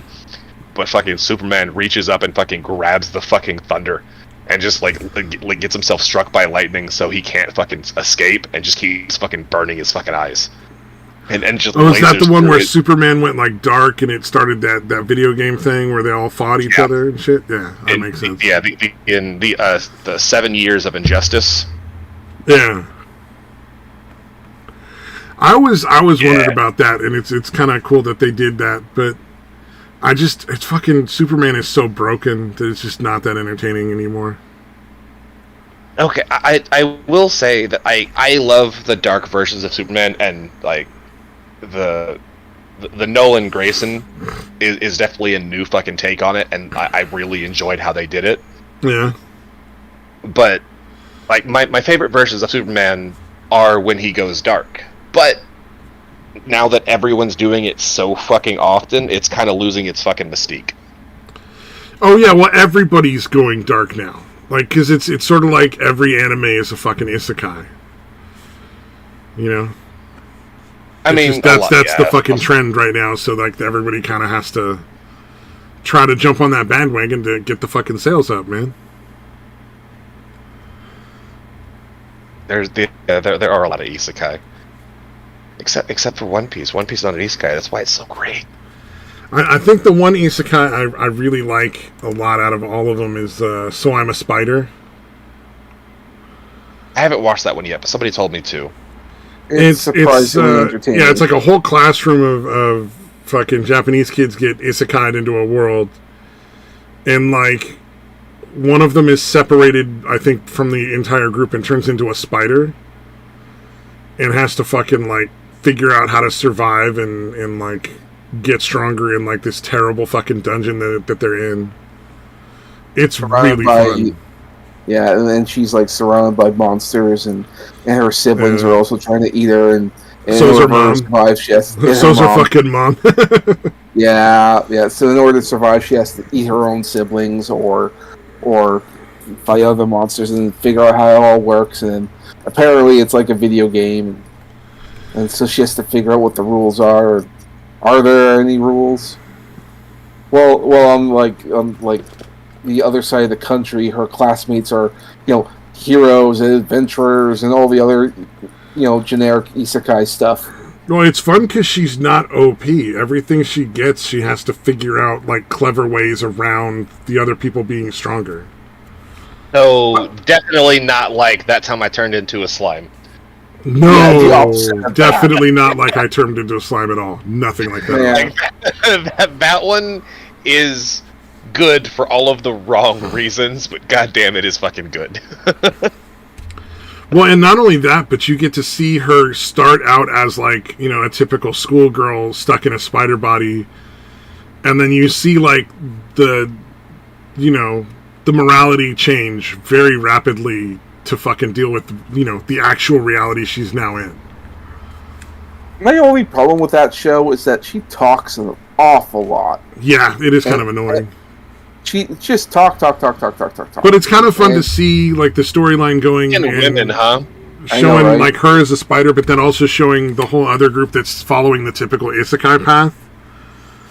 And like, it's not working out the way it's supposed to. Like, the shit's going wrong.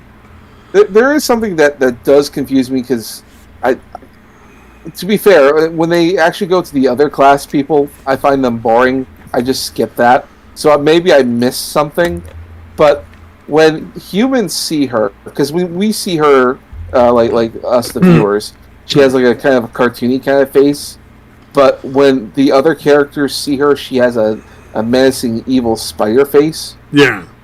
And there was a time when some of the humans were talking about like their interactions with this character, with this spider, and I was like, and she also had like servants or something. I'm like, she didn't have servants when we saw her. Is this a different character? I'm kind of confused. It's not clear if she is the big monster that they're talking about, or if maybe she is, and then the so-called servants are just siblings. They're not. Maybe. Well, because all right, it's. Or if she's been laying eggs and just unaware of it. Maybe, because there's some things not getting addressed, and maybe they'll explain it later. Yeah, it feels like something they're going to explain in the next couple episodes, actually. Yeah, because it's confused me, because I see the character with an evil face, but I recognize the body. I'm like, is that the same girl? But they see her differently than we see her. But then she has. Well, it also feels like they're going to unite the storylines fairly soon too, like at least by the end of season 1. And it's a 24 episode season, which is actually gives a lot more room for storytelling. I would recommend going back and watching the other kids, because it starts out really like vanilla, and it rapidly fucking descends. Like, it does not go the way it's supposed to go for your typical isekai. Like, they're not the fucking superpowered heroes, and it very shortly starts to become apparent that they were the only ones who were actually good. Like, there's a lot of evil people that want to kill him, and they gotta fucking figure out who those people are. Well, like I said, I found them boring, but that's only because the other character's fighting for her life. I'm like, well, that's far more interesting than these kids in their medieval adventurous growing. Luckily, there's not that much of the kids in the medieval adventure. So we do all agree that the fantasy genre is kind of fucking terrible now. Oh yeah, it has been for a really long fucking time. Yeah, if you wanted to do like a good fantasy at this point, you'd really have to shake it up. Yeah, I mean, it's become such a boring cliche, but that's what happens all the time. If it's popular, there's lots of it. Remember when? Oh yeah, well, there's so many Mary Sues. I got that right. Yeah. It's for Mary Sue. There's so many Mary Sues at this genre at this point that it just. There's so many Mary Sues that it just kind of got boring. Yeah, it's more fun to see people actually struggle than it is to see them just like fucking waltz through every problem. Well, to be fair, like I almost quit watching anime altogether back in like the early 2000s when I was just getting sick of seeing giant robots. It was like everything was a mecha, absolutely everything, and then some of it just became redundant. Yeah. It was so fucking bad. I needed something. Well, and then it switched over to shonen for a while, right? Like that was the big thing. Yeah, I did. I think that's when I phased out. Because that was when they started doing things like Naruto and what was the other one? You had Naruto, Inuyasha. Inuyasha. I know there's a whole generation that it's like their Dragon Ball Z. That It Is and That I Am guy. I can't remember what that one was. Who?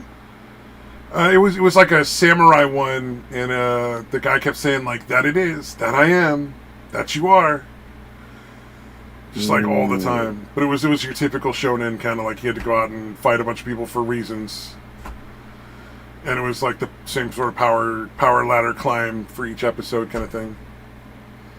I don't know what I don't think I saw it. I didn't watch a lot of shonen. I'm not a big fan of it. I just remember that was in like the same era. There was like a bunch of those. Okay. That was also when Shonen Jump was a thing. Like, I actually liked getting some Shonen Jump. I love reading some of the stories. Shonen Jump is still a thing. Well, it is, but what killed it for me is that when I was reading it and then the anime came out, and the anime goes so much faster than the manga. At least, just because, that how long it takes for things to get here. And I was reading the Naruto every month. I actually was enjoying the story, and then the anime just went right past it real fast, and it was spoiling everything in the manga, so I just got bored with it and I didn't bother. And also what really killed, like I was reading the One Piece manga because that was also included in Shonen Jump, and then the 4Kids dub came out. And boy, that was horrendous. Ignore the 4Kids dub. It didn't exist. Let it go. First of all, it's a little hard. Bad. God, damn, it was bad. A 4Kids One Piece? Yeah, that's the one I was talking about. On TV for a while? Yeah. You want to get stabbed, Stabby? I'll make your name true. It's a little hard because I bitched about the 4Kids adaptations of many shows, and my friends are forever terrible when they try to take a real story and dumb it down. My friends, like in real life friends, are forever trolling me, singing the One Piece rap, like the theme song. Oh yeah. And I'm like, stop! It's so bad, but they know I hate it. That's why they keep doing it. Like, don't remind me. I would, if that was all One Piece was, I never would have watched the first 60 episodes to start with. Oh, so bad. I probably wouldn't have made it through the first episode of that shit. There was one show that 4Kids did. Actually, there was a couple of them, but there was one show I did enjoy watching, but after a while it did get kind of boring, and that was Shaman King. I don't remember that. Yeah, some people remember it, but I mean, I did enjoy it. But again, it was the only dub around, so you have to get what you can get. Yeah. To be fair, though, all the anime I watched until probably like 5 years ago was just shit that like my brother or sister were watching on TV or something, and I just happened to be in the room, so I'd like, oh, that's kind of interesting. I'll watch like 20 minutes of that. What was weird about the Shaman King show is that the main rival character in there is Chinese, and his sister's Chinese, but they have British accents. Oh god! And I remember watching that and thinking, why? And I'd read the manga, and I'm like, obviously you're Chinese people. What's going on here? But it's not going to matter. Sort of like I like dubs because I don't have to sit and read. It's easier to like follow what's going on. But like, undoubtedly, the voice acting in like fucking subtitled anime is way better. Yeah, I mean, case. Early anime was not the greatest. Oh, especially in early anime. Oh yeah. Yeah. Well, okay. It's also that like whenever you're like listening to something in a language that and you're kind of reading along and fucking doing the subtitle thing, whatever. Yeah. You're not picking up on the like eccentricities and the nuances of the language. True. So like if you hear someone say like a phrase or something in English and they just fucking say it really weird, or like your dumbass always mispronouncing fucking words. Like you're not True. gonna catch it because you don't speak the language. So like but all of the bad, some of that up all of the bad things that happen in like foreign languages, yeah, you don't usually catch because you don't speak it. But like you'll pick up every fucking single little detail when they say some line weird as shit in English that you won't catch in Japanese. So that's why there's a ton of fucking people who will only watch their stuff in Japanese, or they'll only watch the subbed and not the dubbed version. I would say there's some stuff you can pick up from the body language if you're not reading. Oh, there's a lot of stuff that you might miss in like body language and facial cues too.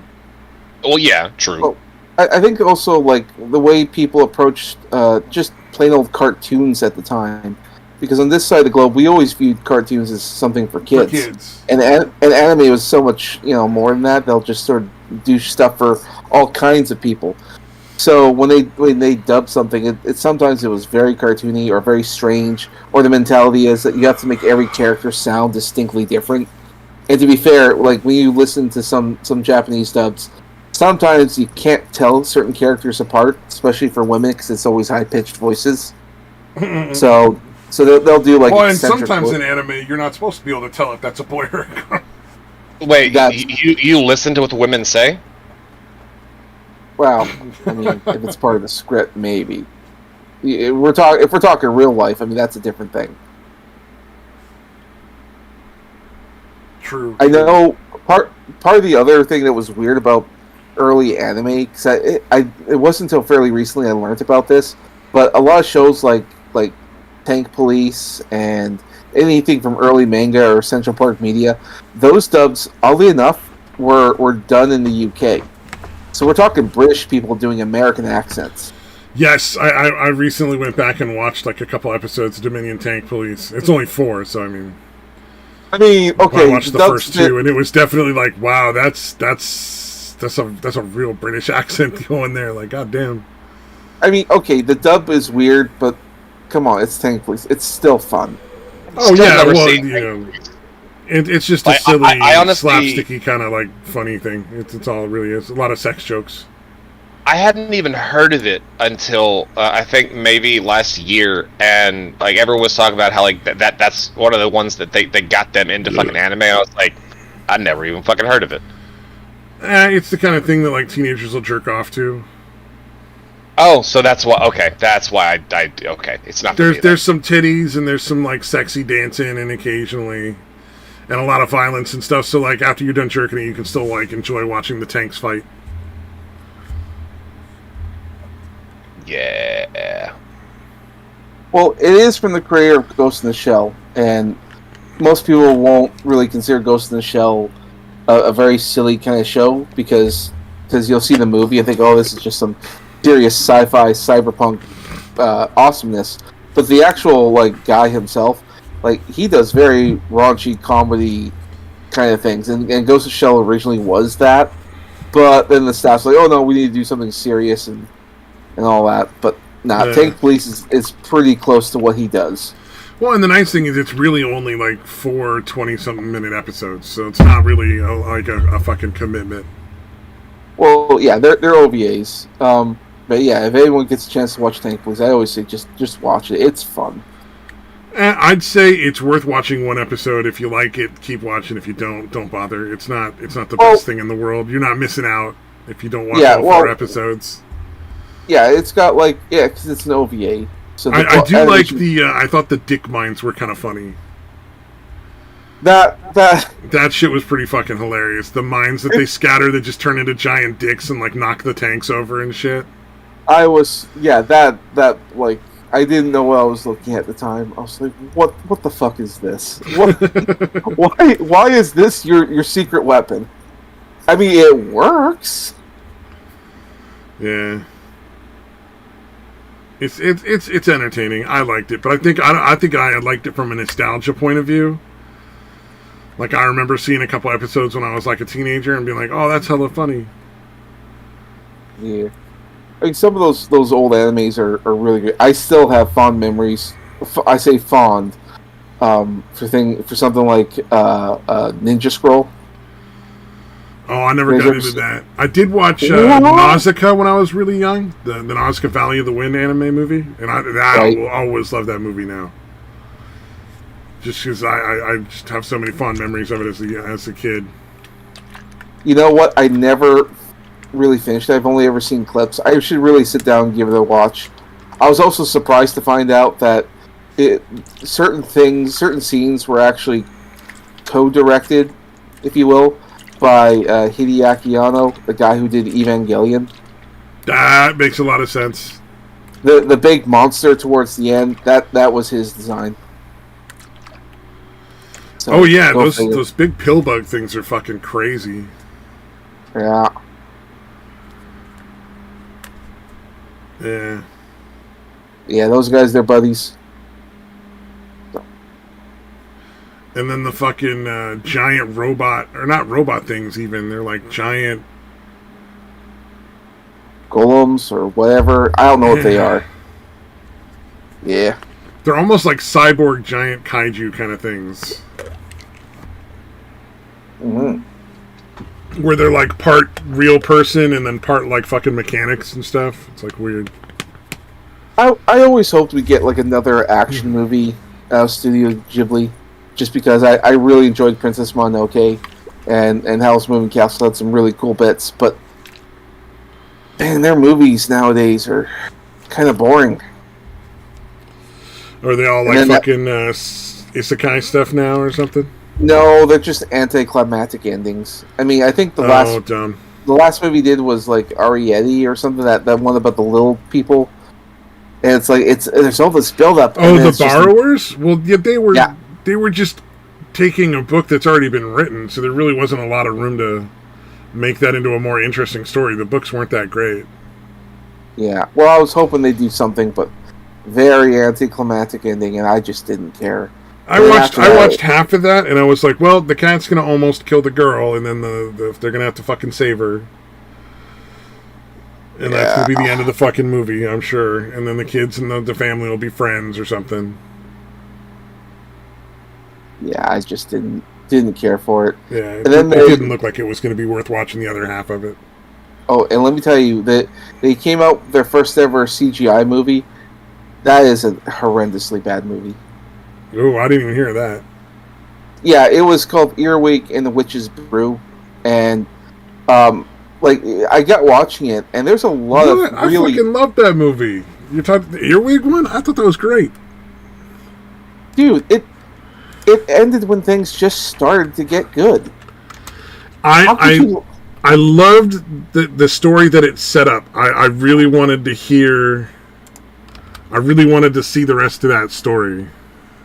They could have easily cut out like 40 minutes out of that movie and added more towards the end. Yeah, there was a lot that they could have cut out and added towards the end. I just was really hoping there'd be a sequel, and I'm sure they're not. No, they needed to knock it out of the park the first time around, and they didn't.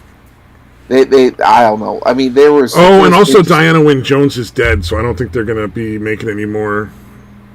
Who did she play? Of the book? She's the one that wrote the book it's sourced out of. Oh, okay, right. Yeah, probably not. Yeah. Wasn't she also the one who wrote Howl's Moving Castle? I don't know. Let me tell you, I was so interested in the movie that I went out and listened to the audiobook, and that book is fantastic. There was 3 books in the series, and they're all great books. And the movie, nowhere near as good. Nowhere near as good. I was surprised. Yeah, she died in 2011, Diana Wynne Jones. So. Let's see. I know she was very disappointed with the movie. She wanted to like it because she liked Miyazaki and all this stuff, and then the movie comes out and she's like, "What the fuck was that?" Oh, she wrote the Moving Castle series, Howl's Moving Castle. Yeah. And it's 3 books. I've read. I should probably go to sleep soon. The Chronicles of Crestamancy that she did are really good. And what was the other set that she did? She's done a lot of fucking books, man. Diana Wynne Jones is a very prolific writer. Yeah. I can't find it. Yeah, but there's a bunch of stuff she's written that's really good.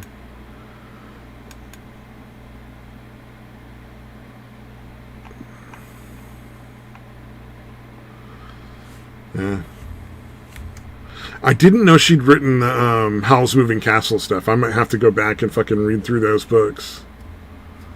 Yeah, it's a good read.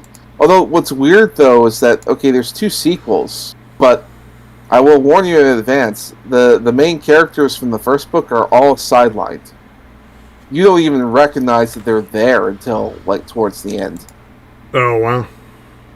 Yeah, it's kind of annoying because I like the cast. I like everyone involved in the first movie, but nah, they're side characters from that point on. Yeah. What was the movie where the kid goes to the amusement park and ends up fucking in another world for a while and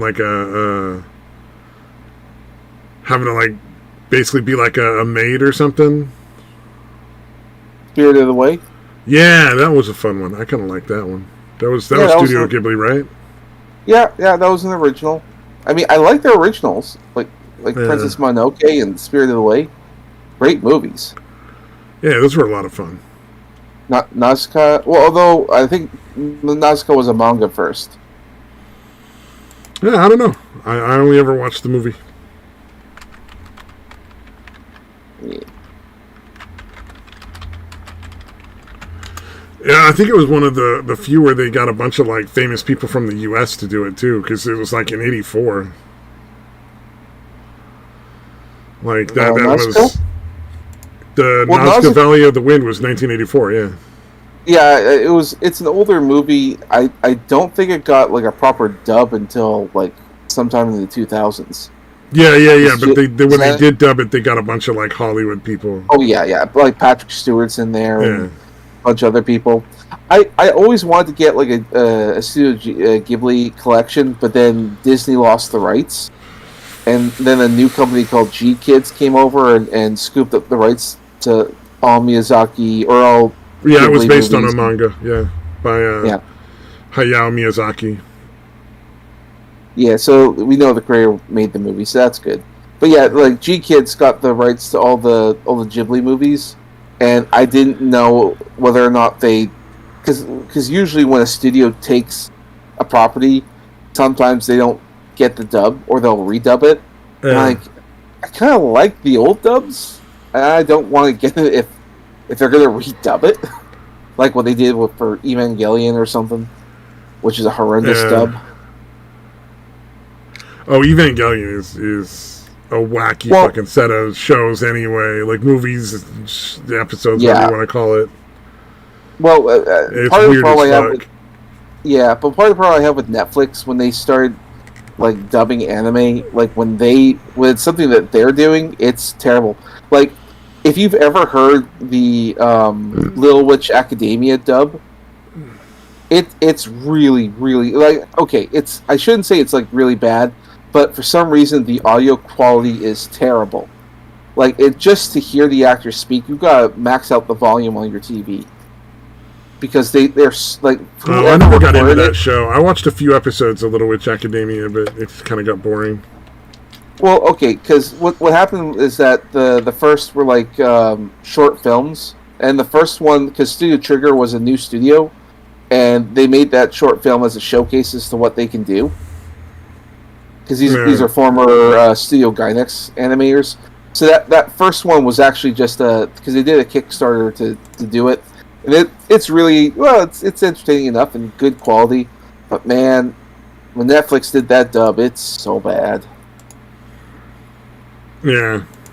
And then they did another Kickstarter for a second short film, which also did well.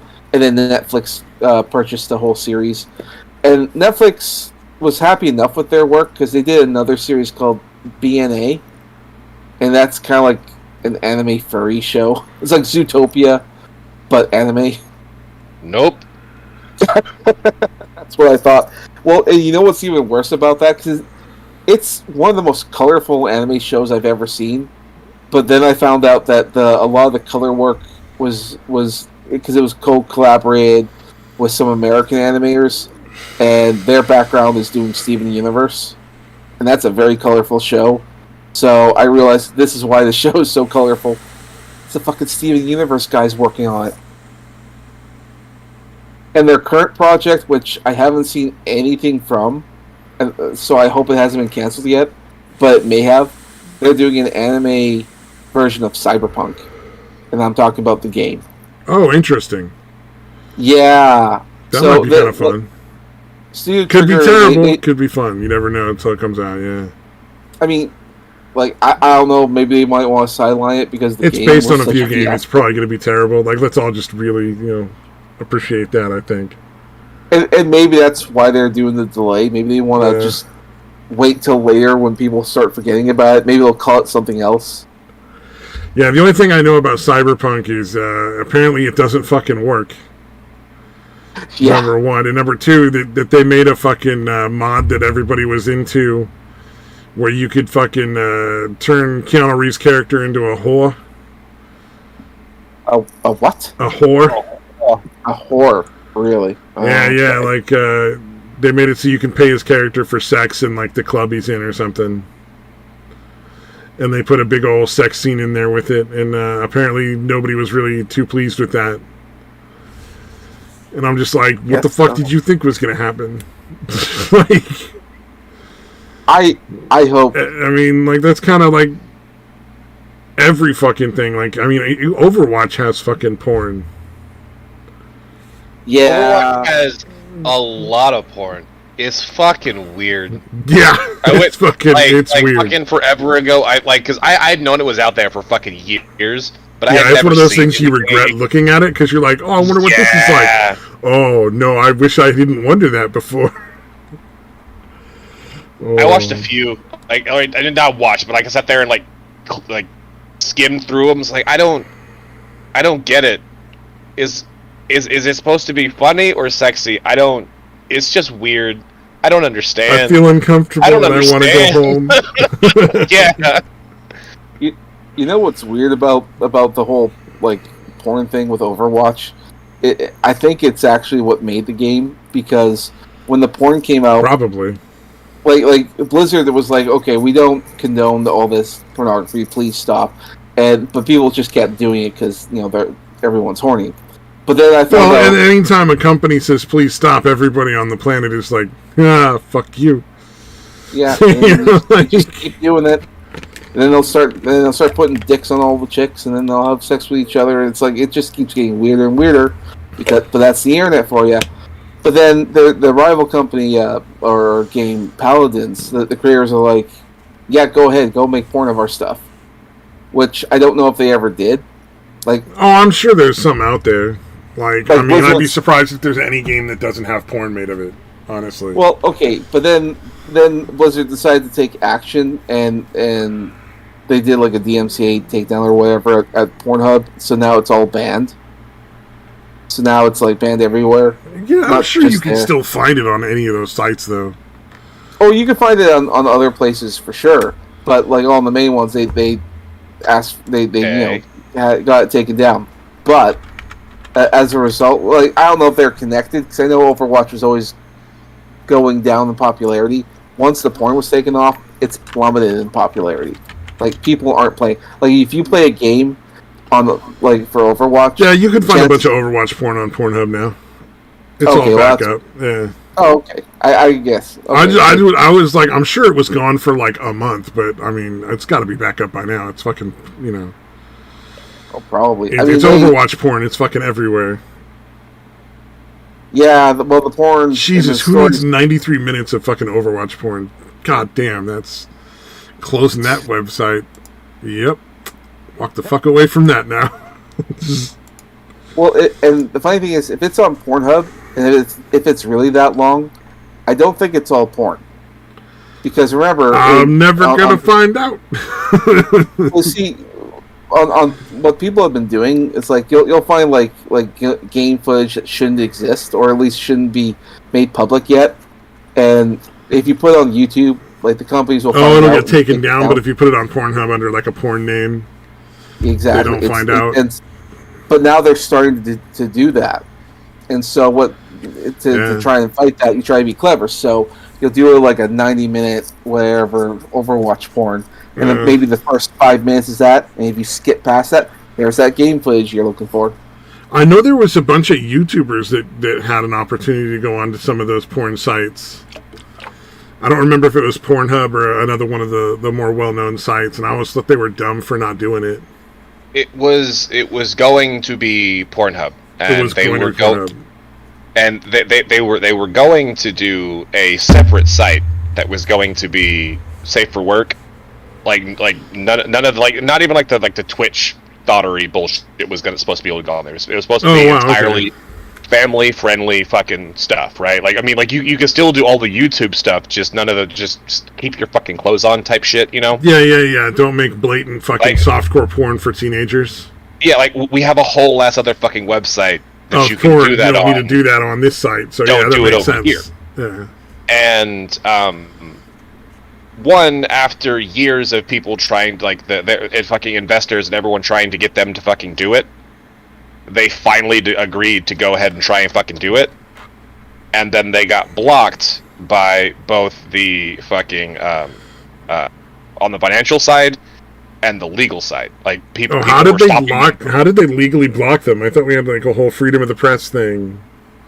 No, it wasn't so much as it was that as it was you just had a bunch of fucking nosy ass fucking politicians trying to. Like, because Pornhub was doing something, so obviously they had to try and fucking stop it because it's porn. Oh, that's fucking dumb. And then also, like, this is why people need to understand. Politicians ruin everything. All of them are bad. Their main way of doing that was to contact all the people who essentially would be running the financials for the new website, saying, yeah, this is a Pornhub company. Oh, that's fucking dumb. And getting them to pull out so that they wouldn't be able to do fucking anything. Like the investors or like the banks that they were working with? Because I kind of feel like... Essentially, it would have been... it was all hypocritical bullshit in the fucking first place, because you can still use fucking PayPal and all, like, Visa and all the other fucking places that you would be able to spend money fucking anywhere the fuck else. You can spend that shit on fucking Pornhub.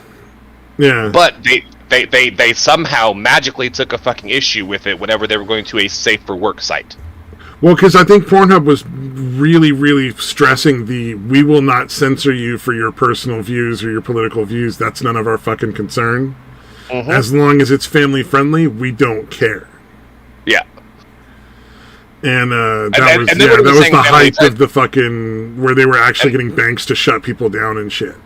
And they weren't even saying family friendly. I kept saying that, and like that was the wrong word. It was just no nudity, no sexual content, like none of that. And Yeah, so like okay. they tried that for a fucking while, and on every fucking avenue they kept getting fucking blocked on it. See, that's So one it of those just things never that's fucking always happened. bothered me. I don't think banks should be able to refuse to process your fucking payments unless you're doing something illegal. You know what I mean? Like, because they have a fucking... They're the only ones that get to do it. You know what I mean? Like, you can't... There's no other option. Yeah. You know, like if the customers want to fucking spend their credit card money or their fucking PayPal money or wherever in a site, it shouldn't be up to the fucking, unless there's a reason, like a fraud thing or like a you know, obviously it's, you know, they're where they sell all the illegal drugs, man, kind of issue. But I guess that's what cryptocurrency is supposed to address. That's why cryptocurrency became as big as it did. Because I don't think without that push where people were like, oh, well, you know what? Banks can just shut your fucking business down. Why not try crypto? They would have. I don't think they would have gotten as big. Because that was happening to a bunch of people. Because didn't like several YouTubers basically get like kicked out of like all these different banks and shit? Probably. I'm having trouble following along because I'm pretty tired. So I'm fucking out of it. I think it's almost time to probably time to go. yeah, it's time for sleep. Jeez, it's almost 4 o'clock in the fucking morning. Yeah, that's what I was saying. It's like, it's time to fucking go. I mean, nerd talk can just sort of eat up your time. Yeah. Oh, it's been Alright. fun, though. No, it hasn't. It's been terrible, and I hate you for being here. If there's anybody actually still watching, thank you for hanging out.